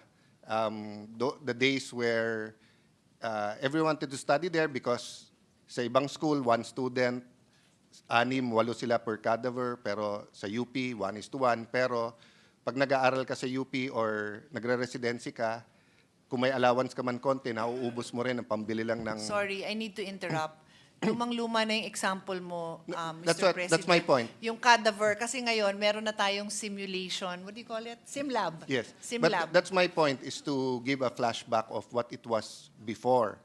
So my point is, the way we see PGH now, we want to make sure that every branch of PGH that we do have will not start out the way it was before. Diba? So meaning, if President 𝗔𝗓𝗓 now was president of Wendy's or of Jollibee, he wants to make sure that every single branch is as good as the other. Diba? Hindi yung meron kang super magandang EV ngayon na jeep, and then meron kang pinakamaluma na diesel na jeep. So that goes to my question. Right now, UP has chancellors in each campus, and then has the board of directors and a UP president. How is, let's say, how do we envision the administration or the system of PGH? So we do have a, Dr. Gap is here, no? So he's the, what's the official position in UP Manila and PGH? PGH director. Oh. So is he the PGH director of both UP Manila and also of Clark? Yeah. That is correct. So once we have more, and especially with the new highway to Clark, which is 2 hours away siguro, 2 to 4 hours, depende sa traffic from PGH Manila, parang kaya pa, di ba? But are we envisioning that dadating din yung time na parang meron kang katumbas na chancellor sa bawat PGH, tapos may director ka or may president ka for all PGH? So this will now be like a systems-led head, and this would be the vice president for hospital administration So or health. there's a couple of reasons why I mentioned that, but can I share just one reason? There was a foreigner in our old church ate sa BF Parañaque. His job was to sell schools abroad and offer scholarships and try to bridge Filipinos getting scholarships abroad. This was in the 80s and 90s, no? Yes, so you remember his name and ano. And one thing he taught me once I entered government is, in the Philippines now, when you build, let's say, a DepEd school, you finish the school, then you hire the principal. Sabi niya, it's the most basic mistake that husbands do, which is they build their wife's kitchen. Diba? You don't build your wife's kitchen if she wants a kitchen. You ask her what she wants and you allow her to build it kasi siya naman ang gagamit noon. Diba? It's like asking naman your wife to build you your man cave. You might be happy but you might not. No? So the point is, he was saying, wala pa yung school, i-hire mo na yung principal, i-appoint mo na doon para habang binibuild. So in one sense, I was tempted to say, kailan natin lalagyan ng pondo, kailan natin gagawin, and I don't really know which part of that is for the board and which part is for legislation, but I do know that legislation yung budget. So I would suggest lang, if at the appropriate time, the chairperson of the Committee on Finance, Senator Grace po, and the senior vice chairperson, Senator Pia, would consider putting some money na there. Because for me, the sooner you appoint a head of the whole system, he or she will already be part of, I know Dr. Gap is now part of planning everything, but at what point will it be too tedious for him to be managing more than 2 hospitals and then planning the rest of the system? No? So I just want to leave that there as a suggestion and, just draw from the wisdom of the UP system as a whole. No? So basically, every hospital would have a director, and then overseeing all of them is the UP system vice president. Systems level na. Yes, but are we also going to go the way of the campuses that you'll have a hospital director? So like di ba, parang hindi natuloy yung St. Luke's Davao, di ba? Pero meron kang medical director ng St. Luke's BGC, mayroon kang St. Luke's QC, pero may presidente ka ng korporasyon to make sure that all the services of St. Luke's are the same, no? So they are in the planning stage right now. Offhand, the responses that this representation gave is the initial discussions they have, because that's how they want to operate it from the systems level. But yeah, all of these have to be built, and it would be great to have a master plan. My recommendation lang is that if they need a little bit of money and a push or a special provision, because it takes DBM at least 3 to 6 months to, di ba, assuming everything's in order, to put the position. I would assume that that would also be an elective position by the Board of Regents. So, I mean, there's so much to do that even if you wanted it next month or 6 months from now, probably it will take 6 months to a year to put that all together. So whatever we can do in next year's budget, whether in terms of finances or special provisions, I think we should do, because it's just too risky, no, not to plan the whole system. Remember, here in the Senate, we're supposed to be more, how do I call it, less parochial. But as former speaker, I don't see anything about being parochial. So in the same manner, if there's anything about our hometown of Taguig, Pateros, Muntinlupa, Bulacan, I will mention it. But remember, anytime you have something of excellence, there is pressure from a popular mayor, governor, congressman to put up a branch there. So the sooner you have a head, a strict head, the right standards, the more sure we are that the lobbying will be, how do I put it, restrained. And Senator Pia is not a stranger to that. I mean, when she handled both education and a couple other committees, she made sure that hindi pwedeng pumasa dito yan pagka wala yung basic requirements. But even those requirements were internal lang sa Senate. No? Does PGH also does research?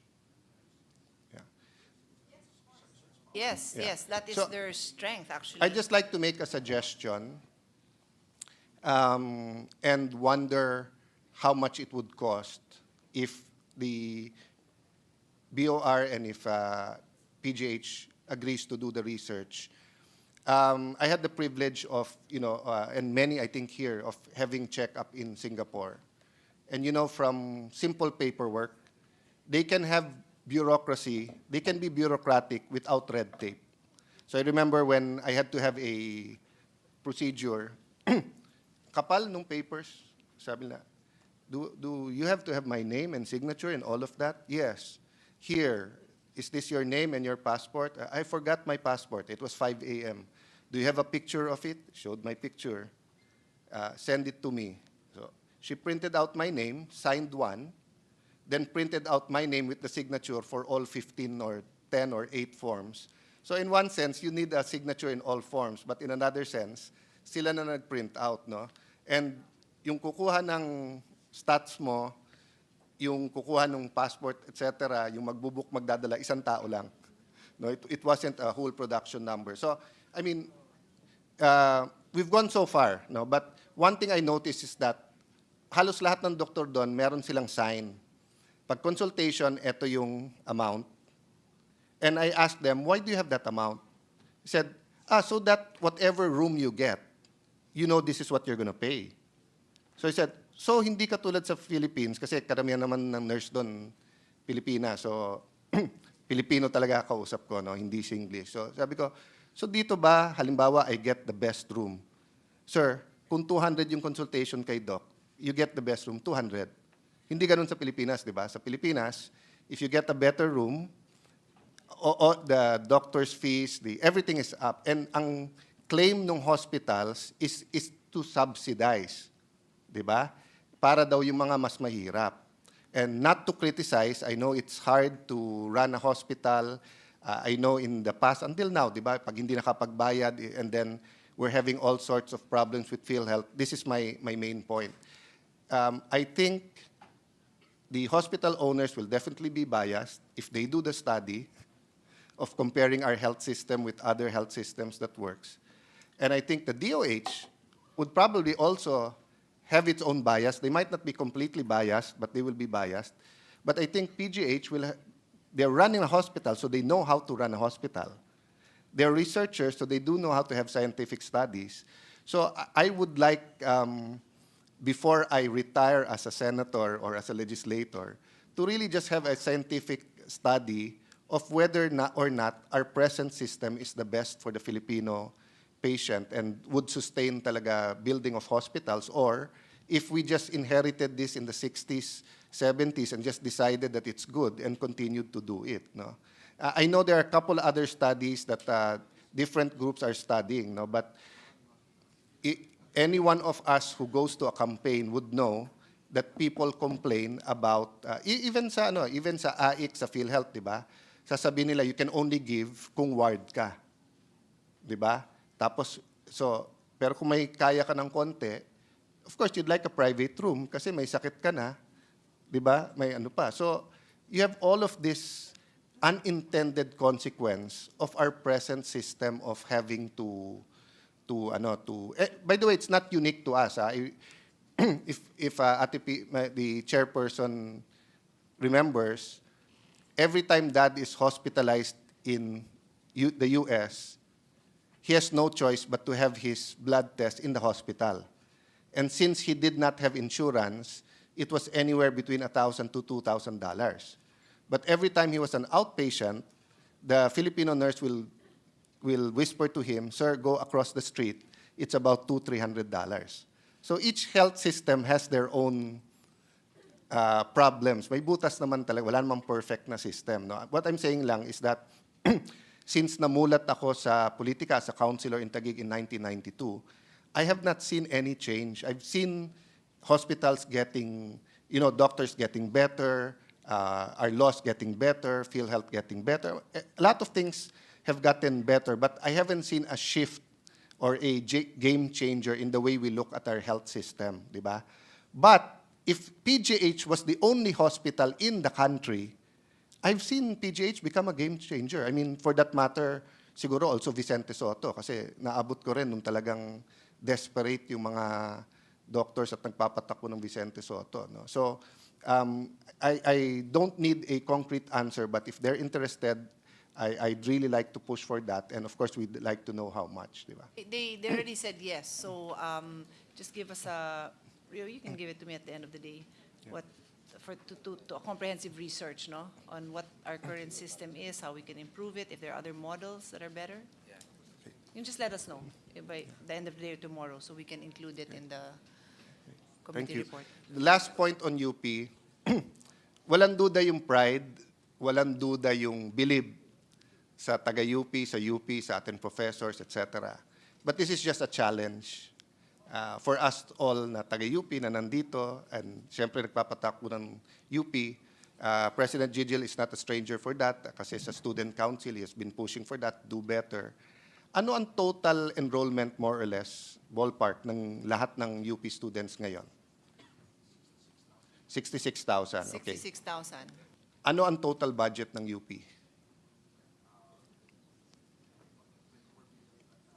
24 billion. Anong total students ng PUP? PUP? 18. 18? 80,000, tama ba? 83,000. 83,000. Anong total budget ng PUP? 3.4 billion. 3.4 building. So ang lamang nyo lang PUP yung letter P lang. No? Lamang kayo sa estudyante, lamang kayo sa letter P. You're consistently voted as top 3, or I think sa Pilipinas, top 1 na gusto ng mga employers. But you're getting almost 12% lang, tama ba? 24 and 3 billion, so 12, 13 billion. I'm sure there are a lot of explanations, and kahit ano sabihin mo, premier university natin ng UP, but I really wonder if for, let's say, for 10 years, balik ta rin natin, let's give UP 3 billion and let's give PUP 24 billion. I wonder if this hall will be filled with PUP students and USD students, graduates, because nakatitig sa akin si... No, but I mean... Mr. President, I'm duty-bound to share this information, no? So, dun sa UP budget, 1/3 of that is PGH budget. And then there are So let's do that one by one. So take out 8 billion. So 16 billion pa rin compared sa 3 billion. Yes. And then, Mr. President, there are 30 national research institutes, including the Philippine Genome Center, that are funded, that are part of this, the Okay. remaining 16 So billion. how much do you remove from the 16 billion if you take out those? I don't have that at the moment, but we can find it. Yeah. No, so I don't mean to And spark... then wait, I still have a third point. And then the UP president was looking at the PUP president and sabi niya, mas mataas ang sweldo nyo ha, mas mataas ang sweldo nyo. Yeah, but I mean, it might not be apples to apples, di ba? But it might be Chinese apples to American apples. So it's not totally exactly the same, di ba? Tesla, BYD, but you know, a polytechnic is in between a college degree and a TESDA. And I have my own qualms about TESDA because I thought precisely kaya tayo nag-K-12 para hindi mo na kailangan technical education kasi ipapasok na nila sa curriculum. Then kung gusto mo mag-college, college ka. Or kung may additional kang year, TESDA man, sir, di ba parang 1 year. But TESDA now has 3-year courses. So parang, ba't natin ginawang K-12 tapos TESDA? Pero if you look at the middle ground, PUP is there. So I mean, it's not a debate, but it's just a challenge to us that as we say that many of our leaders sa Supreme Court, sa Congress here are from UP, di ba? I really wonder if we give PUP, let's say, another billion or 2 billion. And this goes for other universities, ha? I mean, the chairman has been there for some time, so he's seen the development. So I have two quick questions for CHED. No? As you said, Madam Chair, don't repeat. So I was just wondering, has there been a study na about UniFast, about the present scholarship? Is it the best model for the country vis-a-vis students, universities, etc.? Let me give, while you're thinking about that, Chairman, and both Chairperson and Chairman, let me give you my view of history. Ha? Kasi di ba, we've always been trying to squeeze more funds for education and scholarship, and from being number 2 to just Japan in the 70s, suddenly nagiging kulela tayo. And there was a time during Marcos Sr. that almost 30% of our national budget was on education. And President Cory's time, naging free high school, pero maraming na umulit kasi nga first year high school na, hindi pa marunong bumasa. Finally, panahon ni President Pinoy, nakahabol na tayo, pero K-12. Pero we didn't have enough classrooms naman for kindergarten. And so ngayon, K-12 tayo, pero ano nangyari? Half day naman lahat. So kahit ang dami, half day tayo. So when President Duterte, I cannot go into his mind, but he did not follow his economic team in vetoing the scholarship bill. But as a compromise, ang ginawa ng implementation ng cabinet ng Duterte, which I was part of, is ilibre mo na lang lahat ng nasa State U. Di ba? So it was like a compromise at that time, and of course, no one thought na magkaka-pandemic. Kasi pre-pandemic, napakaganda ng angat natin sa ekonomiya, so everyone thought na, sige, pagbigyan mo na para everyone, di ba, kasi kailangan naman talaga natin, and then we'll sort out the finances. But nung nangyari pandemic, maraming umalis sa private school, lumipat sa State U. Tapos yung mga State U, may pressure lahat na magtanggap. Nung nawala yung pandemic, hindi naman kasya lahat ng classroom. So, I really wonder whether our State U's are operating on a, not to use on a market, is it, I was reading about how Singapore was not purely capitalist, but they tried that their interventions will never really defeat or interfere too much with market forces. Because if you do, it won't be sustainable. No? So if anyone here has a great idea of what the best system is, I'm all ears, we're all ears. But I think CHED should have money and should do a study to propose to both the President and to Congress, ano ma ang pinakamaganda? So let me give you lang Taguig experience.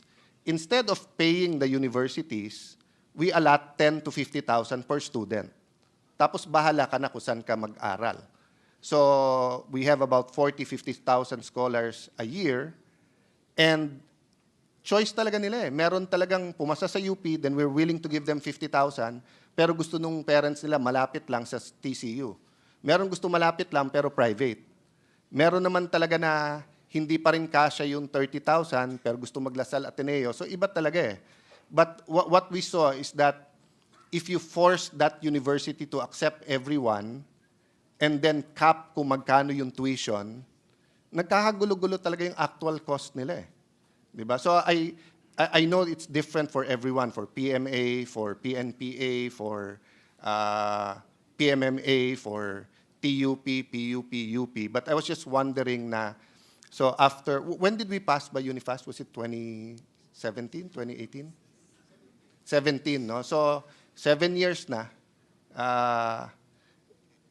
If we have the study this year, baka before the 10th year, we can make the recommendations kung anong, during your term din, Chairman, kasi nagsimula din yan during your term. But, you know, I'm not criticizing per se. It's better to have that system na napakaraming scholar. But I'm just saying, baka there's a better system pa that would allow our state youth to compete with the private sector and then also allow them to be more entrepreneurial.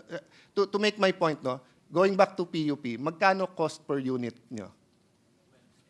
12 pesos. Magkano cost per unit sa UP?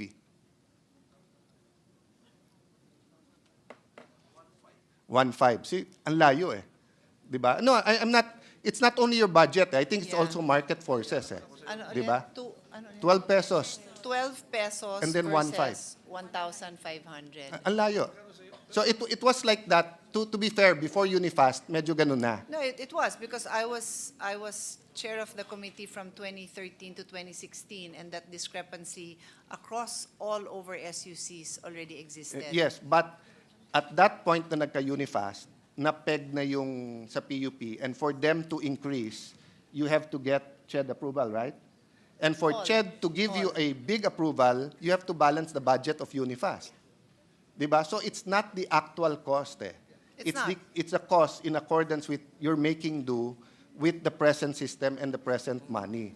But in a better world, where we give the money to the student, not to the university, we will have the actual cost, and that cost might be impeding PUP from having better courses and better facilities and better graduates, etc. So again, no, lahat naman tayo dito agree sa problema. Hindi ko sinasabing tayo may solusyon, sila wala. I'm just saying, academe na rin naman ang best sa research. Baka that could be a good research prop. By the way, EDCOM is doing some work on that. Diba? Pero for me kasi, and I'd like to give the credit, of course, to Senator Win, to Senator Joel, Senator Angara, of course,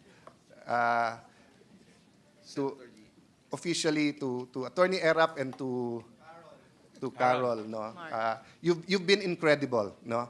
But I still feel na the SUCs are in a genre by itself, diba? So vis-a-vis the state use, vis-a-vis TESDA and everything.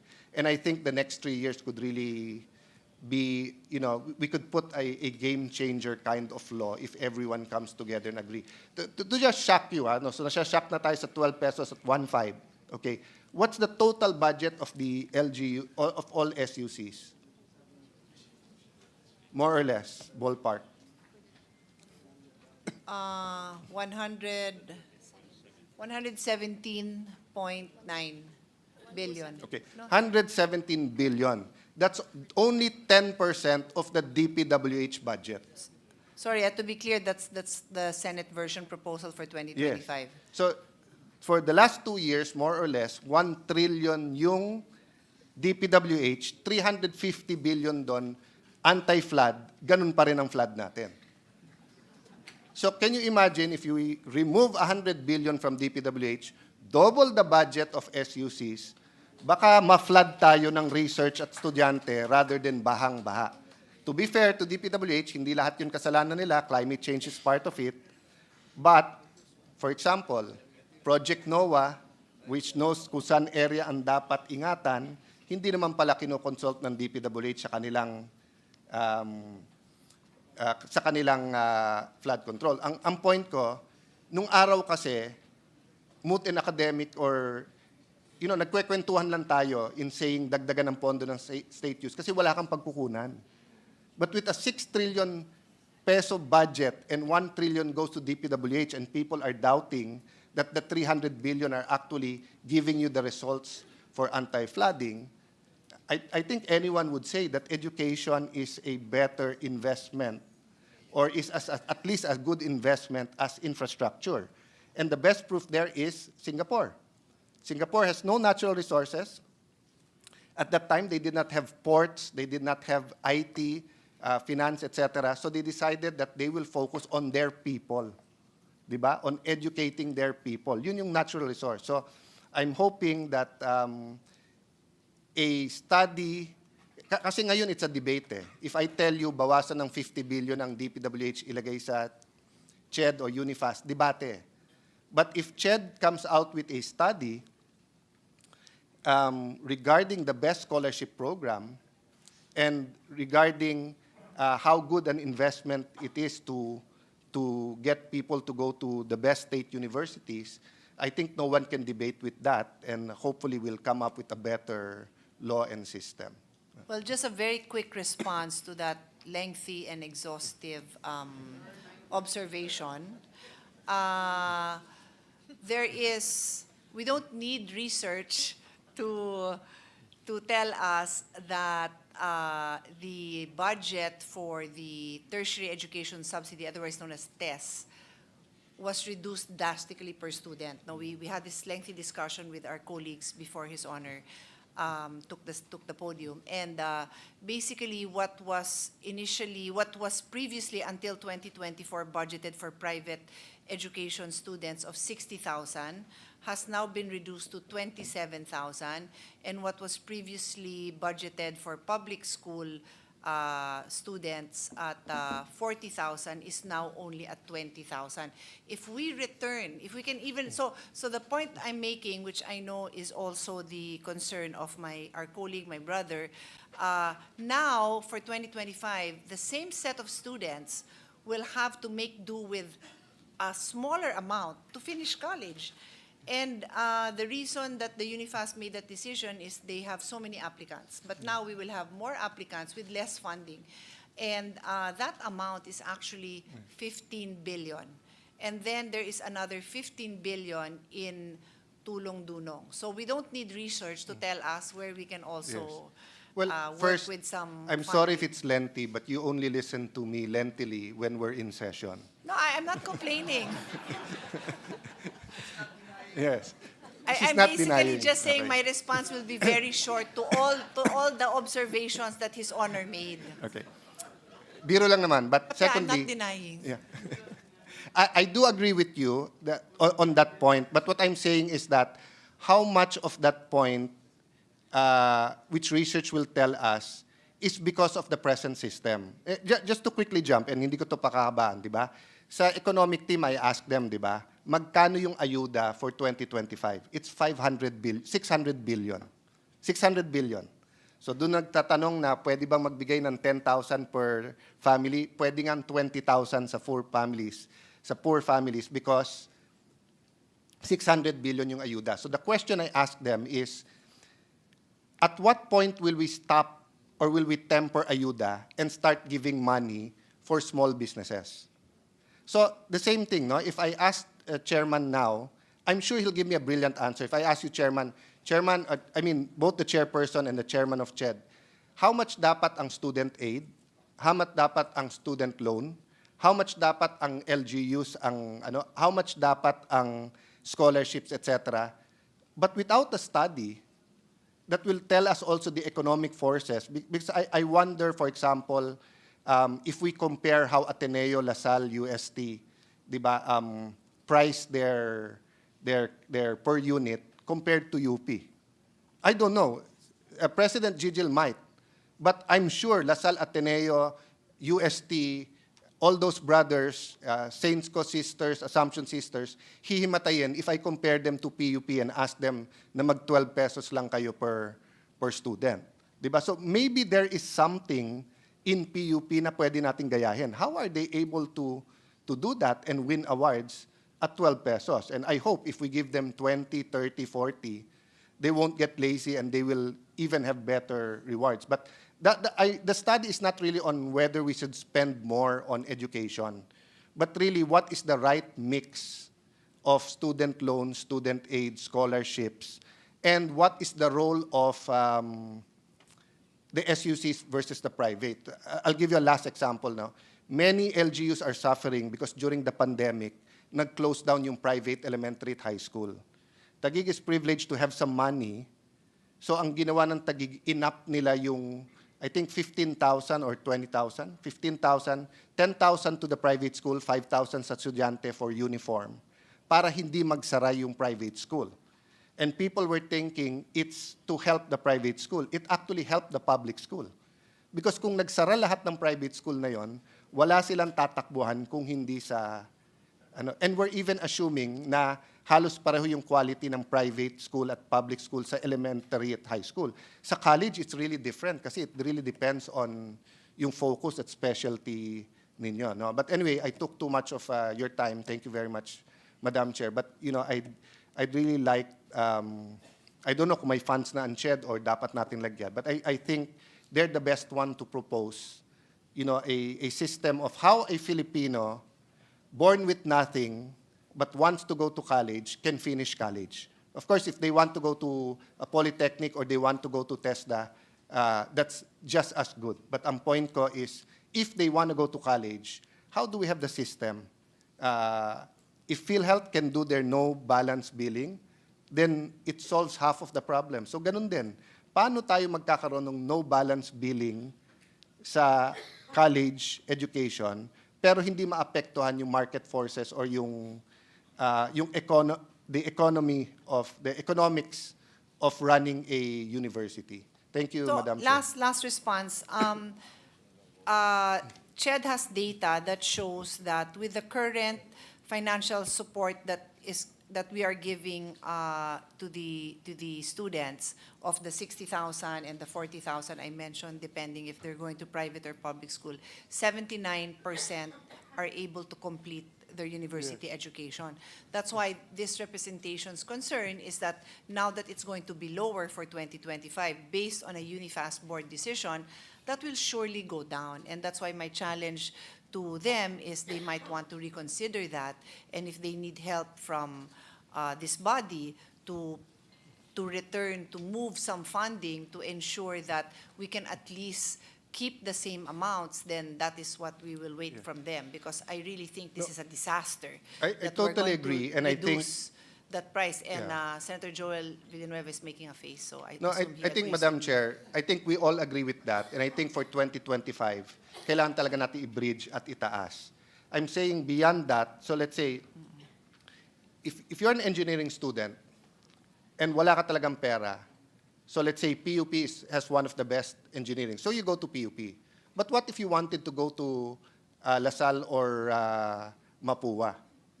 Since we hardly have any student loans, and since the scholarships now are easily state U or I wonder how many na parents pinipilit ka na mag-state U instead na mag-private because nga sa state U libre. So that's what I meant, that's one aspect of it that gets distortion is the right word, di ba? Nagkakaroon ng market distortion because nga libre dito eh. Di ba?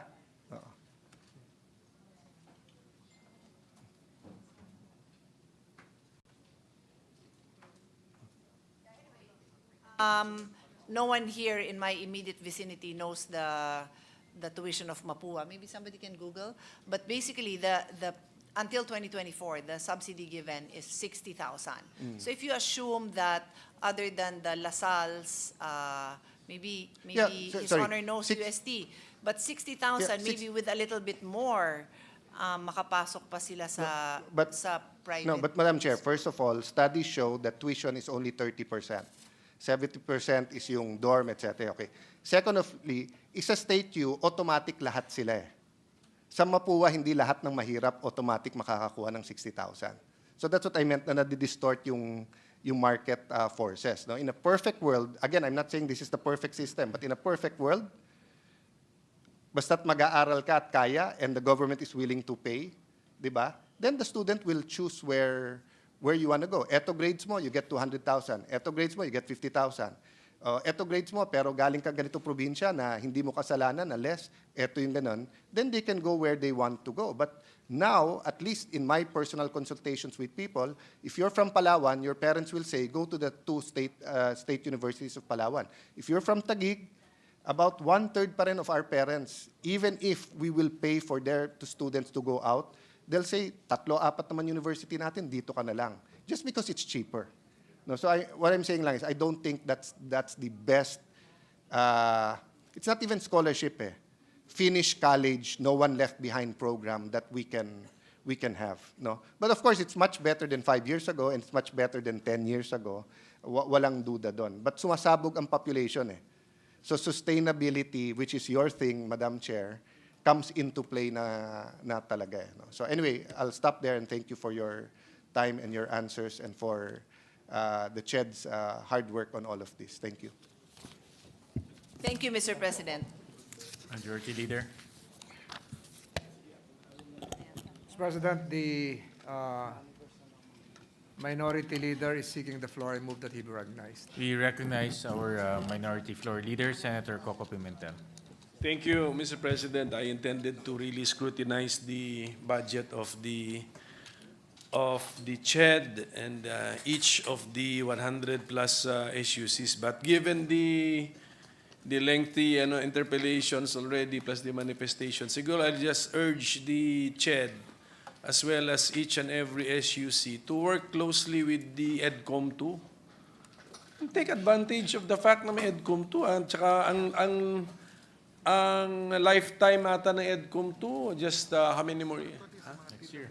One more year. Oh, one more year. So please work closely with EDCOM 2 kasi we can talk about the problems plaguing our education system from basic to tertiary here, but if we do this collaboration not in a formal setting but in a workshop setting, baka mas marami pa tayong ma-achieve po doon. And even your budgeting process will, believe me, will improve if you collaborate and work closely with EDCOM too. Yeah. So just an appeal na lang siguro because marami na rin naman tayong na-discuss na bagay. Opo. For the information of the Minority Floor Leader, per 𝗕𝗔 Chairman, Unifast now is always part of their TWGs. So I just reminded the Chairman that His Honor is also recommending that the SUCs themselves directly consult with the EDCOM and take advantage of all the reports and the resources. Take advantage SUC po. presidents, take note. Kasi we need to rationalize this, yung tertiary education subsidy. Is it a subsidy or do you want it to be a scholarship? I mean, iba yun, in my opinion. Correct me if I am wrong. Iba si subsidy sa scholarship, siguro. Yeah. It's a subsidy. Correct, yes. But, doon na natin ayusin yan sa EDCOM 2 because we have to siguro fix the concepts and then decide what we want and then dapat may political will tayo to pattern everything to achieve what we really want to achieve. Kailangan may political will, hindi pwedeng if you accommodate everybody, lahat ng ideas, mangyari. So that's the purpose of EDCOM 2. So take advantage na lang po sa lahat. That's my appeal. Thank you very much. Thank you. Thank you, Mr. President. The Executive Director of EDCOM 2, 𝗕𝗔𝗗𝗜𝗍𝗓, is present here with us on the sidelines, and I'm sure he's taking notes, and he'll be liaising and collaborating with the SUCs and 𝗕𝗔 regarding the work of EDCOM 2. Majority Leader, Senator Joel Villanueva. Yes, Mr. President, I wasn't supposed to ask questions, Mr. President, but maybe just a quick few questions if my dear colleague, our sponsor, would yield to some questions, Mr. President. Of course, Mr. President. Thank you, Mr. President. Mr. President, I will no longer join the party when Senator Alan Cayetano made that statement of comparing UP's budget to PUP, and I'm not even going to ask further if the budget of UP Sports Development versus PUP Sports Development. And I will no longer ask that question because in the next few weeks, we will be facing each other in the UAAP Final Four. So, But I need to answer that question because But if there you is wanted a to UP varsity senator who funds the UP Sports Development Project. Is that Other the- than the nowhere to go but up na puro basketball. Yun lang naman ang reason doon. Simple that's lang. your reason. My Yes. reason is if you answer that question, I might be tempted to scrutinize and ask every single cent, especially the funding for basketball, Mr. President. Hindi ho ako nagbibigay sa basketball, all Okay. the others but basketball Thank you. because they have their own private donors. Thank you, Mr. President. And may the And alam kong hindi ka magpapatalo kasi and sa may basketball. the best team win. And dito na si Sen Nancy, dumadami na ang mga Maroons. Mr. President, I'd like to ask just a few questions. In recent years, Mr. President, the seed fund for the development of medical schools in SUCs has received additional funding. This fund aims to assist our SUCs offering medical degree programs to develop po yung institutional materials, pag-upgrade po ng mga facilities natin, laboratories, capacity building activities. May we know the rationale for the 45.45% decrease in the seed fund for medical schools in 2025, Madam Chair? Mr. Chairman.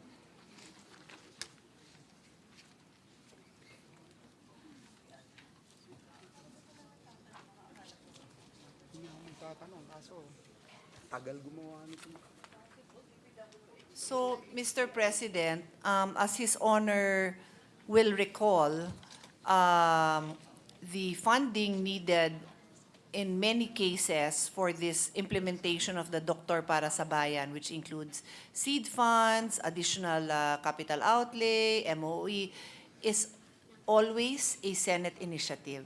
Yes. So even though after how many years, DBM already started funding, since last year, DBM started funding both capital outlay and MOE for the initial batch of medical schools because, and this is the little brag, we are so successful, His Honor, this representation, CHED, in really pushing for the implementation of Doctor para sa Bayan, hindi sumasabay. So the next year, it's always us, the Senate, that is funding these unfunded needs for the completion of this medical school program. So this particular year, Mr. President,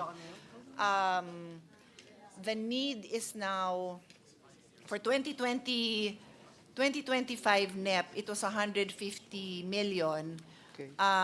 but the need is actually 275. The additional... Which was the 2024 budget, Mr. President, this year's budget. Yes. And that's why, Mr. President, that's another thing that I'd like to raise. So, but wait, I'm not yet done, Yeah, Mr. sorry. President.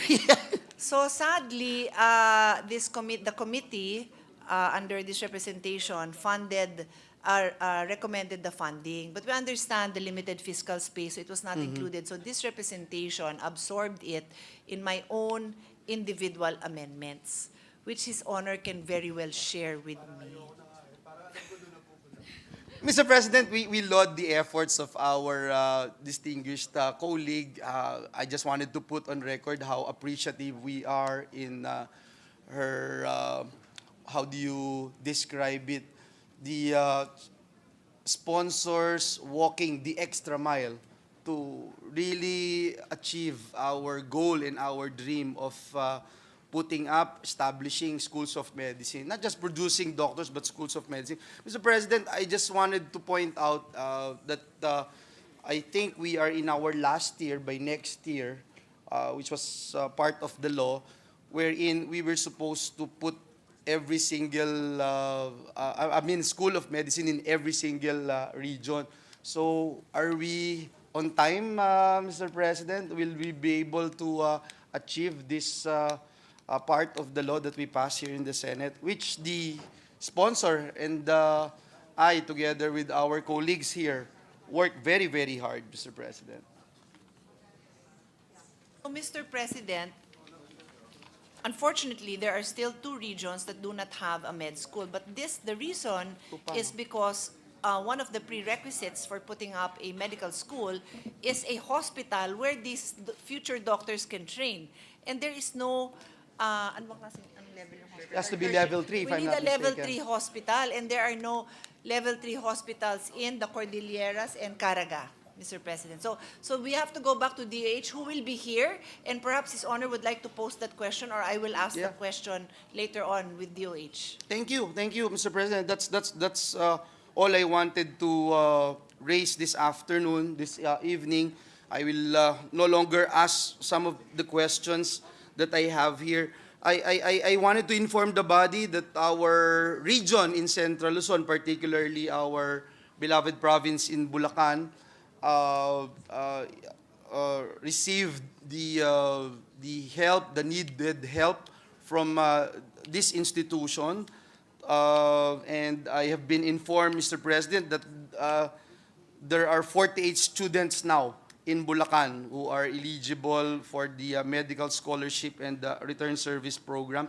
I hope, Mr. President, that CHED will expedite the approval of their scholarships as well, as these students have already paid their tuition this semester out of pocket, Mr. President.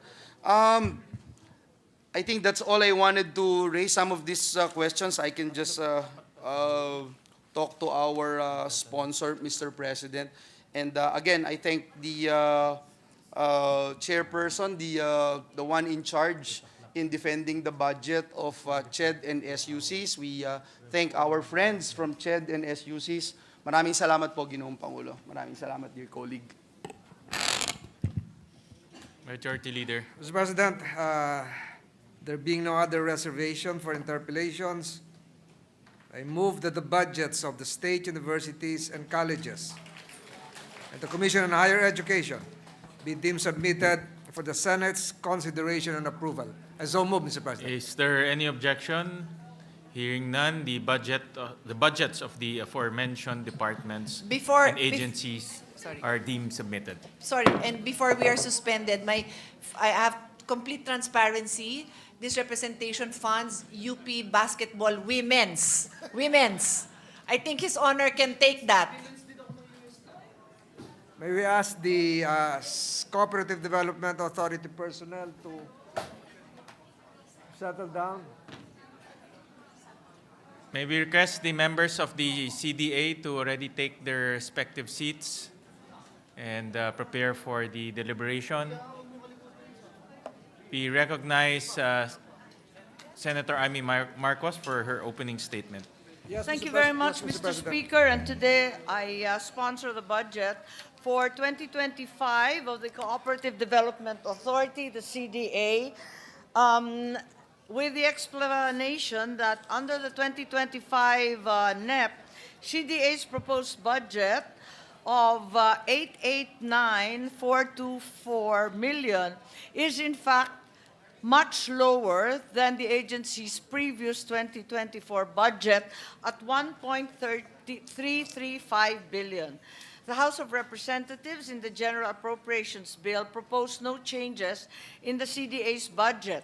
On the other hand, given the food and agricultural crisis today, as well as our issues with the PUV modernization, it is our proposal that the Senate partially restore last year's budget by 300 million at least, resulting in a proposed budget of 1.189 billion. The additional 300 million will provide financial assistance to agricultural and food co-ops, particularly in the micro sector, as well as provide priorities to the transport co-ops now being organized for the PUV and other modernization. And with that, I'd like to propose, therefore, an increase in the NEP as well as in the GAB. Thank you. Majority Leader will be the first to 1 minute interpolate. suspension, Mr. President. Session suspended. Mr. President. Majority Leader, while we're waiting for the Minority Leader to come back and field questions, may I have a few questions to the CDA. Yes, Your Honor. And this just came about literally a few weeks ago. Some of the cooperatives in Valenzuela approached me, and their certificate of tax exemption or certificate for tax exemption is under threat to be revoked because the BIR is requesting them to get the TIN numbers of all their members. And as we all know, cooperatives are designed to empower our poor constituents, especially the informal sector. So this created a lot of confusion and of course discouragement in our city Valenzuela, because the co-ops are also entitled to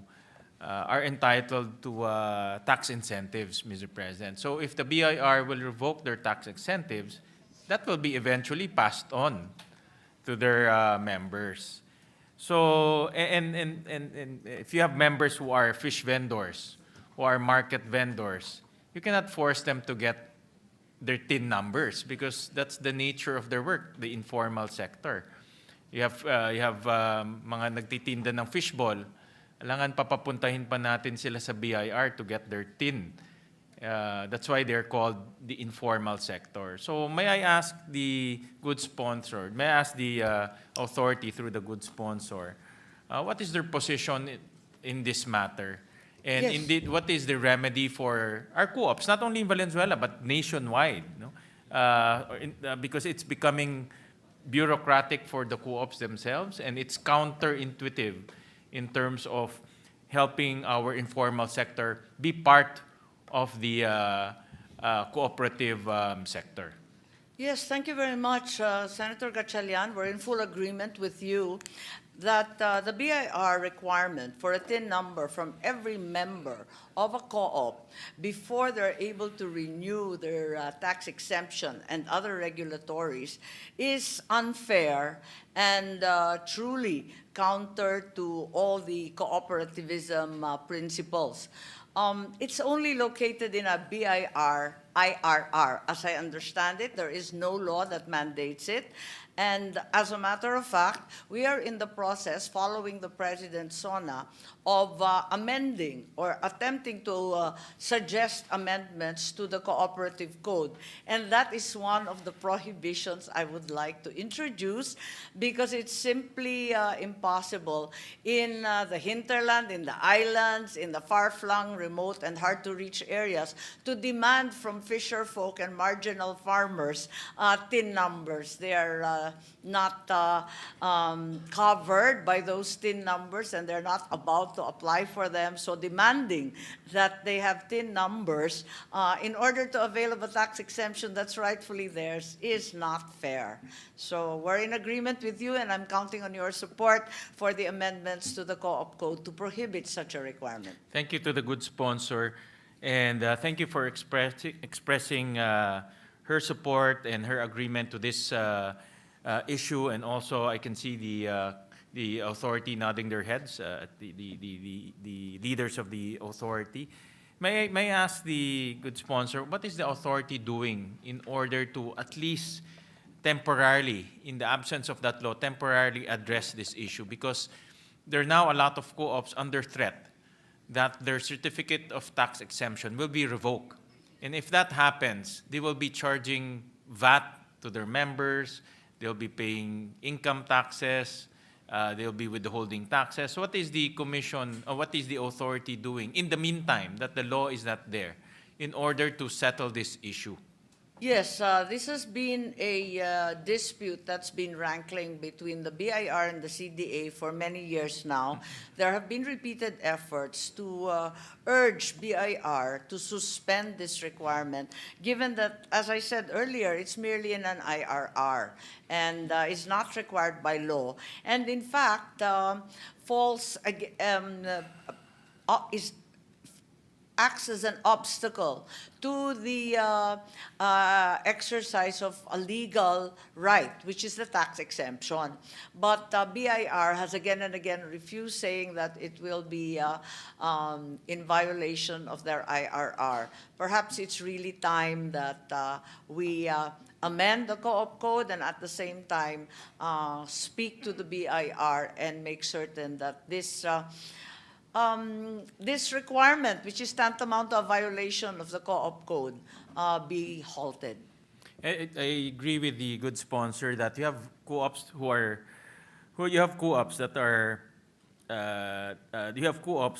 whose members are farmers, fisher folks, in the case of Valenzuela, fishbowl vendors, barbecue vendors, and we're trying to lure them to be part of the cooperative system, so that they will be empowered, they will be trained to save, they'll be trained to go to the cooperatives and borrow instead of going to the 5-6 offerers. But in doing so, we are now requiring them to go to the BIR to get their TIN numbers, which is not in their horizon because they're part of the informal sector. Kaya nga ho sila tinawag informal sector. So with that,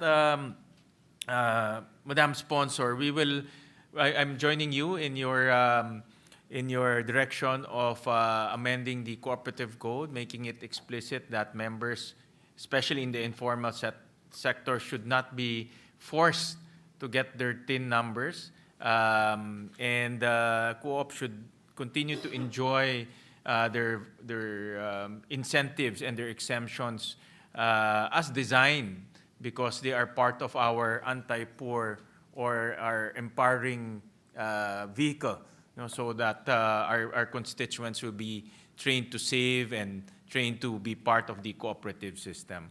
And in the meantime, we'll bring this up to the Senate, and allow me to suggest to the authority to submit to us their position papers, data, and everything, so that we can use those documents in our hearings, especially in conducting oversight hearings over this issue. So let me just request from the authority to submit to us the documents. Yes, thank you very much. And Senator 𝗥𝗘𝗟𝗟𝗓, on my part as chair of your committee on cooperatives, I will definitely send a letter attaching the transcript of this exchange to the BIR immediately after this plenary debate, to make certain that they are aware of our objection to this undue burden they're imposing on potential cooperative members. Thank you. May I ask how many cooperatives are now in this quandary, in this type of situation? Do we have that number? Aside from Valenzuela, I know we have a few there, no? But do we have that number from the authority? Just a ballpark figure if they have. It would have to be said that most of the micro and small cooperatives would be in the same situation as the transport and street vendor co-ops of Valenzuela.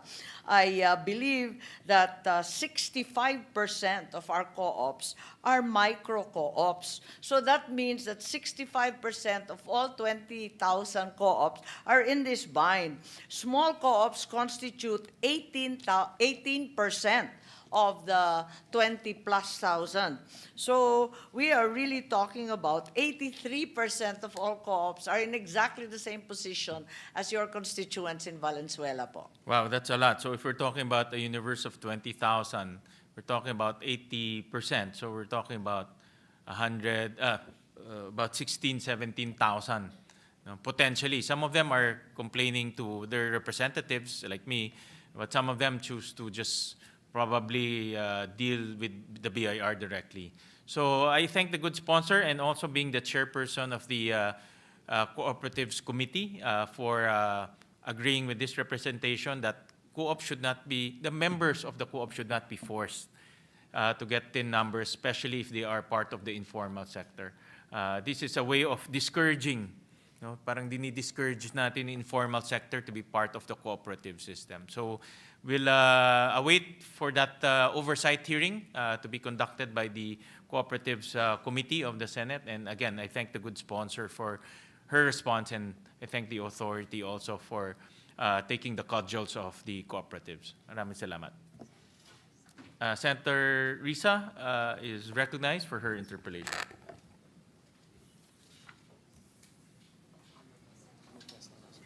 Wala na. Okay.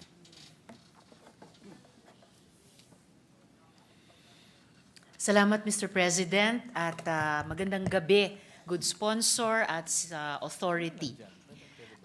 Bago po yung mga tanong ko, Mr. President, just a brief manifestation that I join Senator 𝗥𝗘𝗟𝗟𝗓 in his manifestation, as this issue has long been a problem amid the BIR and the CDA not being able to come to an agreement to resolve this concern on the certificate of tax exemption requirement. So for the record, Mr. President.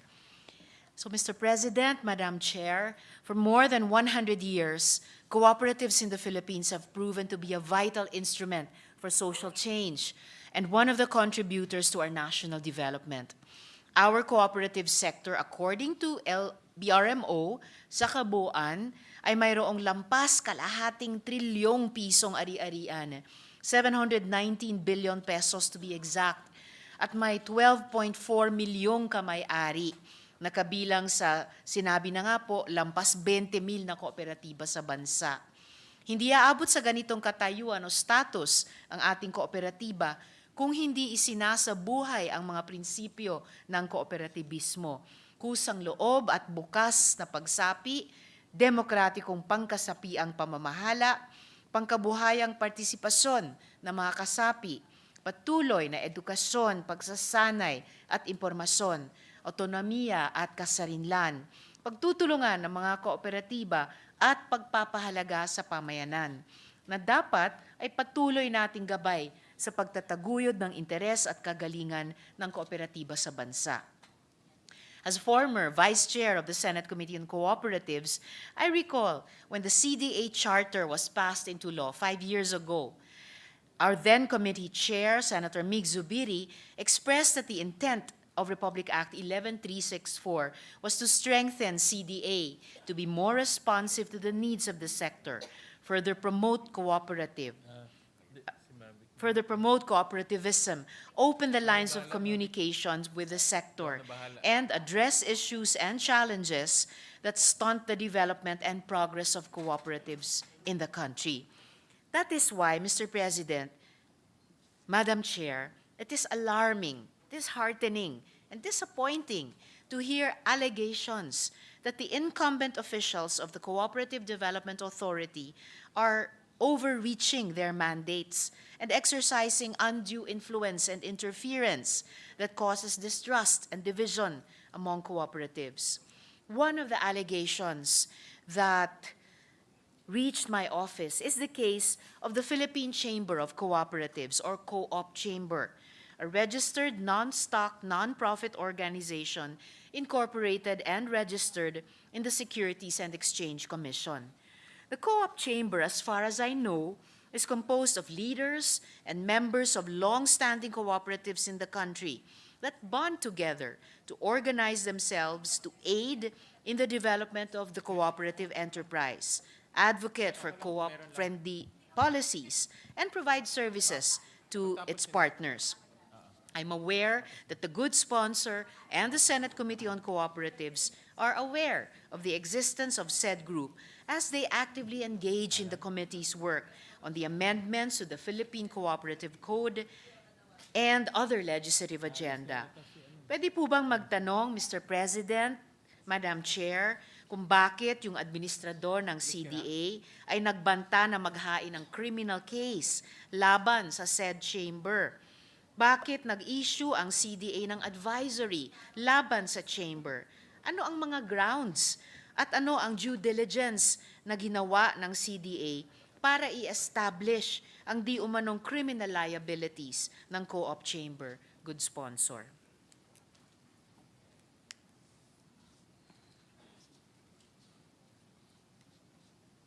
Yes. According to the CDA, what occurred was that the Philippine Chamber of Cooperatives registered at the SEC, but never did they register at the CDA. As a result, the CDA, determining that they were not acting as a co-op, but rather as a corporation, advised the SEC of the situation and told them no longer to allow this corporation to use the word co-op in their name. So that is where it stands at the moment. I believe there are no further lawsuits or actions since that advisory.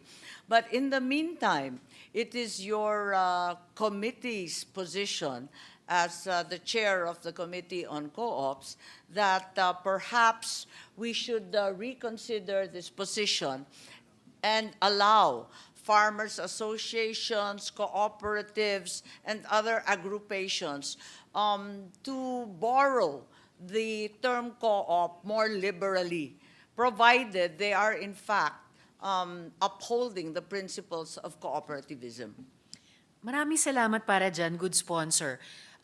Pati dun sa sinabi ng good sponsor na i-reconsider natin yung ganitong posisyon para nga payagan na mahiram, maggamit ng ganitong mga aggregation, ganitong chamber, ganitong organisasyon ng mga kooperatiba na gamitin, hiramin yung salitang co-op.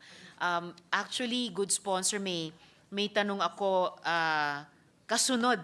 Ang kasunod na tanong ko po ay partikular dun sa sinabi ng good sponsor. Kung ano sana ang pwede nating i-reconsider na ugali at pag-uugali tungkol dun sa paggamit ng salitang kooperatiba. I'm relieved to hear, good sponsor, na sa pagkaalam ng good sponsor, wala namang lawsuit.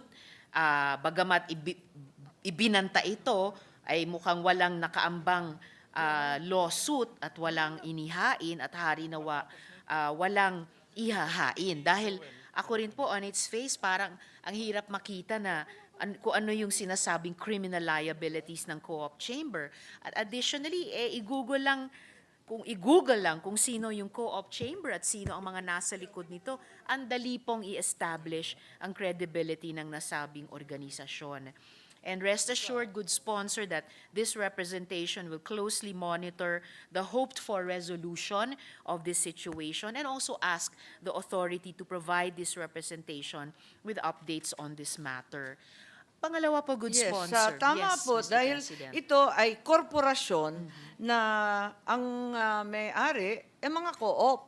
Kaya kung tutuusin at tutugisin ang tinatawag na identity niya bilang korporasyon, co-op rin pala ang babagsakan. Ngunit nga lang, ayaw nila mag-register sa CDA. Kaya ang pakiwari ng CDA, ayaw naman nila maging co-op. Bakit hindi sila mag-register bilang tertiary? Kumbaga, kung may primary co-op, yung federasyon o yung union, secondary co-op, kung sila co-op na rin, di pwede silang maging first tertiary or isa pang umbrella organization. Bakit hindi sila mag-register? Kasi ang nangyari din sa mga nakalipas na panahon, ginagamit ang tax exemption na hinahandog sa mga kooperatiba, itong 10 million tax exempt, kaya't sinasamantala rin ito ng ibang mga korporasyon na maliwanag naman hindi kooperatiba at hindi pag-aari ng miyembro, kaya't nag-iingat rin ang CDA at kinukumbida silang lahat na sana magrehistro na sa CDA na matapos na ang usapin.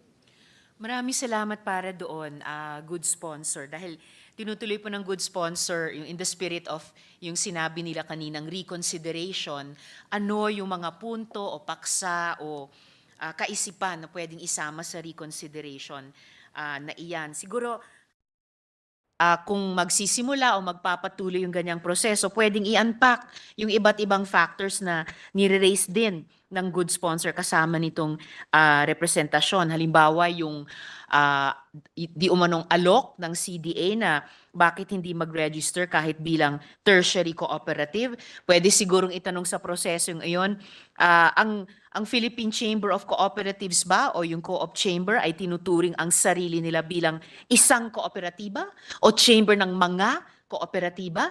And therefore, tama po bang anyayahan silang mag-register bilang tertiary co-op sa halip na sila ay at nakarehistro na sa SEC, chamber ng mga kooperatiba. Yung issue din po, maigi po at nagsaanib po yung naunang issue na ni-raise ng ating presiding officer na aking sinuportahan ang kanilang posisyon dyan.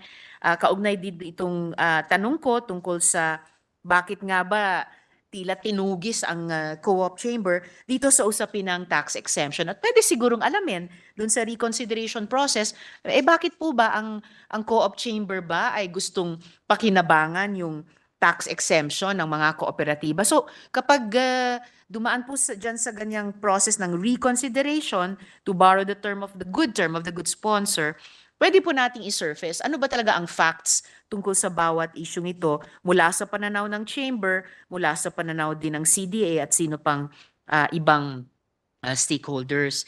Good sponsor, I would understand and respect the authorities of the CDA when it comes to cooperatives development and its power to launch, indeed, a motu proprio investigation, but to assail the juridical personality of an organization under a different regulatory agency is another matter.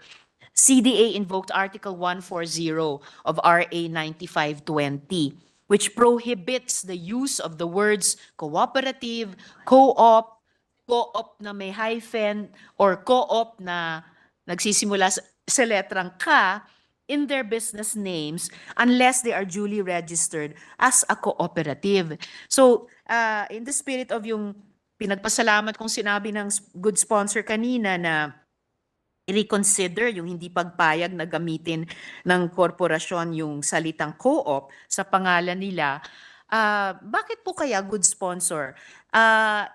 Ilang entities ba ang gumagamit ng mga salitang ito? Cooperative, co-op, co-op na may hyphen o co-op na letrang K sa mga pangalan nilang rehistrado sa SEC o sa DTI o kahit sa COMELEC, kahit pa sa National Electrification Administration sa kaso ng mga electric co-ops at sa kahit ano pang ibang ahensya. May listahan ba ang CDA o nag-random sampling ng masasampulan ng bantang kaso o investigasyon? Sa bilang na ito, ilang motu proprio investigation ang kinondukta ng CDA para mag-establish ng paglabag sa Article 140. May established at harmonized policy ba na pinagbabawal ang ibang regulatory agencies na mag-aproba ng entities na dala yung mga salitang cooperative, co-op, co-op na may hyphen o co-op na letrang K? At hanggang sa anong extent ang CDA may eksklusibong jurisdiction sa usaping ito, good sponsor? Ang batas ay maliwanag at sinusundan lang nila yung batas. Kaya yun nga, ang sinasabi natin sana maamyandahan dahil nga nakikita natin nagkakaproblema. Doon sa ating batas, talagang pinagbabawal yung paggamit ng mga pangalan na ito na patungkol sa pagiging kooperatiba samantalang korporasyon, partnership, o di kaya kinukubli lamang ang identidad ng mga sosyo. Samantalang ang nais pala gamitin yung tax exemption o linlangin yung mga miyembro at ang publiko. Ang batas ay maliwanag, iisa lang ang exempted, ito yung electric co-ops na pwedeng gamitin yung cooperative mismo at yung cooperative na pangalan kahit hindi sila tumatalima eksakto doon sa pagiging kooperatiba. At yun nga, yung membership, pati yung kanilang pagmi-meeting 2 beses ang taon, iba kasi yung sa electric co-ops. At isa pang rinerekomenda ko sana sa pag-amyenda, itong transport co-ops, kasi naiba sila doon sa pangkaraniwang co-op dahil ngayon talagang binubuo natin ang iba't ibang transport co-op, may higit 1,000 na, and sila ang magiging daan para sa PUV modernization. Pero sumasailalim sila sa OTC or Office of Transport Co-op sa ilalim ng DOTR. So ayan na naman yung katanungan, ang CDA ang magre-rehistro pero ang magmo-monitor at magre-regulate yung DOTR OTC naman. Kaya ito yung mga lumalabas ng mga iba't ibang problema at detalye na kailangan talagang pag-aralan natin maigi kung ano ba talaga ang dapat nating gawin. Para sa akin, yung transport co-op, naiiba din Kaya dapat isama rin sa electric co-ops at ma-exempt ng tuluyan. Maraming salamat, good sponsor. Mukhang mahihinog nga yung reconsideration process as such, dun nga sa posibleng pag-amyenda ng batas. Pero ngayon pa lang, dahil nagkaroon nga ng ganitong tensionado o conflictual na situation, siguro mabunga rin establish yung facts talaga dun sa mga facts na ine-enumerate ng CDA. At let's turn the table din, a good sponsor. What if the CDA, in the course of its action, causes grave, irreparable damage or injury or reputational loss to the entity it has accused? What will be the remedy available to the chamber, a good sponsor?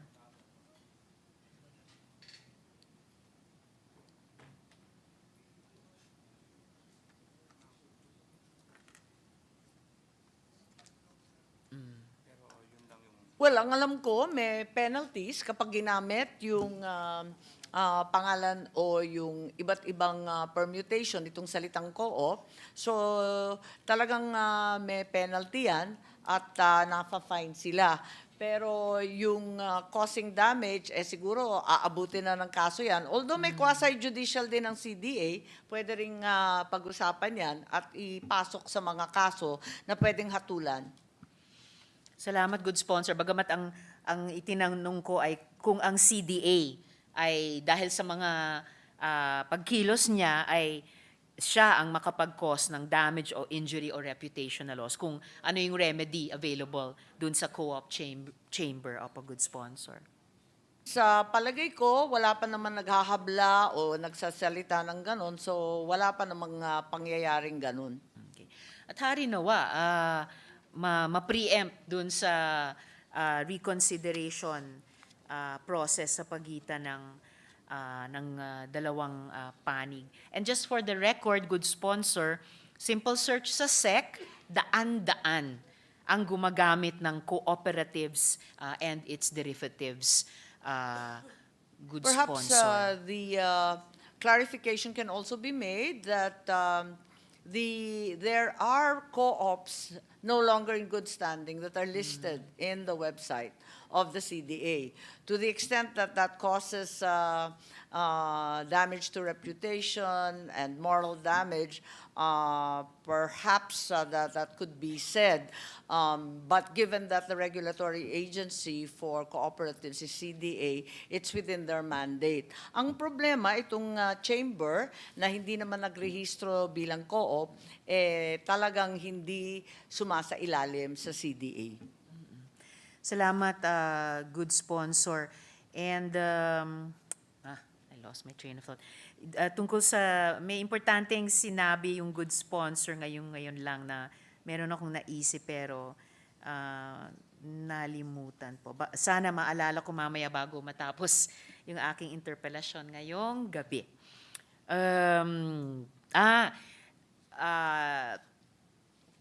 Gusto ko lang ulitin na in very good standing ang kredibilidad nitong chamber at pati yung mga miyembrong kooperatiba nila.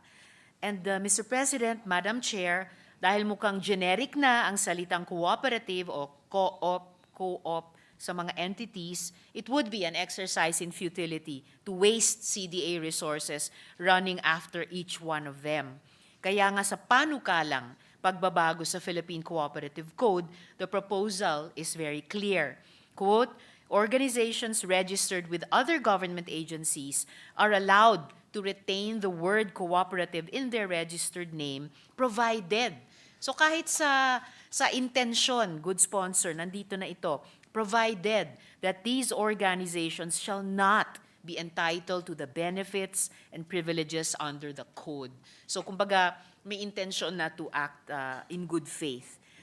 For the record, Madam Chair, Mr. President. Bago po ako dumako sa ibang Kami ang paksa, sang-ayon Mr. sa President. pagluluwag ng iba't ibang mga regulasyon, pero hindi natin pwedeng talikuran ang utos ng ating batas na ang CDA ang siyang mangangasiwa ng iba't ibang mga kooperatiba. Dahil alam naman natin, marami rin nagsasamantala ng kooperatiba, ginagamit yung mga sosyo. Ilang beses na nangyari yan, pinapapirma yung mga sosyo na walang kamuang-muang. Sa amin, halimbawa, ilang beses na at naimbestiga ng Senado, sa sibuyas hanggang sa bawang, ginamit yung mga sosyo pumirma.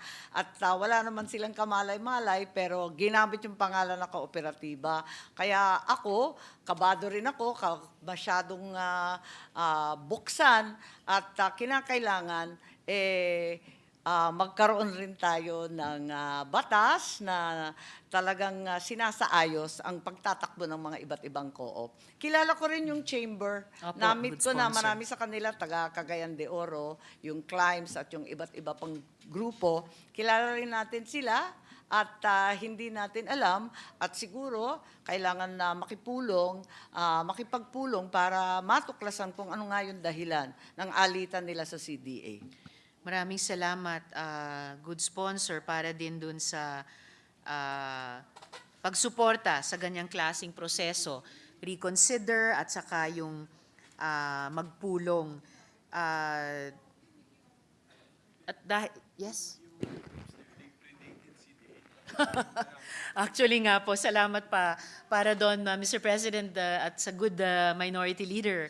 Actually, pag tiningnan po natin, may mga grupo sa loob ng co-op chamber na predate or antedate the existence of the CDA. Kaya well and long established yung kredibilidad nila na tumatalima sa batas, hindi mapagsamantala, kundi tumutupad sa kalikasan ng kooperatiba. At siguradong kapag nagkaroon ng ganyang proseso ng pulong o reconsideration, sila ay aktibong lalahok. Yes, Mr. President, I think the good minority leader would like to interject. Mr. President, just an interjection kasi may pagkausaping legal, di ba? May pagkausaping legal.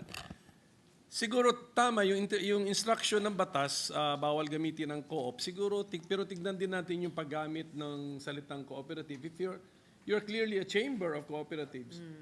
So I don't think that should be a violation of the law unless you tell us, are they trying to avail of the benefits of a cooperative?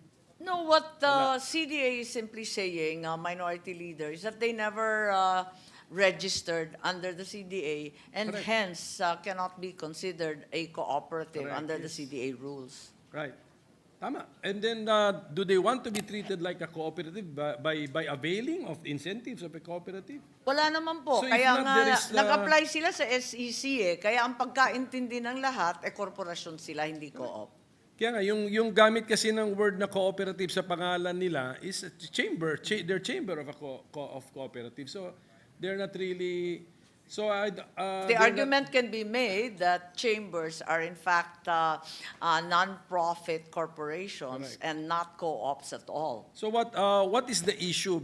Is the issue because there's the use of the word co-op in a name of a juridical entity and they are not registering with CDA? Is that the issue?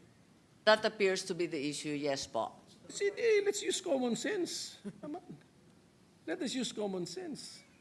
Siguro we will force a juridical entity to register with us if it is acting like a co-op, availing of incentives of a co-op, or quacking like a co-op. That would be all, Mr. President.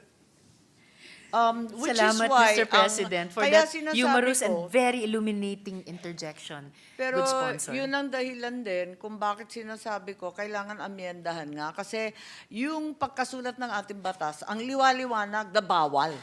Dapat siguro hindi ganun ka-stricto o kaliwanag. Kasi nga, kung hindi naman sinasamantala yung pribilehyo, bakit naman paparusahan? Kaya Mr. President, that's why I'm making this interjection kasi may usaping legal. Sometimes, pwede ka mag-violate sa letter of the law. Kasi pagbasa ninyo, bawal gamitin cooperative. But look at the spirit. The spirit, Bakit? of course. You know the spirit. Alam naman ninyo yan. Salamat muli, Mr. President, at maraming salamat muli good minority leader. In fact, the operative word in the name Chamber of Cooperatives is not cooperatives, it's chamber. Opo. So common sense talaga po and good faith. Bago ko iwan itong tanong na ito, good sponsor, follow-up question lamang, ang CDA officials po ba aware sa identity ng mga tao sa likod ng co-op chamber? Aware po ba sila na yung ilang opisyal ng CDA may mga personal disagreement sa ilang pinuno ng chamber? At ang mga tao ba sa likod ng chamber, hindi ba sila persons in good standing, good sponsor? Palibhasa hindi sila sumailalim sa CDA, hindi kilala ng CDA ayon sa kanila. Salamat, good sponsor. But I would have hoped for a little more candor mula po sa CDA officials dahil paano namang hindi nila kilala dahil lamang hindi sumailalim, parang napaka-formalistic naman po nung kanilang pagsagot. Paano hindi nila kilala yung identity ng mga tao sa likod ng co-op chamber? Sa pagkaalam ko po, personal knowledge din po ng representasyong ito, meron na nga pong personal disagreements sa pagitan ng ilang pinuno ng chamber at ilang opisyal ng CDA. So, sige, aminin man nila o hindi na magkakakilala yung ilan sa kanila, hindi ba persons in good standing yung mga tao sa likod ng chamber, good sponsor?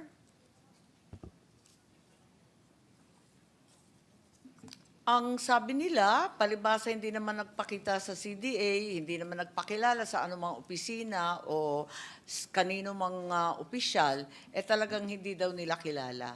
Sige At po, hindi good nila sponsor. pilit na inaalam kasi hindi naman pumunta o lumapit na magpatulong. Sige, good sponsor. Dadako na ako sa ibang paksa. I just regret na hanggang sa katapusan ng tanong na ito, wala pong pinapakitang candor or a little more honesty po. Dahil nga, gaya ng pinag-usapan natin kasama ng minority leader kanina, yung ibang miyembro po ng Chamber of Co-ops ay napakatagal na po sa kilusan ng kooperativismo at nadatnan pa nila yung pagpapanganak natin sa CDA. So talagang hirap akong maniwala hindi sila magkakilala. In any case, dako na ako sa ibang paksa ko, good sponsor. Under RA 11535, all provincial, city, and municipal governments are directed to have a cooperative development officer. Pwede po bang humingi ng update sa CDA sa status ng implementasyon nitong batas? Nagpo-progreso po ba tayo? At anong mga inisyatiba ang isinasagawa ng CDA para siguruhin yung pagtupad sa mandatong ito? May programa at pondo ba ang CDA para sa mga local co-op development officer?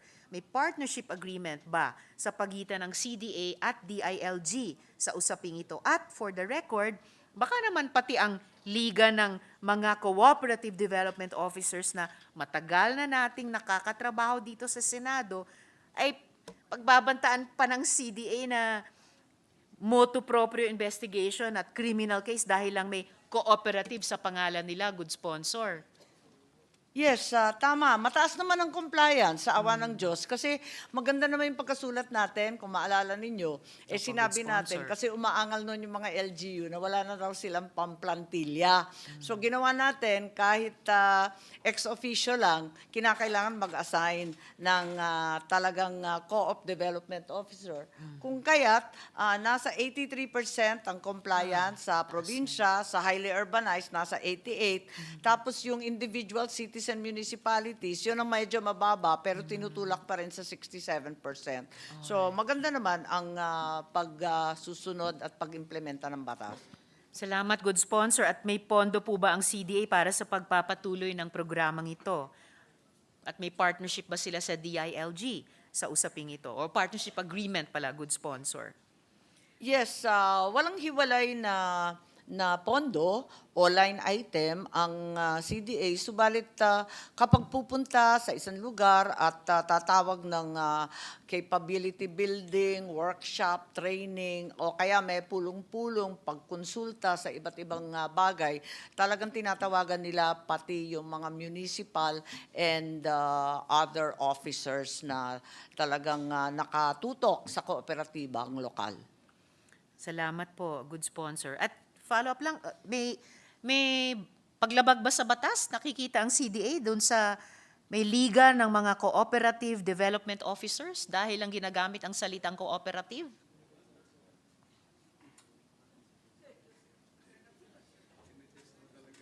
Yes, talaga.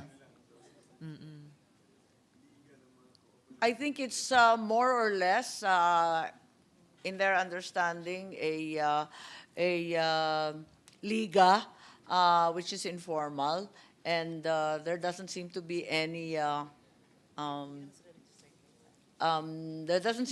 violation in as much as they aren't registered at all. Okay, good sponsor. Buti na lang, hindi sila registered. Naligtas ang CDA sa tanong ko, good sponsor. Pero I think yung parehong liberality nila sa hindi pagpuna o presume ng bad faith sa isang organisasyon na gumagamit ng salitang cooperative sa pangalan nila, pero ang operative term sa pangalan ay liga. Sayang at hindi nila naisip sa simula, ibigay ito sa isang grupo na nagngangalang chamber, good sponsor. So kung I would just like to request a full listing of established LCDOs by LGU, modalities for the creation of the LCDOs, and the Anong directory. ibig sabihin po ng modalities? Hindi nila masyadong naintindihan. Ibibigay lang namin yung LGU sa kayong tao. Yung pangalan. Yun lang, di ba? Kasi ganun lang naman eh. Yes, good sponsor. And additionally, kung ang LCDOs ay yung officers lang mismo or nag-merge ba across LGUs? Okay.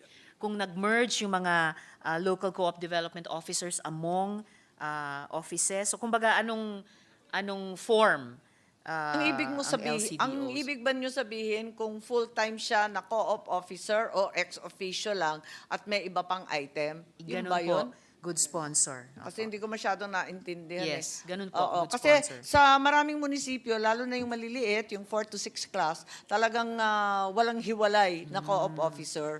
Meron siyang ibang trabaho, kung MPDO siya, limbawa, pwede rin siya co-op officer. O kung peso siya, dagdag trabaho lang to.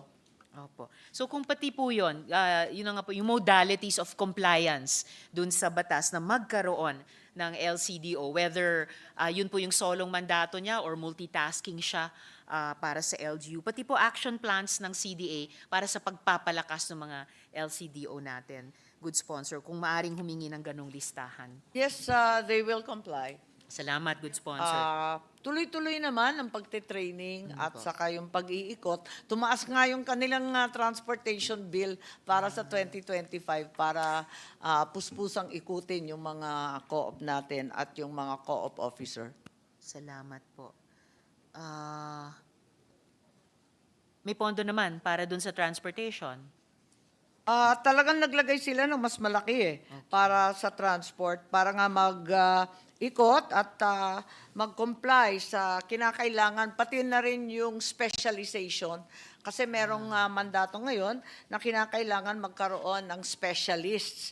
So, kinakailangan kumuha ng mga consultant, tapos yung iba't ibang competencies, for example, yung quasi-judicial and regulatory functions, yung inspection functions, and all these other requirements that will have training components. Salamat, good sponsor. Sa susunod ko pong tanong, the CDA is entrusted with overseeing the formation of a national alliance of cooperatives, sectoral apex organizations, and regional clustered organizations. Pwede po bang makahingi ng update sa status ng said formations, good sponsor?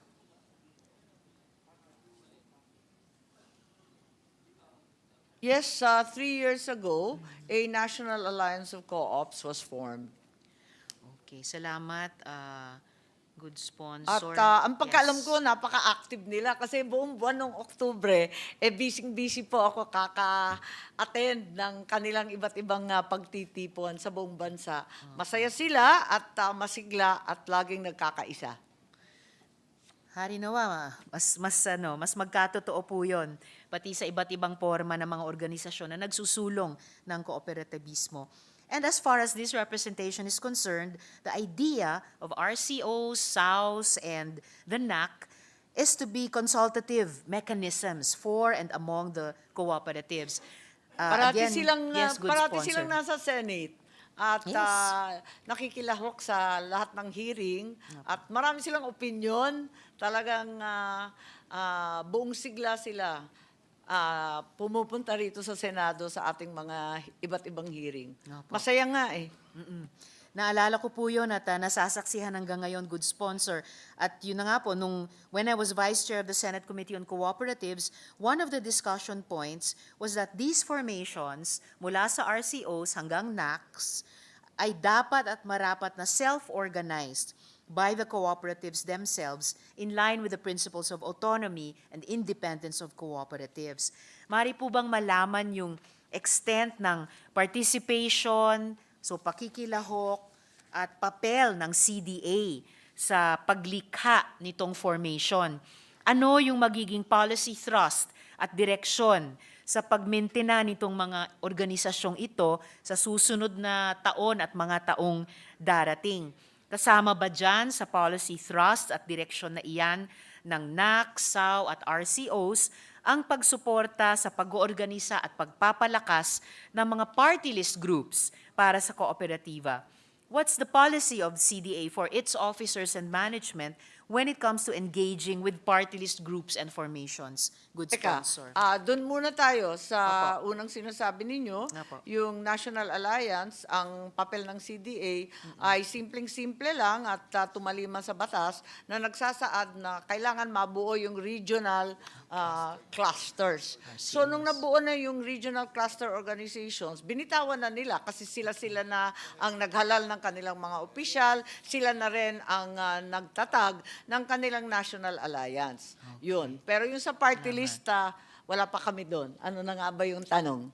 Ang tanong po ay, ano ba ang polisiya ng CDA para sa mga opisyal at management nila pagdating sa pag-engage sa party list groups and formations? At kung kasama ba sa policy thrusts at direksyon kaugnay ng NAC, SAO at RCOs ang pagsuporta sa pag-oorganisa at pagpapalakas ng mga party list groups para sa kooperatiba? Ang CDA kailanman hindi nakikialam sa politika at yung mga party list na tumatayong kinatawan ng kooperatiba ay walang kinalaman sa pagtatakbo ng CDA.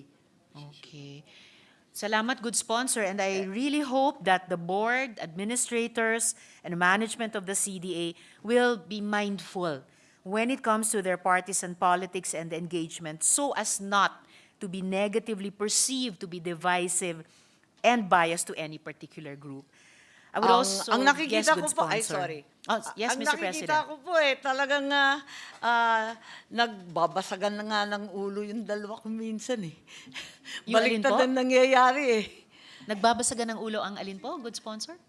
Yung ibang kinatawan at yung ibang kinatawan ng party list, hindi sang-ayon sa sinasabi ng CDA at yung CDA naman hindi rin sumusunod sa sinasabi ng ibang party list. Marites na po yun, pero talagang totoo yun. Salamat, good sponsor. I would also like to request the submission of documents pertaining to policy guidelines in the conduct of NAC, SAO, and RCOs. Documentation of proceedings, directory of attendees, and plans of action of the CDA for the maintenance of these formations and the funding required for the maintenance and operations of these formations, good sponsor. Yes, certainly. To the Maraming best of salamat. our ability, although tulad ng sinabi kanina, wala namang hiwalay na line item at wala namang binibiyak na mga activity na isa-isa. Pero sigurado ako na meron naman silang mga plano tungkol dyan. Salamat, good sponsor. Pero hindi mo na kasi kailangan itulak yung mga kooperatiba. Sila mismo ay talagang maliksi at maligayang nagtitipon at nagpupulong-pulong, nagkakaisa at pinag-uusapan. Halimbawa, itong issue nga ng pag-aamyenda, nako talaga maingay sila dyan at iba-iba yung opinion, hindi nagkakaisa. At matutuwa ka, buhay na buhay yung debate. Maraming salamat, good sponsor.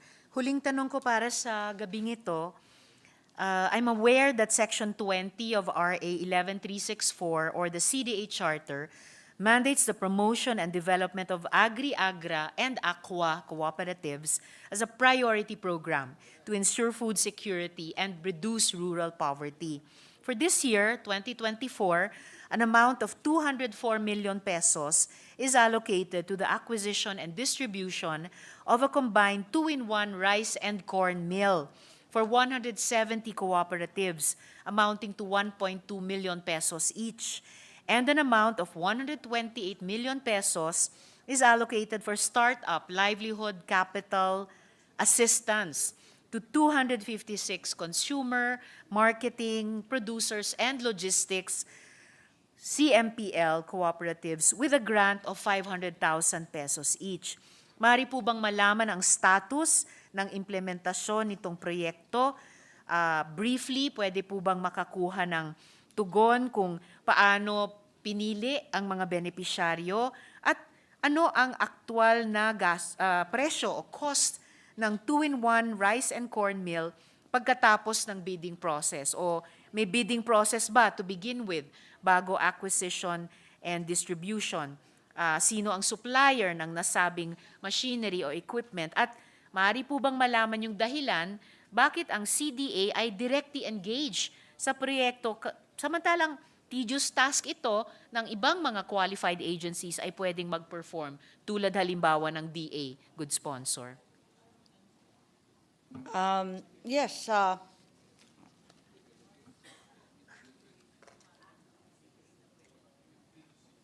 Yes, natutuwa naman ako ibahagi at ipamalita na dalawa ang ginagawa ng ating CDA hinggil sa mga locally funded agri-agra projects. At isa, yung capability enhancement. Ito na yung mga workshop, training, iba't ibang educational effort. At nasa 82.7% na ang kanilang obligated amount. Ang mas mabagal, yung tinatawag na startup capital. Kasi eto naman, nagtatapos pa lamang yung mga workshop, tsaka lang ibibigay, kaya't nasa 38% pa lamang. So eto yung ating sitwasyon. At ang pinagbasehan ay yung mismong co-op code kung saan pwede talaga magbigay ng financial assistance. Ang issue tungkol sa financial assistance na pinagbabawal ay lumabas dito sa problema ng coconut fund. Yung coconut fund na trust fund, na yung DOJ naglabas ng opinion na hindi sila pwedeng tumulong sa financial assistance sa kapital, kundi ang kaya lang nilang gawin mag-capability building. Kaya lang, maraming abogado na nagsasaad na hindi tama po yun dahil ang liwaliwanag naman na sa Section 4, yung paggamit ng pondo pwede basta sumusunod sa development plan. Doon naman sa development plan, maliwanag rin naman doon sa Chapter 6.2 na yung CDA can provide financial assistance for startup business and livelihood and seed capital. Pero ito yung problema nila at ito ay patungkol sa COCO Levy Fund. Okay. Salamat, good sponsor. Paano po pinili yung mga benepisyaryo nung hindi masyado dun sa workshop training, pero dun sa startup capital na may, tama po ba, 38% ng accomplishment? Good sponsor. Yes, etong startup capital, group consultation yan at ang namumuno niyan yung regional cluster organizations na pinag-usapan natin kanina hinggil sa National Alliance ng Co-op. Sila-sila na rin ang pumipili ng mauunang bibigyan ng kapital. At ano po ang actual cost ng 2-in-1 rice and corn meal? Pagkatapos ng bidding process ba or diretsong acquisition and distribution?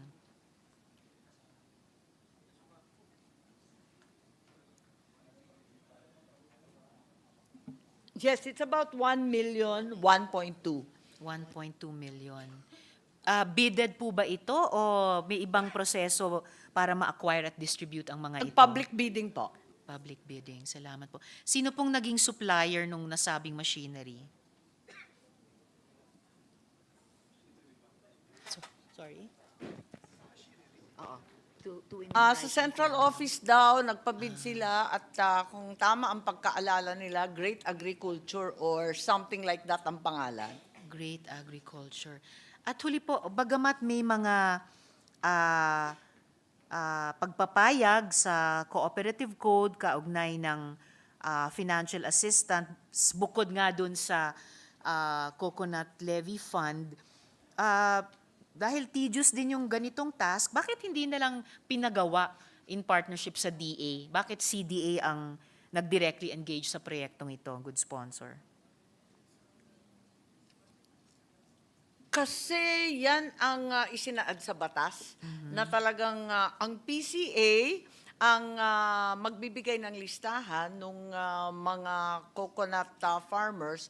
Pagkatapos, ibubuo bilang co-op ng CDA. Parang tandem sila dyan eh. At saka yung CDA na ang magte-turn over ulit at sasabihin kung sino ang nagnanais or nangangailangan ng kapital. Bagamat good sponsor, sabi na nga natin kanina, hindi pwedeng isama at hindi nga isinama yung mga maliliit na magnyunyog dito sa Startup Capital program. So, para dun sa mga pwedeng magkaroon ng Startup Capital program ang CDA sa mga co-op members, bakit hindi na lang pinagawa sa DA? Bakit directly nag-engage ang CDA sa proyektong ito? Good sponsor. Ang mandate kasi ng CDA ay tulungan yung co-op at micro and small ang talagang tinututok nila. Wala naman sa listahan ng budget ng DA ang tulong at suporta sa co-op. Yung para sa co-op, dinalagay talaga ng DBM mismo sa CDA budget. Well, Kaya meron silang mga locally funded na iba't ibang mga modality din. I understand, good sponsor. At wala man, i-double check ko na lang, pero wala man sa DA yung diretsong pagtulong sa kooperatiba. Pero pag ang CDA tumatayo para sa mga kooperatiba, lalo na nasa agri-aqua at saka agri-agra rather, ay kapag ang ipoprocure, ay ipamimigay bilang pang-start-up ng mga negosyo ay mga agricultural machinery. Kaya ako naisip na hindi kaya't mas naging madali sana na kasama na lang ng DA. In any case, good sponsor, maybe... Palagay ko, yes, Mr. makikita President. natin, may mga banggit, may iba't ibang banggit ng agrikultura sa iba't ibang department. Kung tutuusin, hindi lang naman ang CDA ang may pondo para sa magsasaka sa kooperatiba, kundi pati na rin ang DAR, andyan din pati yung DSWD. Talagang bibigay pa sila ng cash for work sa mga imbakan ng tubig at may project lawa sila. Talagang kinikilala natin na napakaraming magsasaka at mangingisda na nangangailangan ng tulong ng pamahalaan. Salamat, good sponsor. May we request, Mr. President, Madam Chair, to submit all the supporting documents about this project, from bidding documents, list of beneficiaries, audit report, and performance monitoring of the assistance given, for us to evaluate whether or not these projects are aligned with the mandate of the CDA and if these contribute to the objectives specified under Section 20 of RA 11364. Kung maari po, good sponsor. Yes, certainly. Maraming salamat po. So huli na lang po, kaugnay pa rin nung aming maritesan kanina ng good sponsor at nitong representasyon. Well, allegedly, one of the board members... Always. Ano po yung... Sorry, Mr. President? Hindi, sinasagot ko lang yung makukulit kong staff. Inaantok na yata. Medyo lumalalim na rin po ang gabi, good sponsor. Pero maritesan, allegedly, one of the board members is touted to be an aspiring nominee of a co-op party list, or was touted to be. But unfortunately, not registered or did not register sa COMELEC. Totoo po ba ito, good sponsor?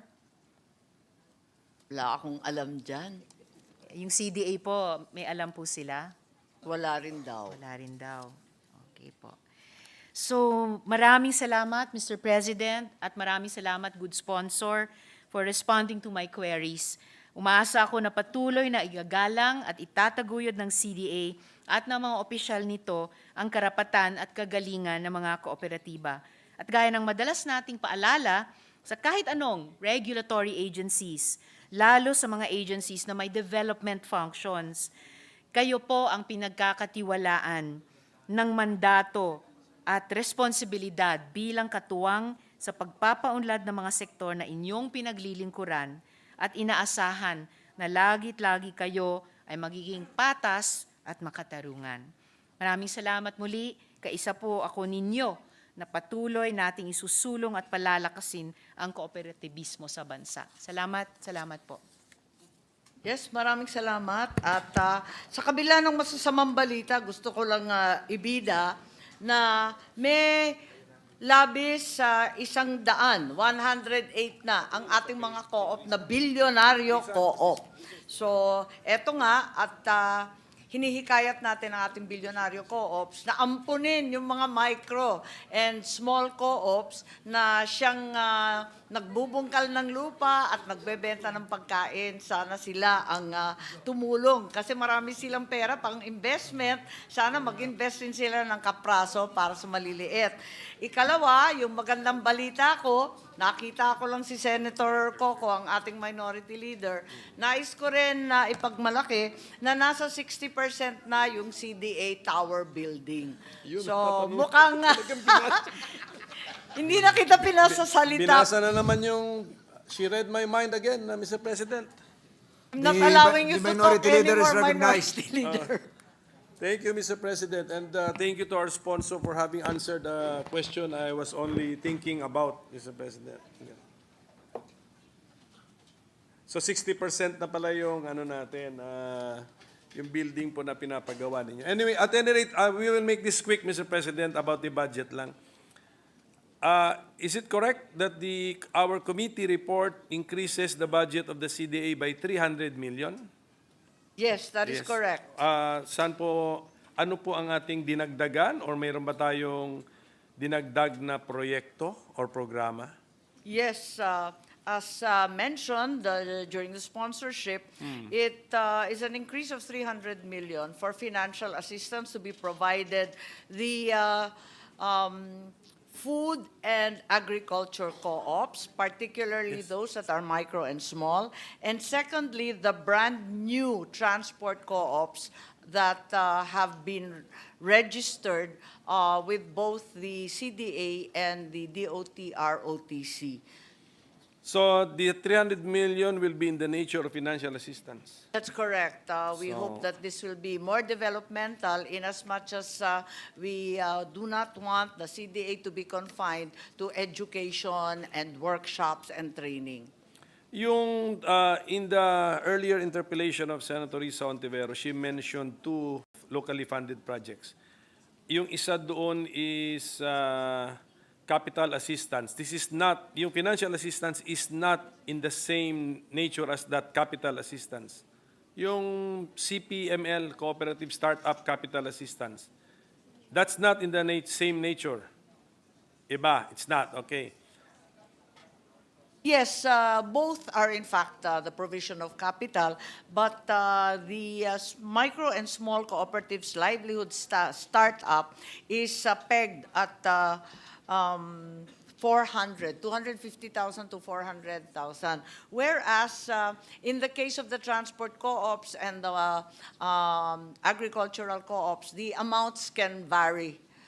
They can be as small as 50 to 100,000. They can be much larger as the need arises. So financial assistance in the form of a grant from the CDA. Yes, that's correct. So, right now, it's yes, perceived to so- be a grant. Yeah, it's a Although grant. the Okay. IRR and the modes have not yet been established. For 2024 GAA, there is no such item in your budget.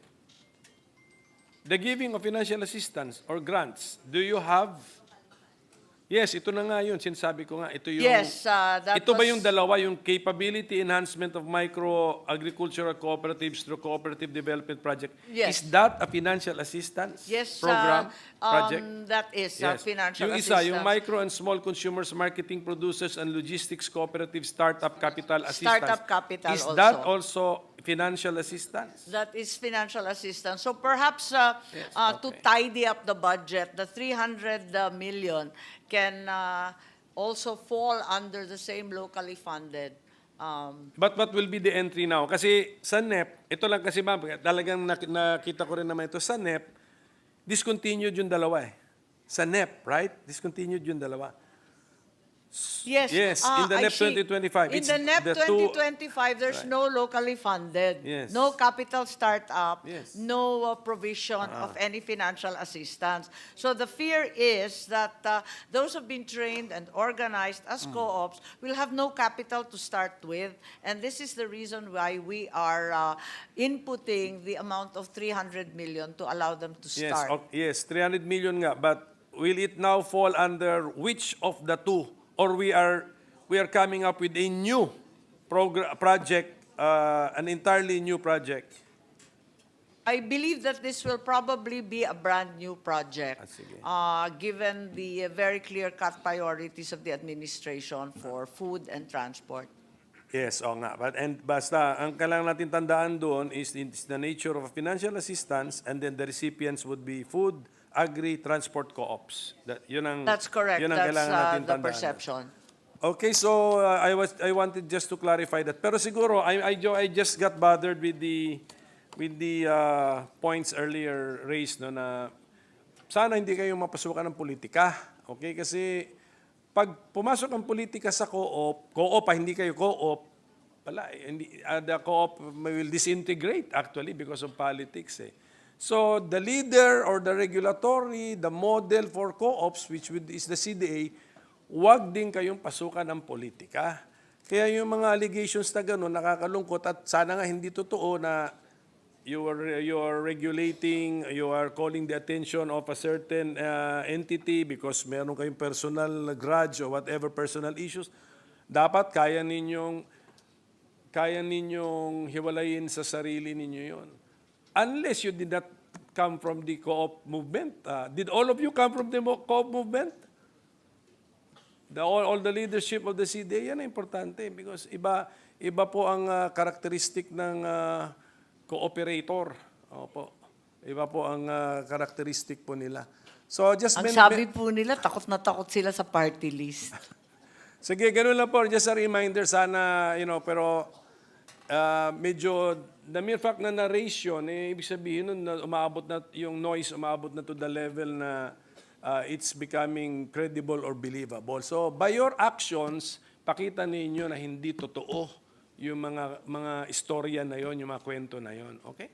So, tinitingnan ko naman kayo. I looked at the names of the leadership. Wala namang diyang outright na politiko. Okay? Okay? Unless si Penny, nakilala ko yung nag-ambisyon. No? Hindi na. Matagal na po si Penny, nagpaiwan na sa cooperative movement. So, Wala na, tumanda na po yes, sa... tumanda na.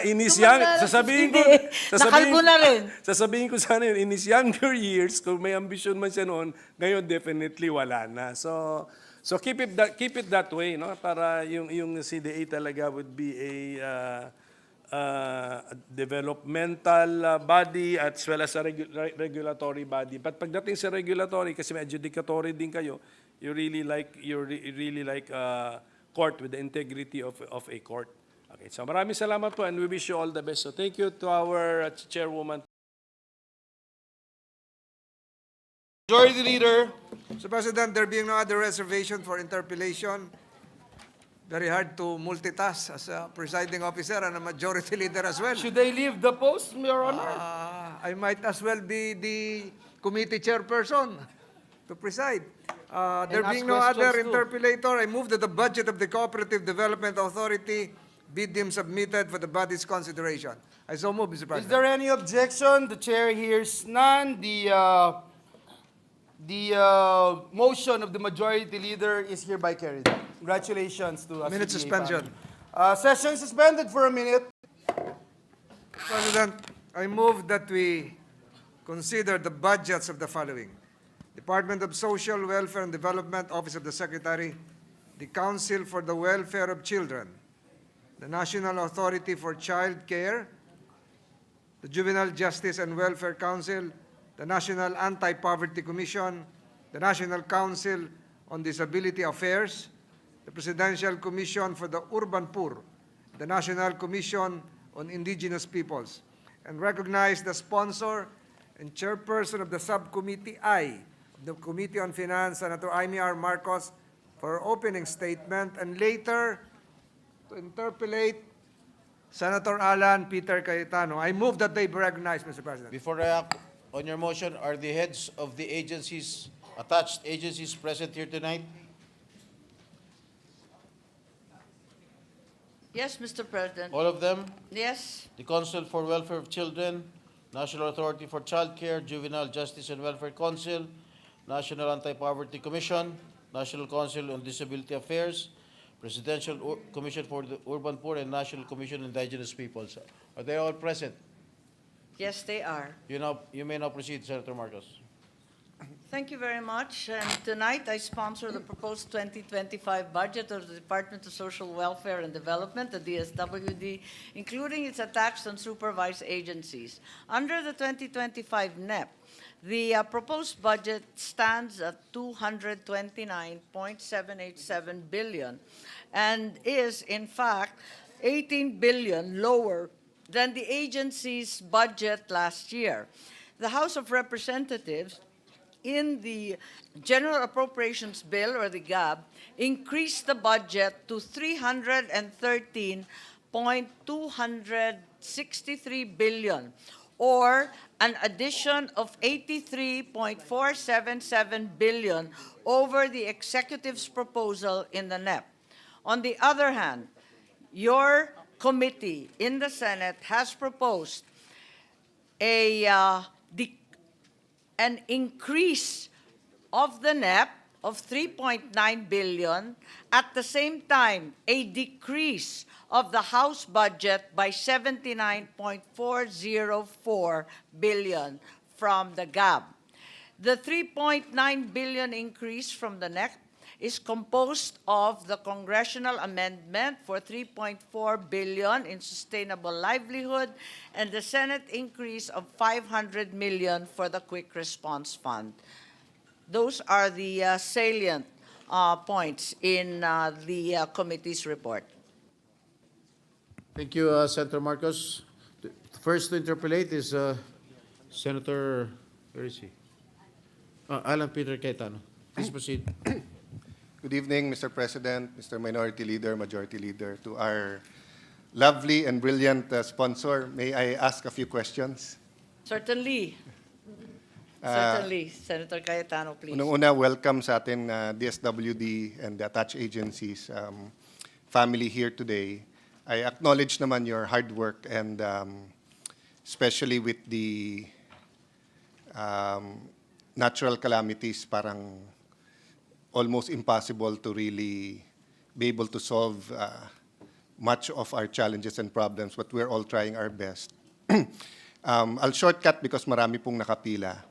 I had the privilege of listening to the Singaporean president when he was here, and may nasabi siya na talagang tumagos sa puso ko. No? Sabi niya, he's an economist, he's a finance person, spent a lifetime in Singapore government looking at numbers, investments, finance. At sabi niya, for him, let me paraphrase, no, the biggest return on investment is on maternal health and the first few years nung bata. Then, simple lang yung explanation niya, na kung stunted yung bata, you can have all the scholarships you want, you can have all the interventions for welfare, for jobs, pero stunted na eh. So, apektado na yung, he or she will be more susceptible to chronic diseases brought by malnutrition and everything. So, I was just going through the data, and I realized that 1 out of 3 na Filipinos are in danger of stunting. And it seems that despite lumalaki ang budget, hindi gumagalaw. No? So I will actually focus my question sa DOH. But since DSWD is also involved here, can you put up the slide? I just want to show one slide na I saw regarding the feeding program. And to, how do I put, what's the right word, Madam Chair or Mr. Secretary, is to challenge the creativity ng leadership ng DSWD. No, so on this slide kasi makikita natin na ang pera lang ng DOH is 977 million for the first 1,000 days. I'm going to ask that and challenge that kasi napakaliit niyan. That's almost nothing. Malaki yung sa feeding, 5.2 billion, pero may finding ang PIDS that hindi significant yung impact dahil it's only 145 meal for no less than 120 days a year. And then, mababa din yung cost, no, 15 pesos. So, in no way am I telling the Secretary that I have the solution or you don't. Meaning, I do know na if you make it 3 meals, mas konti yung masaserve. Diba? If you make it more than 120 days, mas konti din yung masaserve. But I think we will all agree that with a 6 trillion peso budget, we should make a dent. Diba? So kung 1 out of 3, what's our target for 2025? And again, this is for all of us, not only the DSWD. No? But at least sa part ng DSWD, can I identify 3 areas? No? The feeding, then isamay ko na, Madam Chair, para hindi na ako maraming tanong. So sa feeding, yung second, dun ba sa 4Ps, is there a way that you're monitoring if meron in danger, malnourished or in danger of stunting? No? Meaning, ginagamit ba nung magulang talaga ng pambili ng nutritious? I mean, hindi ko nilalahat or meron bang iba na hindi nila ginagamit? And my third question is that, is there any other program na which is there but just underfunded that the DSWD can focus on or can launch to prevent the stunting? No? So again, Madam Chair, I'd just like to clarify, this is a discussion with the whole of government. DSWD plays a significant role, but not the major part. But I'd like to ask if we can try something in 2025 to really lower the numbers. No?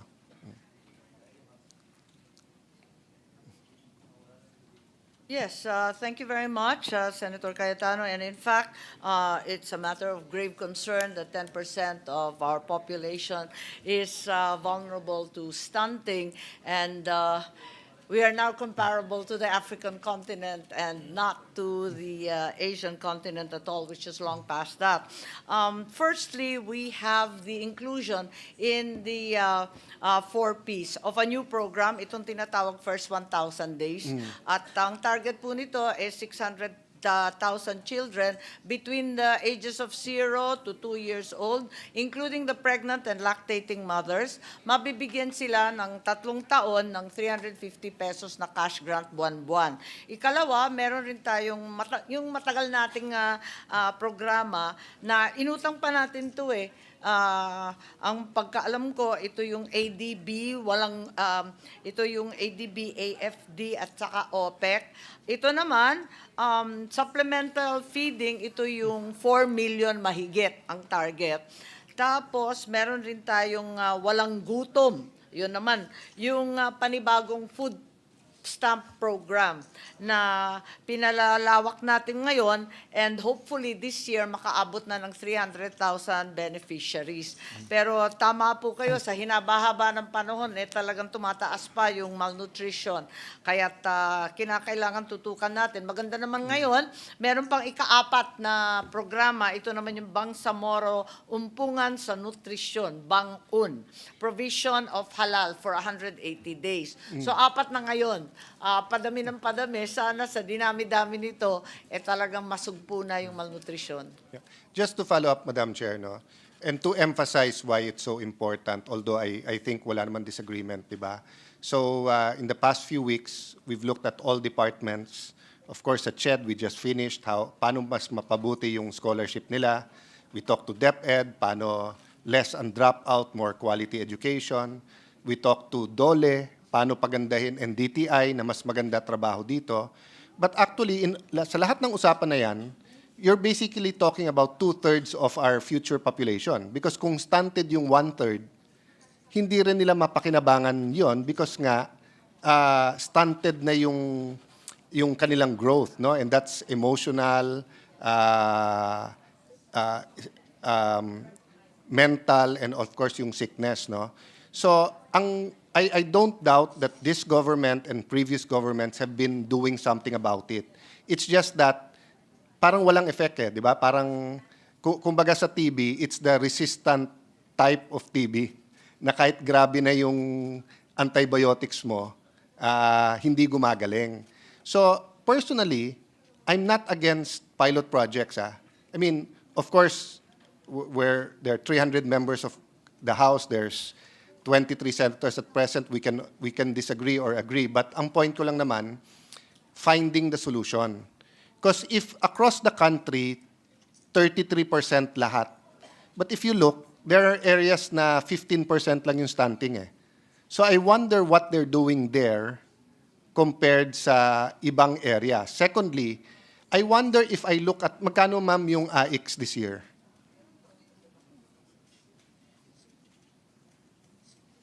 Yes. How much is the AIX for this year, ma'am, if I may ask? Wait. Teka, nasa malnutrition pa tayo. More or less lang, I'll link it lang to that. More or less.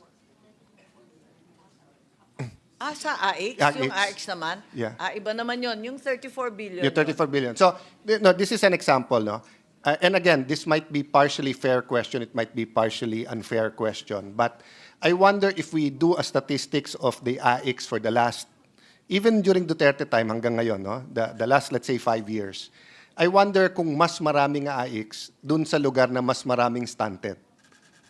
Wala diba? po yatang kinalaman. I don't think there's No, any well, correlation between the two kasi yung stunted, hindi naman tina-target dun sa AIX. Yes, but diba yung AIX is for people who are in crisis and indigents. Yes po. And I assume wala naman masyadong stunted sa mga upper middle at mayaman. And then AIX ginagamit natin usually dun sa... Pero ang karamihan ng AIX kasi napupunta sa burial assistance, medical assistance, Yeah, but I would assume, ma'am, educational. also on flooding, on baha. And pag may flooding, may baha, may sunog, ang mayaman nakaka-recover kasi may pera sa bangko, may negosyo. Pero ang mahirap, usually they have everything in their house. So that's why I said it's partially an unfair question. Diba? But I'm just saying is that if you have a province na 33% yung stunting and then another province na 15%, dapat mas malaki parang ibigay. obvious na yung dun na may stunting, they need more help. So again, I'm not saying I have the solution and you don't. I'm just trying to diba, to brainstorm with you na where are the adjustments we can make. And if you cannot make it everywhere... Ang klarong nakatutok sa stunting, yung 4 na programang nabanggit. Yes. So pero anyway, yung AIX, labo-labo po yun eh. No, I'll stop there kasi this is more questions for... may mga PWD, may mga solo parents, may Agree. mga hard-hit sectors, iba-iba po yun. So I agree, I'll stop there except for these 3 statements. One, we all agree that prevention is better than the cure, di ba? So marami sa stunted, sila din ang future PWD. Di ba? So the more that we we take care of the stunting now, the less we have to spend for interventions later on. Secondly, the more malnourished now, sila yung mas may sakit in the future. So sila ang may kailangan ng MAIP, AICS, PhilHealth, etc. Diba? Yeah. Tapos number 3, the low-paying jobs, ikaw ang aasa ka sa gobyerno, pero pag high-paying, you don't usually go to health center. So sa akin lang is, again, na challenge all of us, kahit kami sa Congress, to come up with better laws or policies on fighting stunting. But if the good secretary can pick one area in Luzon, Visayas, Mindanao and check, diba, the statistics in the last 5 years, then do a 12 or 24 month just to check. Kasi ngayon, diba, it'll be a debate. If I say na gawin yung 2 meals rather than 1 meal, I'm sure may reason kung bakit 1 meal If I say 40 pesos instead, well, may But if there are certain areas that you can, have a dry run or a pilot testing and then it works, then none of us can debate with it, diba? Predictably, yung poorest areas, Yes, as you said, have the highest levels of stunting, and necessarily it's the Bangsamoro Yes. area dahil may specific project sila, yung Bangun. Tapos, yung list, syempre, ng poorest provinces, yun rin ang talagang dapat tutukan. Meron rin tayong tinatawag na Philippine Multi-Sectoral Nutrition Project. Kasi tulad nga nung sinabi ninyo, andyan yung DSWD, pero yung DOH, nagbibigay Yes. rin ng mga micro-supplements and vitamins. Samantalang yung DepEd, nagpapakain rin ng Nutriban sa mga school children. Well, personally, Madam Chair, Mr. Secretary, I think it's really tatlong main agencies, di ba? Yung LGU, kasi sila talaga yung nasa baba. So, LGU, DILG. That's why I wanted to ask the DILG, baka sa confirmation na lang ni Secretary. Ba't nila hindi isama yun sa... Kasama sila yung sa Philippine Multi... No, I mean, ba't nila hindi isama dun sa... Di ba meron silang assessment ng LGU at hindi ka papasa ng Seal of Sa Good Seal of Good Governance if you don't do dapat certain kasama things. yun. Tama. I think dapat isama na pag hindi gumalaw yung sa stunting, may we're not problema. expecting them to go from 33% to 0, di ba? At saka iilan lang yung empleyado ng DSWD. Yes. So kadalasan yung mga daycare at saka yung BHW ang nagtitimbang ng That's right. bata after 120, 180 days. And most BHWs... talagang LGU din. And most BHWs and barangay nutrition scholars are volunteers, di ba? So they don't even get paid. Very few LGUs actually have money to pay. So LGU, DILG, DSWD, and DOH. But ang point ko lang, di ba, tayo who had the privilege to see the different secretaries the last 20 years, katulad ni Flavier, di ba, from the bakuna to the Yossi Kadiri, iba kasi yung may campaign ka talaga on that specific, no? So, of course, there are 23 of us here. Maybe each of us have 5 advocacies, so we cannot ask the Secretary man, Secretary, 100 programs, ano nyo naman, I'm talking about the DOH. But siguro hindi namang, wala naman magdi-disagree sa anti-stunting because nga 1 out of 3, no? So, last 2 questions on, so, long time ago, nung wala pang pera ang DSWD, wala pang AICS, ang concentration ng DSWD was on the pinaka-vulnerable, di ba? Yung mga home for the aged, mga abandoned orphans, di ba? Orphanages, no? Ngayon, malaki na yung pondo. So again, I just like to, how do I put it? Revisit so for example, for orphans, no? So you have 100 billions for 4-piece. Basically, you're giving, magkano na binibigay natin monthly sa 4-piece?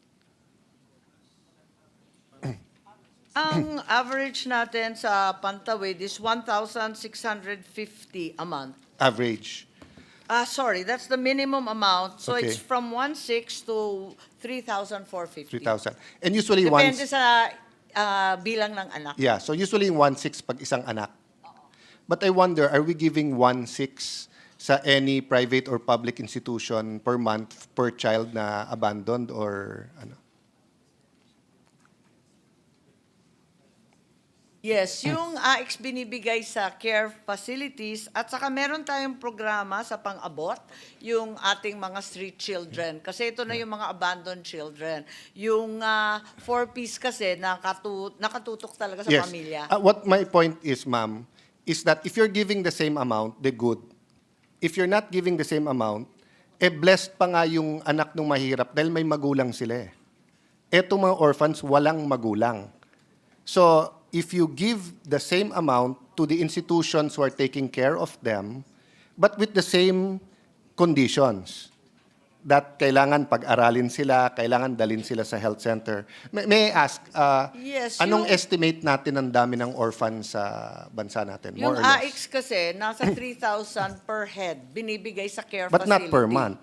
No, it's a one-shot deal. Yes, so if you follow the 3,001 shot, so divided by 12, so that's less than 300 a month.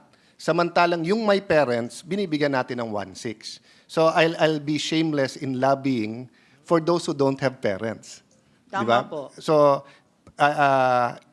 you can submit later on, may I ask Secretary kung ilan yung orphans, 'di ba? Ang point ko lang, Mr. Secretary, Sa totoo lang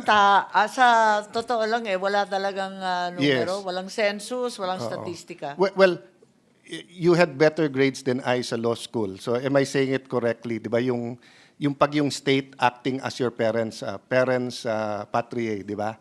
So at certain when there's danger to the child, sometimes the state steps in.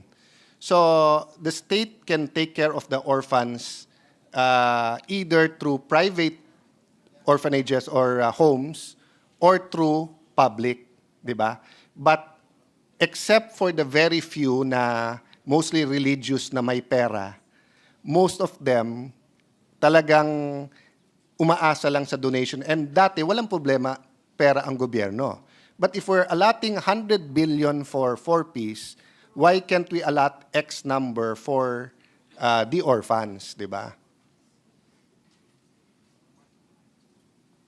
Yes, we've tried to include that in the AIX program. Pero yun nga, hindi siya regular. Yes. Na inaalaw naman kahit sa private care facilities na bibigyan ng AIX yung Yes. batang So, abandon. just to link everything, Mr. Secretary, may I request you just pick randomly a couple of orphanages. And I acknowledge the work you've been doing for homes and for those who are neglected.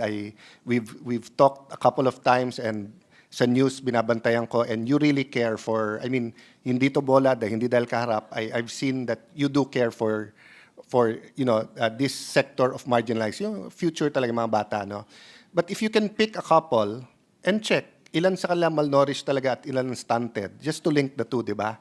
And then if you have an agreement with the people running it, no? Or we'll give you X amount, X per kid, but every month we'll check, eto ang ating ano. So it's like a 4-piece then, but instead of dealing with individual parents or a solo parent or a father and mother, you're dealing with those running the institution, di ba? Can I jump naman to, do we still have yung mga home for the aged, or it's mostly private? Tayong mga tinatawag na senior center, yun nga lang, hindi naman napakarami. 87 senior center, 74 of which are private. 4 lang ang DSWD at 9 LGU ang nagpapatakbo. And I would assume the pinakamalaking gastos dyan is medical. Tama ba? Yeah. So, again, I'll bring it up sa PhilHealth hopefully later. I hope PhilHealth can give this group tunay na no billing. Kasi kung tunay na no billing, meaning kung ma-hospital sila at 80,000 talaga babayaran. Kasi kung no billing sila na totoo, DSWD can use their money for better food and better accommodations, di ba? But if DSWD always has to take care of all of the above, di ba, yung amenities nila everyday, sabon, kumot, and then they have to take care of the gamot and everything, it increases, di ba? Yung sa public care facilities ng senior citizen, sa ating DSWD na 4 lang, tapos yung sa LGU, covered sila ng PhilHealth. Kaya okay na yon. Ang problema, yung private, hindi Yes. tayo sigurado kung covered o hindi. But ma'am, yung covered ng PhilHealth, hindi tunay na Totoo naman yun, kasi kulang lagi. Yes, so the last time that PhilHealth did a survey of prices is 2013-2014. Nung nagkaskandalo lang dun sa binalik na pera na bilyones, this year, they issued a resolution increasing all of the prices of their case by 30%. So meaning kung halimbawa ang bypass in 2013, if it was 200,000, ang rate ng PhilHealth, let's say, was 60,000. Ngayon, 550 na yung PhilHealth, yung bypass sa heart center without complication, 60,000 pa rin. So natural, ang DSWD maghanap ng pera kasi hindi nila papabayaan. So I'll take it up with DOH, but I'm just saying that for me, if mas konti, 4, mas maganda nga eh. Kasi you can really focus at kaya nating gawing ideal. Let me just say this statement.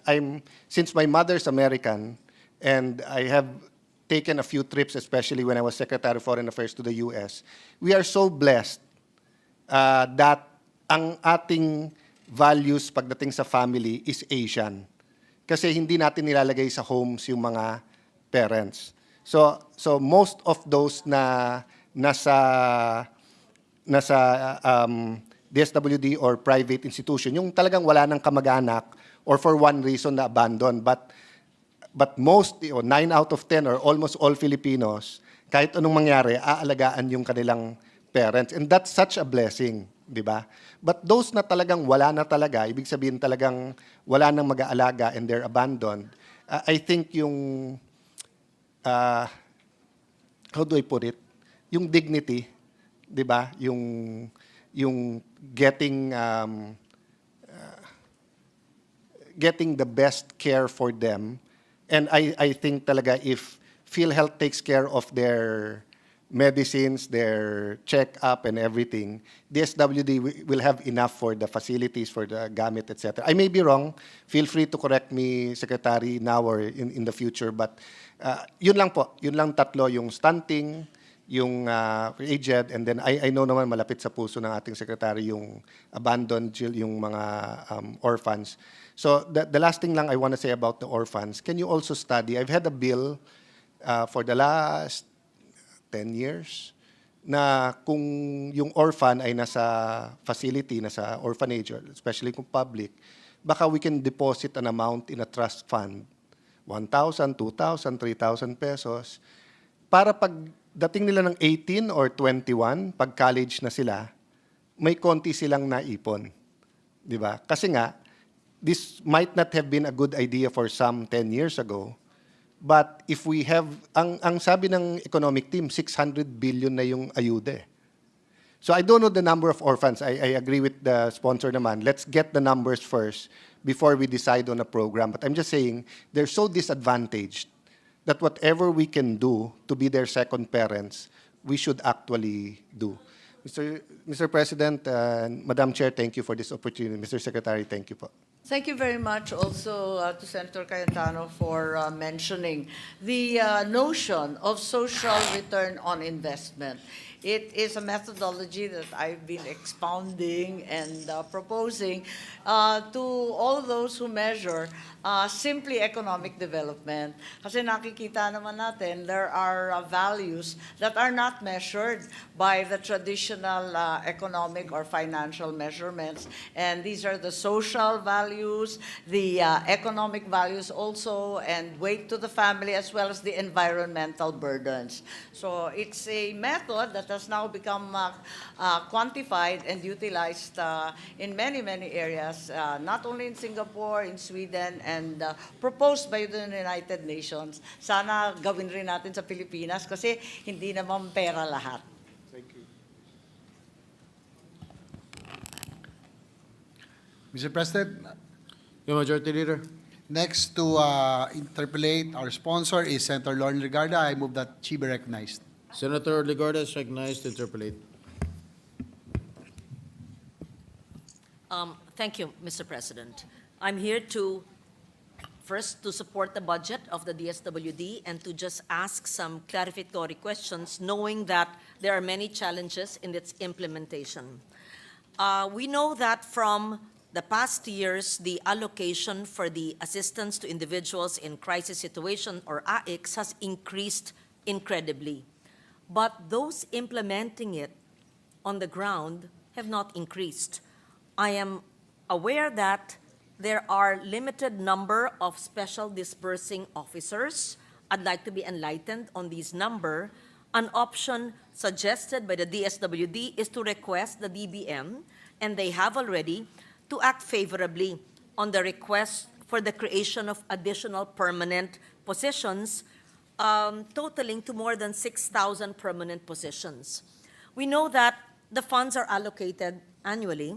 We know that there's a need because of more than 20 typhoons a year, and even if there are typhoons, earthquakes, and all the problems, but the reason given to us when we try to follow up, because LGUs also follow up with us, is the credit limit of the special disbursing officer has been met, or there is a limit to the number of special disbursing officers who are in plantilla position. So my question is the increase in the plantilla positions of those implementing the AICs aligned with the increase of the pie in our allocation for AICs in the past several years, if not decades? Because I've been here since '98. At that time, there was no AICs. Even 2004, even 2010. But we lawmakers keep on increasing, just like Dole Tupad and the DSWD AICs, because it's really helpful. And at least in the implementation I see, and I want to commend the DSWD, the people are really hardworking. There is zero corruption for as long as I know, for those where I attend, and I can see there are payout masters. But the problem really is, and I've called the secretary about this, and I'm not blaming any DSWD, it may be deemed slow, maybe it may be called inefficient only because of the credit limit of special disbursing officers. So, my question is, what do we do while the DBM has not accepted or acted on the more than 6,000 additional plantilla positions that are needed to be able to implement just this one program of government? Thank you. In truth, the requests have been ignored by DBM. Ever since 2022, the permanent positions in DSWD have remained stagnant until today at about 3,300, 3,400 permanent positions. Sa social worker pa lamang, maraming nakatenga na 6,000 halos. Social worker na yan, hindi pa rin permanente.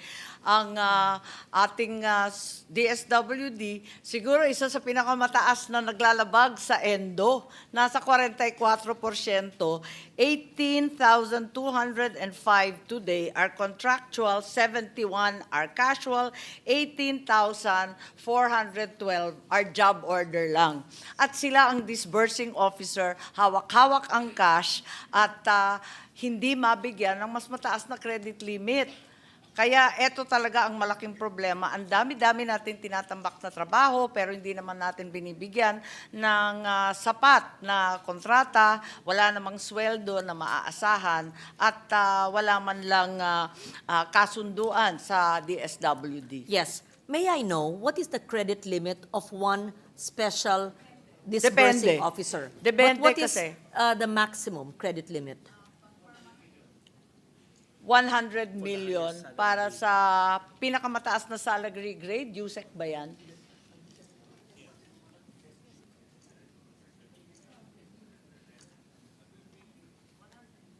That's very high. That's very big. Yes, that's correct. SG30, that's USEC level, and that's 100 million. But we know the USECs do not do the payouts, and they don't act as disbursing officers. So my question is, perhaps just so that we know, how many disbursing officers are there in one region, and what is the salary grade of these disbursing officers, and how do we increase them? I know that there is a 6,300 request for DBM. I know that DBM will not be able to fund the plantilla positions of the 600. Iba-iba kasi yung disbursing officers sa iba't ibang region, iba-iba yung numero, depende sa laki. At alam natin kapag Metro Manila o Region 4A, talagang napakalaki. Ganon din yung Region 7, pagkalaki-laki. So iba-iba rin ang number of employees, iba-iba rin yung kanilang disbursement allowance, depende sa kanilang salary grade. Sabi nga, yung USEC nasa SG 30, pagkatapos yung RD nasa SG 28. So iba-iba rin. Realizing that DBM will not be able to give the more than 6,000 plantilla positions, how will we be able to effectively and efficiently implement the big AIX-PI that the Senate, Congress is giving the DSWD, given the same problem that exists now, that there's a credit limit for the limited number of personnel? Yes, the effort really is, right now, kung maaari, ang ginagawa nila, may cash sharing sila na fina-farm out na sa land bank. At nag-umpisa na ito sa Region 4A at saka sa Region 3 kasi hindi na nga kinakaya ng taga-DSWD dahil labis-labis na nga ang laki ng pondo at napakaraming beneficiary. I believe this is a similar problem with TUPAD as well, where there's also a limitation Pero on ang the number tupad of ang personnel. liit-liit lang kung ihahambing Compared sa to the AIX. linalabas nila kasi meron silang QRF sa disaster, madalian pa yun. May AIX, may AKAP, may sangkatutak na programa sa DSWD. AKAP is a new program, yes. Yung SOCPEN, napakalaki nun, yung social pension sa ating mga senior citizen I'll get to that. I'm glad Ang that's laki-laki na talaga ng Yes. programa ng DSWD, pero halos nakapako ang empleyado na permanente sa bilang ng 3,400. Okay. With the permission of the good Senator Legarda, just one question. May I know who distributes the AKAP? Ang DSWD ang siyang nagdi-distribute ng AKAP. Personally? Pareho rin lang ng iba't ibang programa kapag may listahan, susundan nila katulad ng SLP, ng AIX at iba't iba pa. Who goes to the venue? Because no senators go to the venue. Ang atin mga social worker at yung mga empleyado ng DSWD na mga paymaster. Who else? Maraming sumasama na politiko, nakikita naman po natin. Okay. Thank you for your answer, Senator Marcos. Would you like a more specific answer to that? Yeah. Okay. If you may. If you wish to do so. AKAP is a new initiative, yes. You mentioned about what are the programs, just so that it's on the record, what are the programs of the DSWD? I am familiar with the AIX, which has AIX for scholarships, for burial assistance, for livelihood assistance, financial assistance during disasters. And we have the Sustainable Livelihood Program. May I clarify, can the AIX be used for partially damaged and totally damaged homes? Because I tried to look at the programs of the DSWD, Yes, or even certainly. the should. The It AIX can be used. utilized for disasters. So victims of disasters can also access AIX and use it for food, for medicine, for educational assistance, and also for houses. Although the previous program for partially and totally damaged houses is now under NHA. I know that even referring to victims of Typhoon Christine, there's really difficulty, hirap na hirap ang mga nasalanta na walang yero, walang bubong. Cash assistance ang binibigay. Oo, hindi nila Pero alam saan ang lalapit. tagal-tagal. Ang Okay, tagal-tagal sinabi na talaga. nyo, sinagot na nyo yung tanong ko, ano pong ahensya ng gobyerno ang pinaka-mabilis na lapitan sa mga nasalanta na walang bubong, nabutas ang bubong, o nawala ng bahay? Sa akin po tinatanong kung NHA ba, Shelter Assistance and Should, pero hindi rin, LGSF ba, pero mabagal rin yon, o DSWD. San ho Palagay sila ko, hihingi ng pangbili ng yero?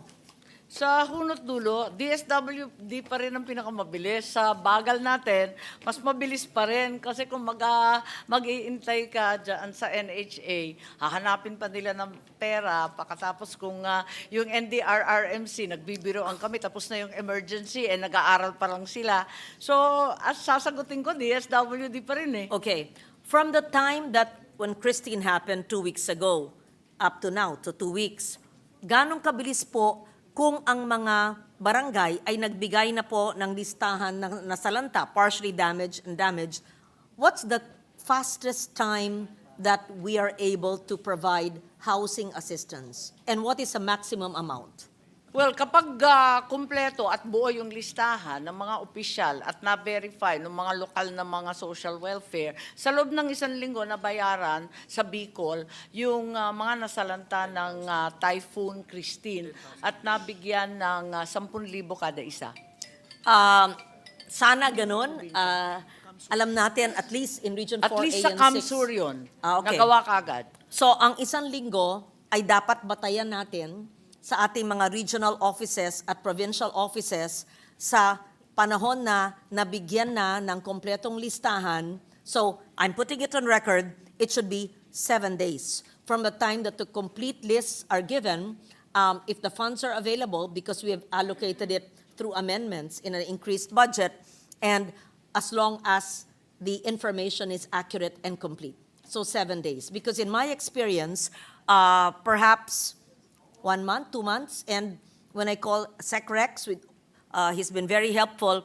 I know that the reason would be there's a lack of plantilla positions for the credit limit of the SDOs. So, right? So that it goes Tama back po. to the lack, Talagang kinakapos ng tauhan. kinakapos ng tauhan.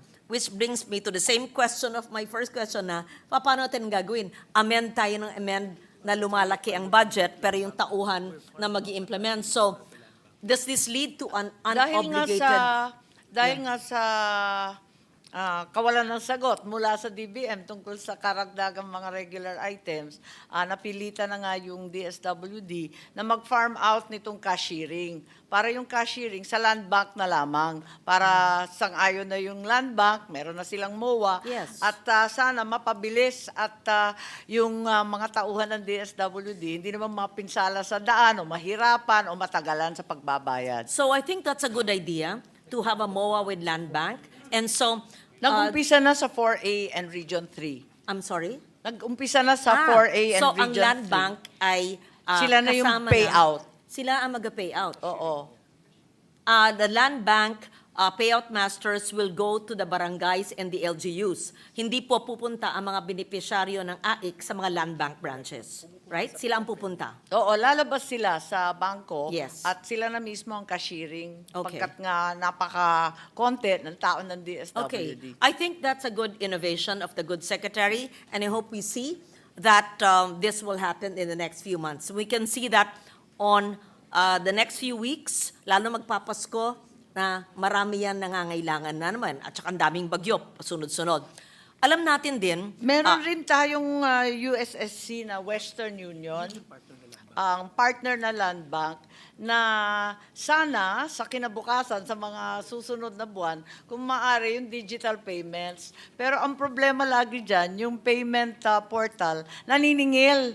Nagbabawas ng 50 pesos o 30 pesos, talagang ayaw na may awas, ayaw ng mga beneficiary. So dapat, sinabi ko nga sa DSWD, yung digital payout, mangyayari lang yan kung tayo, ang pamahalaan, ang magbabayad sa ating mga payment Pwede yan portal. kung dagdagan natin ang pondo para tayo, pamahalaan, ang magbabayad doon. And if it will make it more efficient, I would support that amendment to the budget or a special provision that a special portal could be used. So the innovation of MOA with land bank, that's good. The special portal, yes, and I would be amenable even if there's a bit of a charge. Of course, any service has a charge as long as it would not come from the AICs. What is the deadline, if any, of AICs? Because in past years, I would hear that there are deadlines because the liquidation, COA, etc. But we know that the needs of the people are even greater during the end of the year and Ang beginning labing- of the year? Ang laging sinasabi ng lahat ahensya naman yata, katulad ng DSWD, November 30 ang binibigay na date para makapagsara sila ng libro at mahabol yung December 31. Sa so ibig liquidation sabihin po, ng department. Ang ibig sabihin po, November 30, wala nang payout ng AIX. Paano na yung mga nag-submit ng na Christine o itong na Pepito? Tapos, hindi na abutan ng November 30 deadline, mag-aantay po sila hanggang sa bagong taon. Pagkatapos po ng bagong taon. Miski sa probinsya. Ang maaring mangyari, pagkatapos ng November 30, pupunta na yung mga beneficiary, hinahakot na lamang ng DSWD at dinadala sa mga opisina.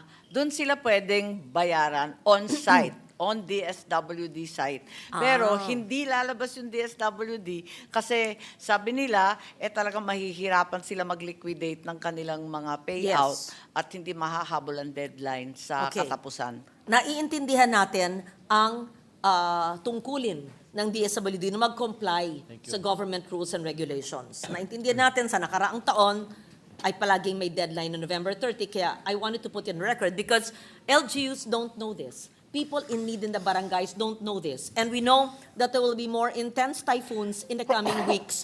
And then we look at the SWD and we cannot pay AIX. It's hard to explain to a person or families in need, sorry po, nagli-liquidate ngayon sa opisina. Mahirap pong tanggapin yan, lalong magpapasko. So, it would be a good suggestion to include maybe on the social media pages of DSWD, where are the DSWD offices, where those who have completed the requirements for submissions of names of beneficiaries nationwide. In short, the cash is available. It's just the process of government. And they can do the payouts in the various DSWD office in the following addresses, right? That would be very helpful if that is how I understand it to be. Hindi po nauubos ang pera, may proseso, iba lang ang lokasyon, hindi na po sa LGU. Tama ba po? Oo, yun po ang nangyari kasi tulad nga ng sinasabi po ninyo, talagang halimbawa, yung bagyong Odette, December 22, magpapasko na. Alam nga naman sabihin natin, serado na ang takilya, hindi na pwede magbayad, wala na kaming kahadero dito. Odette. Yung Odette, di ba, bago magpasko, talagang tumama ng matindi sa Southern Leyte, sa Biliran. At alam ko na yung DSWD napunta pa rin, pero dun nga sa opisina kapag cash. Pero yung tumutulong pa rin sila sa mga prepositioned food at iba't iba pang gamit, yung hygiene kits at iba't iba ang pa. prepositioned food items, including hygiene kits, ay nandyan po. Kasi Hindi po naka-preposition titigil na yan. siya. Oo, kasi na-purchase na yan, kasama niyan sa liquidation, naka-preposition, maski Desyembre. Pero yung pag-payout po ng mga financial assistance ay magpapatuloy basta sa lokasyon ng opisina ng DSWD. At sila naman po ay situated sa lahat ng probinsya, lahat ng syudad. Ito po, meron pong mga SWAD, Social Welfare Officers, sa kada LGU. Hindi po yan DSWD staff. So, mga LGU staff it will be yan. LGU. So we're referring, kasi baka ma-confuse lang tao, so I have to put it on record, hindi po ito sa mga SWAD. Ito po sa DSWD Regional, Provincial, District Offices. Right? Dadagsa naman po. Just to clarify, yung SWAD, DSWD. Yung munisipyo, LSWDO. Okay. Municipal Social Welfare. Thank local you for yun. that. So, dalawa yun. Yung SWAD is DSWD. Okay. So when you say that they may go to the office of the DSWD, does that mean that every LGU, ang SWAD po, ay maaring mag-pay out after November 30? Or are you only referring to regional and provincial offices of DSWD? Para po maliwanag. Oo, yung SWAD nagpe-payout sa iba't ibang opisina ng syudad, ng munisipyo, ng Yes. probinsya. Yes. Yun ang DSWD office. Pero yung sa munisipyo, yung MWSS at saka yung iba pang mga They're empleyado ng LGU LGU, employees. hindi kakayanin mag-payout. Kung ano lang nakapreposition na pagkain at saka pinaghanda ng mga hygiene kit, yun lang ang hawak ng LGU, yun lang ang mabibigay.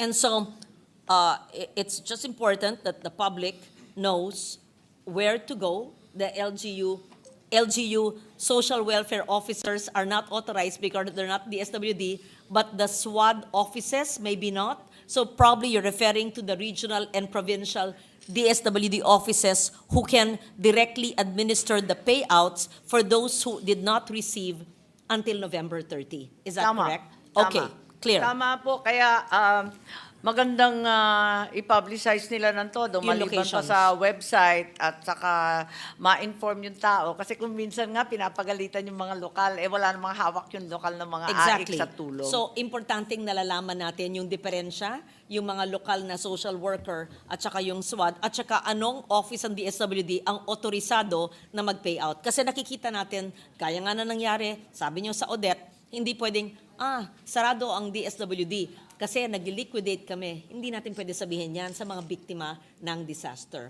Ngayon, sa pagpirma ng budget ng Desyembre, alam natin wala pang pondo ang gobyerno dahil ang tax filing at paying season ay Abril. Tayo ba'y makakaasa na may pondo po ang DSWD? Of course, number one, yung galing po sa previous year. May carry over yan. Maliban dyan, saan po kukuha sa napakaraming pangangailangan sa Enero, Pebrero, Marso? Ang problema, talagang fully disbursed na. Ang QRF, DRRP, ang AIX, all out na yata ang DSWD sa dinami-dami ng ating bagyo. Namumroblema nga tayo kasi parati taon-taon ang binibigay lang natin sa QRF nasa 1.250. Dinadagdagan pa nga ng Senado ng additional 500 million. Pero umaabot na sa taong ito pa lamang, umabot na ng 9.625 billion. And 93.51% disbursed na. Kaya wala nang carry over po sa wala Enero. na po i-carry Paano over, po baka hindi natin? pa abutin ng katapusan. Paano po natin bibigyan ng pansin at tulong ang mga nangangailangan simula ng Enero kung kakapirma lang po ng budget? Narinig ko naman si Secretary Amina nung nagre-report kay Presidente na may pera pa yung calamity o contingency fund at andyan siyempre ang PAGCOR at PCSO. Pero kung sa DSWD po, talagang sagad to the bone na So, sila. may we know when will DSWD be able to implement the national budget of GAA 2025 considering that January, as you said, wala pa yung pondo, kailan mapupuno yung pondo ayon sa ating pinapangako sa mga tao na bilyon-bilyon piso? Yes, as a general rule, it's signed in January. As soon as the President signs the GAA for 2025, alam naman natin na automatic na yung release hanggat may pera kahit bahagya pa lamang, kahit first tranche pa lamang o mobilization So pa we're lamang. assuring the Filipino people that even if there could be no carryover of the funds of 2024, that because we have allocated it in the law, which is a GAA 2025, once it's signed, the BBM, the DSWD assures us that there would be provisions for payouts for any form of assistance. Is that Sabay correct? dasal po, naka-siyam na replenishment na sa taon na ito pa lamang. Okay, binanggit po nyo na maaring walang pondo sa DSWD, may PAGCOR PSO. Wag po natin asahan yung May PSO binanggit PAGCOR. yung ating budget secretary, yung contingency fund pa ng presidente, calamity fund, alam naman natin Okay, meron pa para dyan. po sa kaalaman po ng lahat, I just want to put it on record, pati po yung NDREAM fund has been depleted. Ayon po sa OCD, Yusek Ariel Nepomuceno, would you believe, 168 million na lang ang natitira sa NDREAM fund. I'm not referring to the QRF. This is the NDREAM fund. And he told me, wala na talaga. So it's only middle of November. God forbid anything, something that Karina, Christine happens in the next few weeks. Even the 𝗕𝗔𝗓𝗏 fund is only 168 million remaining. And he said, if you put together all the requests of LGUs based on Christine alone and the past typhoons, it's already 24 billion. So the Yes. remaining 168 million and the requests in OP, which have been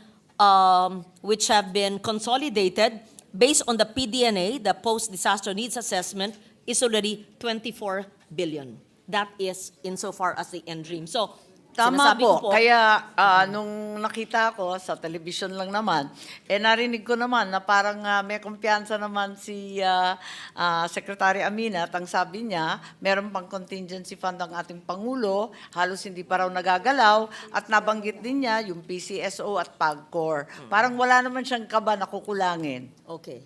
So, we will leave it at that. Isa po sa napakandang programa dahil tayo po ay nag-uusap tungkol sa programa, AIX ay isa lamang. Yung SLP, maganda po yan na programa, that's a program, it's not yet a law.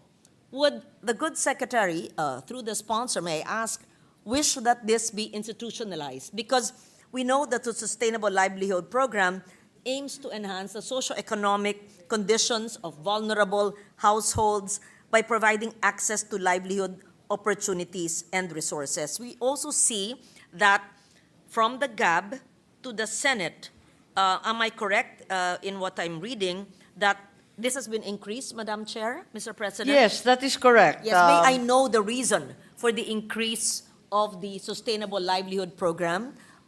Who are the targeted communities? Only 4P families or even outside of 4Ps are they allowed? And how will the Senate version, assuming it's retained in the final GAA, help the marginalized and vulnerable households, Madam Chair?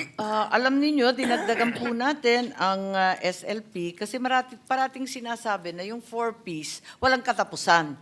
Ngayon, talaga ini-implementa na yung batas na hanggang 7 taon lamang ang 4Ps. Pagkatapos nun, mahirap pa yung mga pamilya na binigyan ng 4Ps. So kinakailangan may iba't ibang exit strategy. Isang exit strategy na nakikita natin na talagang mabisa at mabilis itong SLP. Dahil ang SLP ay nagbibigay ng kabuhayan, nagbibigay ng trabaho. So sa dalawang bahaging yan, sinasagot niya yung pagkukulang ng 4Ps. So yun ang nais natin gawin na dapat may katapusan yung pantawid pamilya. Hindi naman po pwede na lagi na lang nariyan, ayaw naman natin ng ganon, at maganda naman na magkaroon ng self-employment o di kaya trabaho na. Yun na yung SLP. Ako talaga ay sang-ayon dyan dahil ako'y naniniwala na kailangan hindi lang puro dole-out, ay bigyan po natin ng puhunan para magkaroon ng pinagkakakitaan, MSME, micro-enterprises. Kaya lang, ako po'y nagtataka, hindi lang sa administrasyong ito, kundi sa mga nakaraan dahil muntik na po ako naging DSWD nung nakaraang administrasyon, so sinuri ko po ito. Bakit pong napakababa ng obligation? Well, my figures are just July 31 this year, no? Baka bumilis na ngayon. Ang SLP po ay only 8.7%, tama ba yun? Ang poor household na na-assist. Ang target ay 305,393. Ito ba ay dahil masama ang performance, kulang ang pondo, or kasi 8.7% lang ng mga poor households sa universe na kailangan tulungan ang natutulungan? Kulang baho ng pondo kaya nyo inakyat ang pondo at dinamihan? It says here. Sa awa ng Diyos, napabilis na yung disbursement.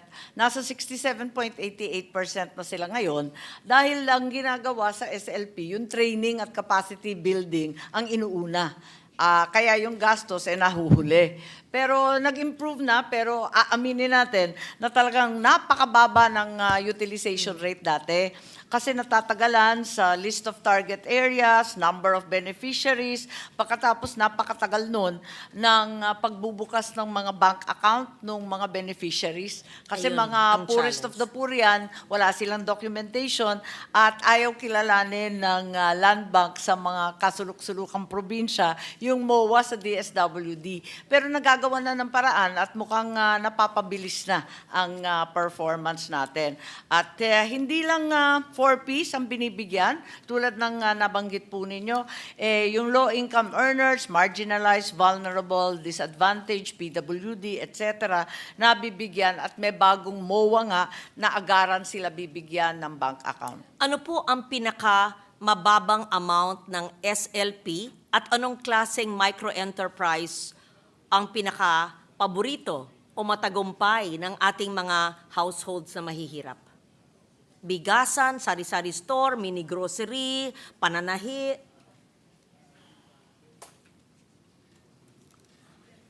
Okay, ang pinakamababa nasa 15,000. 15,000 ang pinakamaliit. Ang pinaka-successful, hindi yung pangkaraniwan na tindera, sari-sari. Ang pinaka-matagumpay talaga, yung skills-based. Kung magtitipon-tipon isang tropa ng karpentero, isang tropa ng welder, ayun, matagumpay yun, kikita yun. Pero kinakailangan nila may skills. Kung pangkaraniwan lang ng buy and sell, mukhang hindi pumapatok ng gusto. So, ang SLP ay hindi lang pang isang tao. Itong pang isang association. Kailangan sila nagbuklod-buklod na mga sa isang komunidad. Iba-ibang modality yung SLP eh. Yes. Kung minsan individual, pero kadalasan maraming mga membro. Tapos yung isang mekanismo, yung paghahanap ng trabaho. Hindi lang yung magtatatag ng kabuhayan. Pero pwede rin pangkabuhayan na sariling self-employed. Okay. Actually, marami pa akong tanong pero ayoko nang pahabain ang ating kwento. Huli na lang po, dahil marami po mga senior citizens na mahihirap na lumalapit sa akin at meron pong mga LGU na hindi po updated ang pagbayad po ng social pension ng ating senior citizens ayon na rin sa ating mga batas. So, palagi po tayo nagmamalaki, batas po natin yan, co-author ako niyan, sponsor ako niyan. Pero tatanong mo sa seniors, ay matagal na po, 6 na buwan, wala pa. Paano ba ho ang proseso ng pagbayad ng social pension? Ito ba ay dina-download sa LGU or DSWD rin ang nagabayad sa mga regional provincial offices? At ano po yung backlog ng pagbayad ng social pension? Ilang porsyento po ang hindi nakakatanggap at anong kadahilanan po? Yes, totoo po yan. At aminin natin, malaki utang natin sa ating mga ang ating mga senyoritos at senyoritas. In 2023, 490,000 ang waitlisted seniors. Hindi sila nabayaran pagkat kinulang ng pera. Pinagpilitan natin noong 2024. Pero lumobo pa rin yung seniors. Kaya't eto nga, 622, baka umabot pa ng 800,000 ang waitlisted seniors. Ang problema natin, nung last year, yung kabuuhan na kinailangan nasa 5-6 billion, nailagay sa unprogrammed. Alam naman natin yung unprogrammed, magic na po yun. Kung meron tayong savings, okay. Kung wala, tiis. Kaya dahil dito, dahil sa kakulangan ng budget, nabigyan natin yung malaking bahagi ng ating senior citizens, pero madami pa talaga sa kanila ay ang hindi nakakatanggap. Sa budget for GAA 2025, ito ba hong 600,000 na senior citizen social pension ay mababayaran? Wala pa, kukulangin pa rin. Ilan po sa 600,000 ang nakalaan ng pondo for 2025?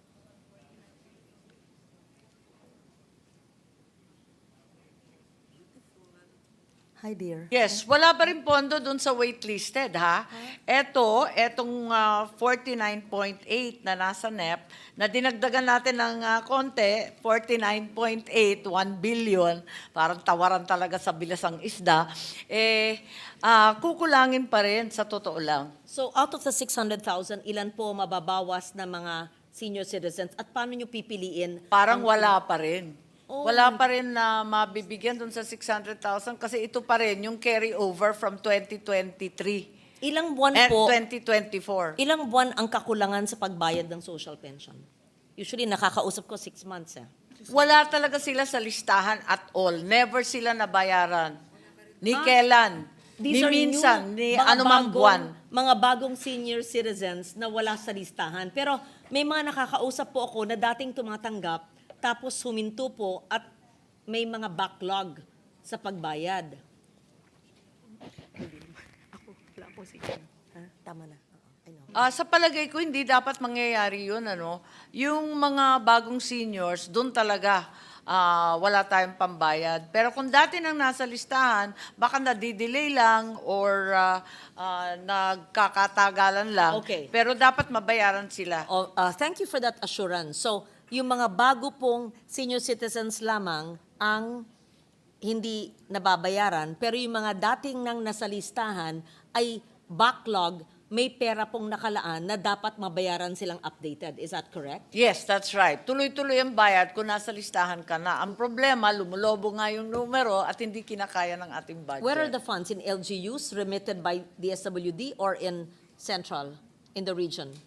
Yes, the funds are transferred direct to the LGUs. Okay, so it's the LGU's responsibility to update the payment of social pension for as long as they've received it before. Is Yan na that nga ang accurate to problema, say? masipag sila mag-update, wala naman tayong pambayad. No, but you said that as long as they've received before, there are funds Yes, they transmitted. should be paying, pero yung sinasabing update, updated sa payment, pero hindi updated sa listahan kasi nadadagdagan nga eh. Okay. So, wag ko na rin po dagdagang aking tanong kasi lalo po akong nalulungkot sa kakulangan ng ating pagbibigay ng serbisyo publiko. Not to blame the DSWD because they're really very, very hard-working workhorses. I see them every week. Thank you for the service of our payout masters, of those who are only job orders, for those we call even midnight, and those we kinukulit namin kasi tayo rin kinukulit ng mga tao, di ba, na nangangailangan. So thank you to the hardworking women and men of the DSWD led by the very hardworking secretary. So I will no longer ask my long questions because I fully support your budget and I wish I could help you increase if there's some pie we could slice to put it in the SWD. So, yung tanong ni Senate President, Presiding Officer Pro Tempore na AKAP, ibig sabihin po niyan, ang mga senators pwede rin pumunta po sa mga AKAP, ganun ba ho yun? Gusto ko lang malaman yun. I think yun ang gustong malaman nung Senate President Pro Tempore na hindi niya kinumpleto ang tanong niya. Pwede siguro. Lahat tayo gate crusher po. Bakit naman po gate crusher? Kung AX po yan, or AKAP, or SLP, yan po ay puhunan ng gobyerno. Yeah, that's the funds of the government, so we can... Yes. Can we Okay, facilitate the it's release? on record. For the first time, naririnig ko, pwede raw po pumunta kahit hindi kumbidado. Ay, hindi. So, ibig sabihin po, ang AKAP ay parang AX, parang SLP, ay maaring puntahan. Anong kaibahan naman po ng AKAP sa AX? O pareho lang po? Alam niyo, nakakatuwa yung AKAP dahil biglang sumulpot yan, wala naman sa NEP, wala naman sa DSWD budget, wala man lang sa wishlist nila, biglang sumulpot nung nakaraang taon at matapos yun, tinatanong ng lahat, ano ba talaga yung programang yan? Biglang Pebrero, katapusan ng Marso, tsaka lang lumabas yung mga guidelines. Kaya ang sabi nila, minimum wage earners and low-income earners. Ang tanong ko, pareho ba yan ng AX? Hindi daw, kasi ito daw minimum wage. At sabi ko, may minimum wage rin na namatayan na tumatanggap ng AX. Hindi ba pareho yan? Kaya't nakakalito po. At sa totoo lang, ang version ng Senado, tinanggal ko na po yan dahil ang pakiwari ko, walang programa ang pamahalaan na pag-aari ng sinuman. Kinakailangan, lahat sumasapi dyan, at dahil dito, kinakailangan na pag-isahin na, isaayos na natin ang mga guidelines. Oh, are you saying there's no ACAP in the Senate version? Yes, I deleted it entirely. How much did you delete, Mr. President, Madam Chair? Yes, 39 billion, which was added in the House version, and 41 billion added for AIX. And we're saying that the 39 billion in the Senate version was reduced, and where did you put the 39 billion ACAP? Back to I AIX? leave it to the wisdom of the leadership, and I hope that during the BICAM this can be discussed. My recommendation is, while we recognize the necessity of immediate relief by direct financial assistance, it's imperative that we focus also on social protection initiatives such as those mentioned by yourself, the SLP, 𝗕𝗘𝗟𝗔𝗦, which foster long-term development and self-reliance rather than creating a new ayuda nation. Ayaw natin nun, ano? Kaya eto nga, pinopropose ko na sana dagdagan yung iba na developmental at sa kabila nun, ipagkaisa na ang AIX at ACAP para hindi na nagkakaroon ng selusan, ng turuan, ng kalabuan. Okay.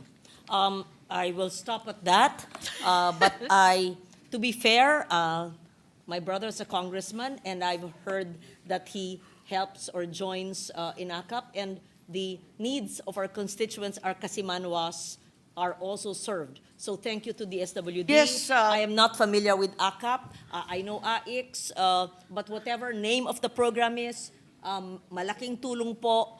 Tuwing meron pong darating dyan na DSWD, AIX at Paymaster, nakangiti po ang mga nahihirapan na ating mga kababayan. So Tama I po will leave yun. it at that. Kaya It's not sang-ayon for po me. ako Yeah.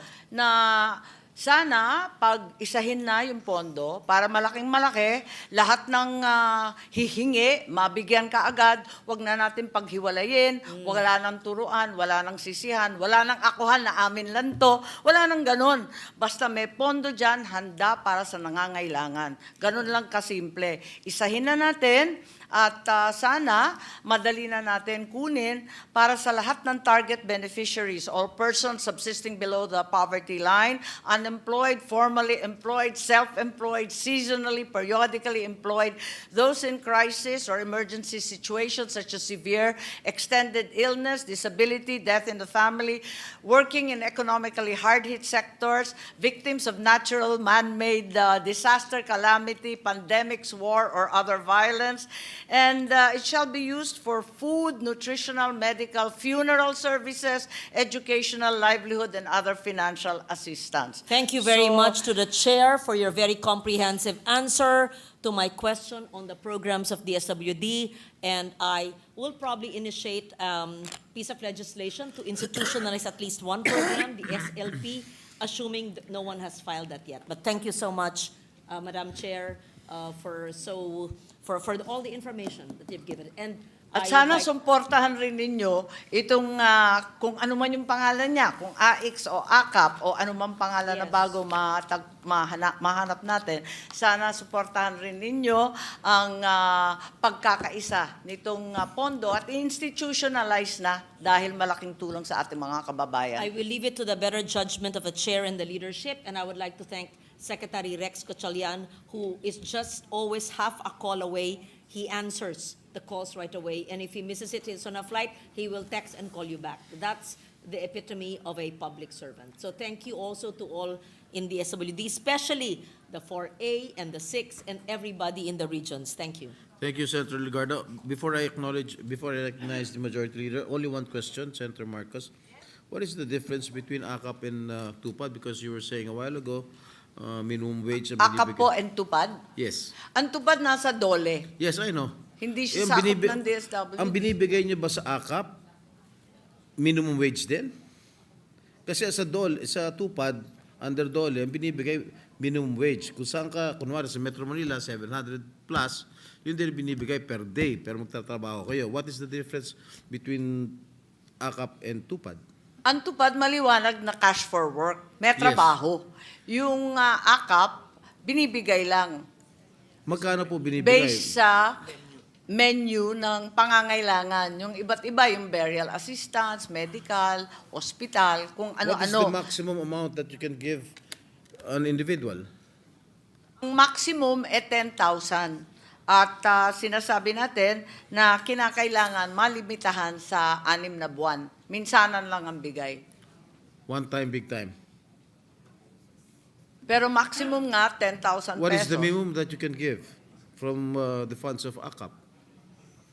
Ang minimum, pangkaraniwan, 2,000, 2,000. Pangkaraniwan, 3,000. Alright. Pero hindi mo kailangang pagtrabahuan yan, no? Katulad sa... Ay, sa walang tupad. trabaho Walang dyan trabaho. ang sinasabi sa nangangailangan. Alright. Thank you very much for enlightening this representation. Majority Leader? Yes, Mr. President, next to interpolate is Senator Bongo. I move that he be recognized. Senator Bongo is recognized.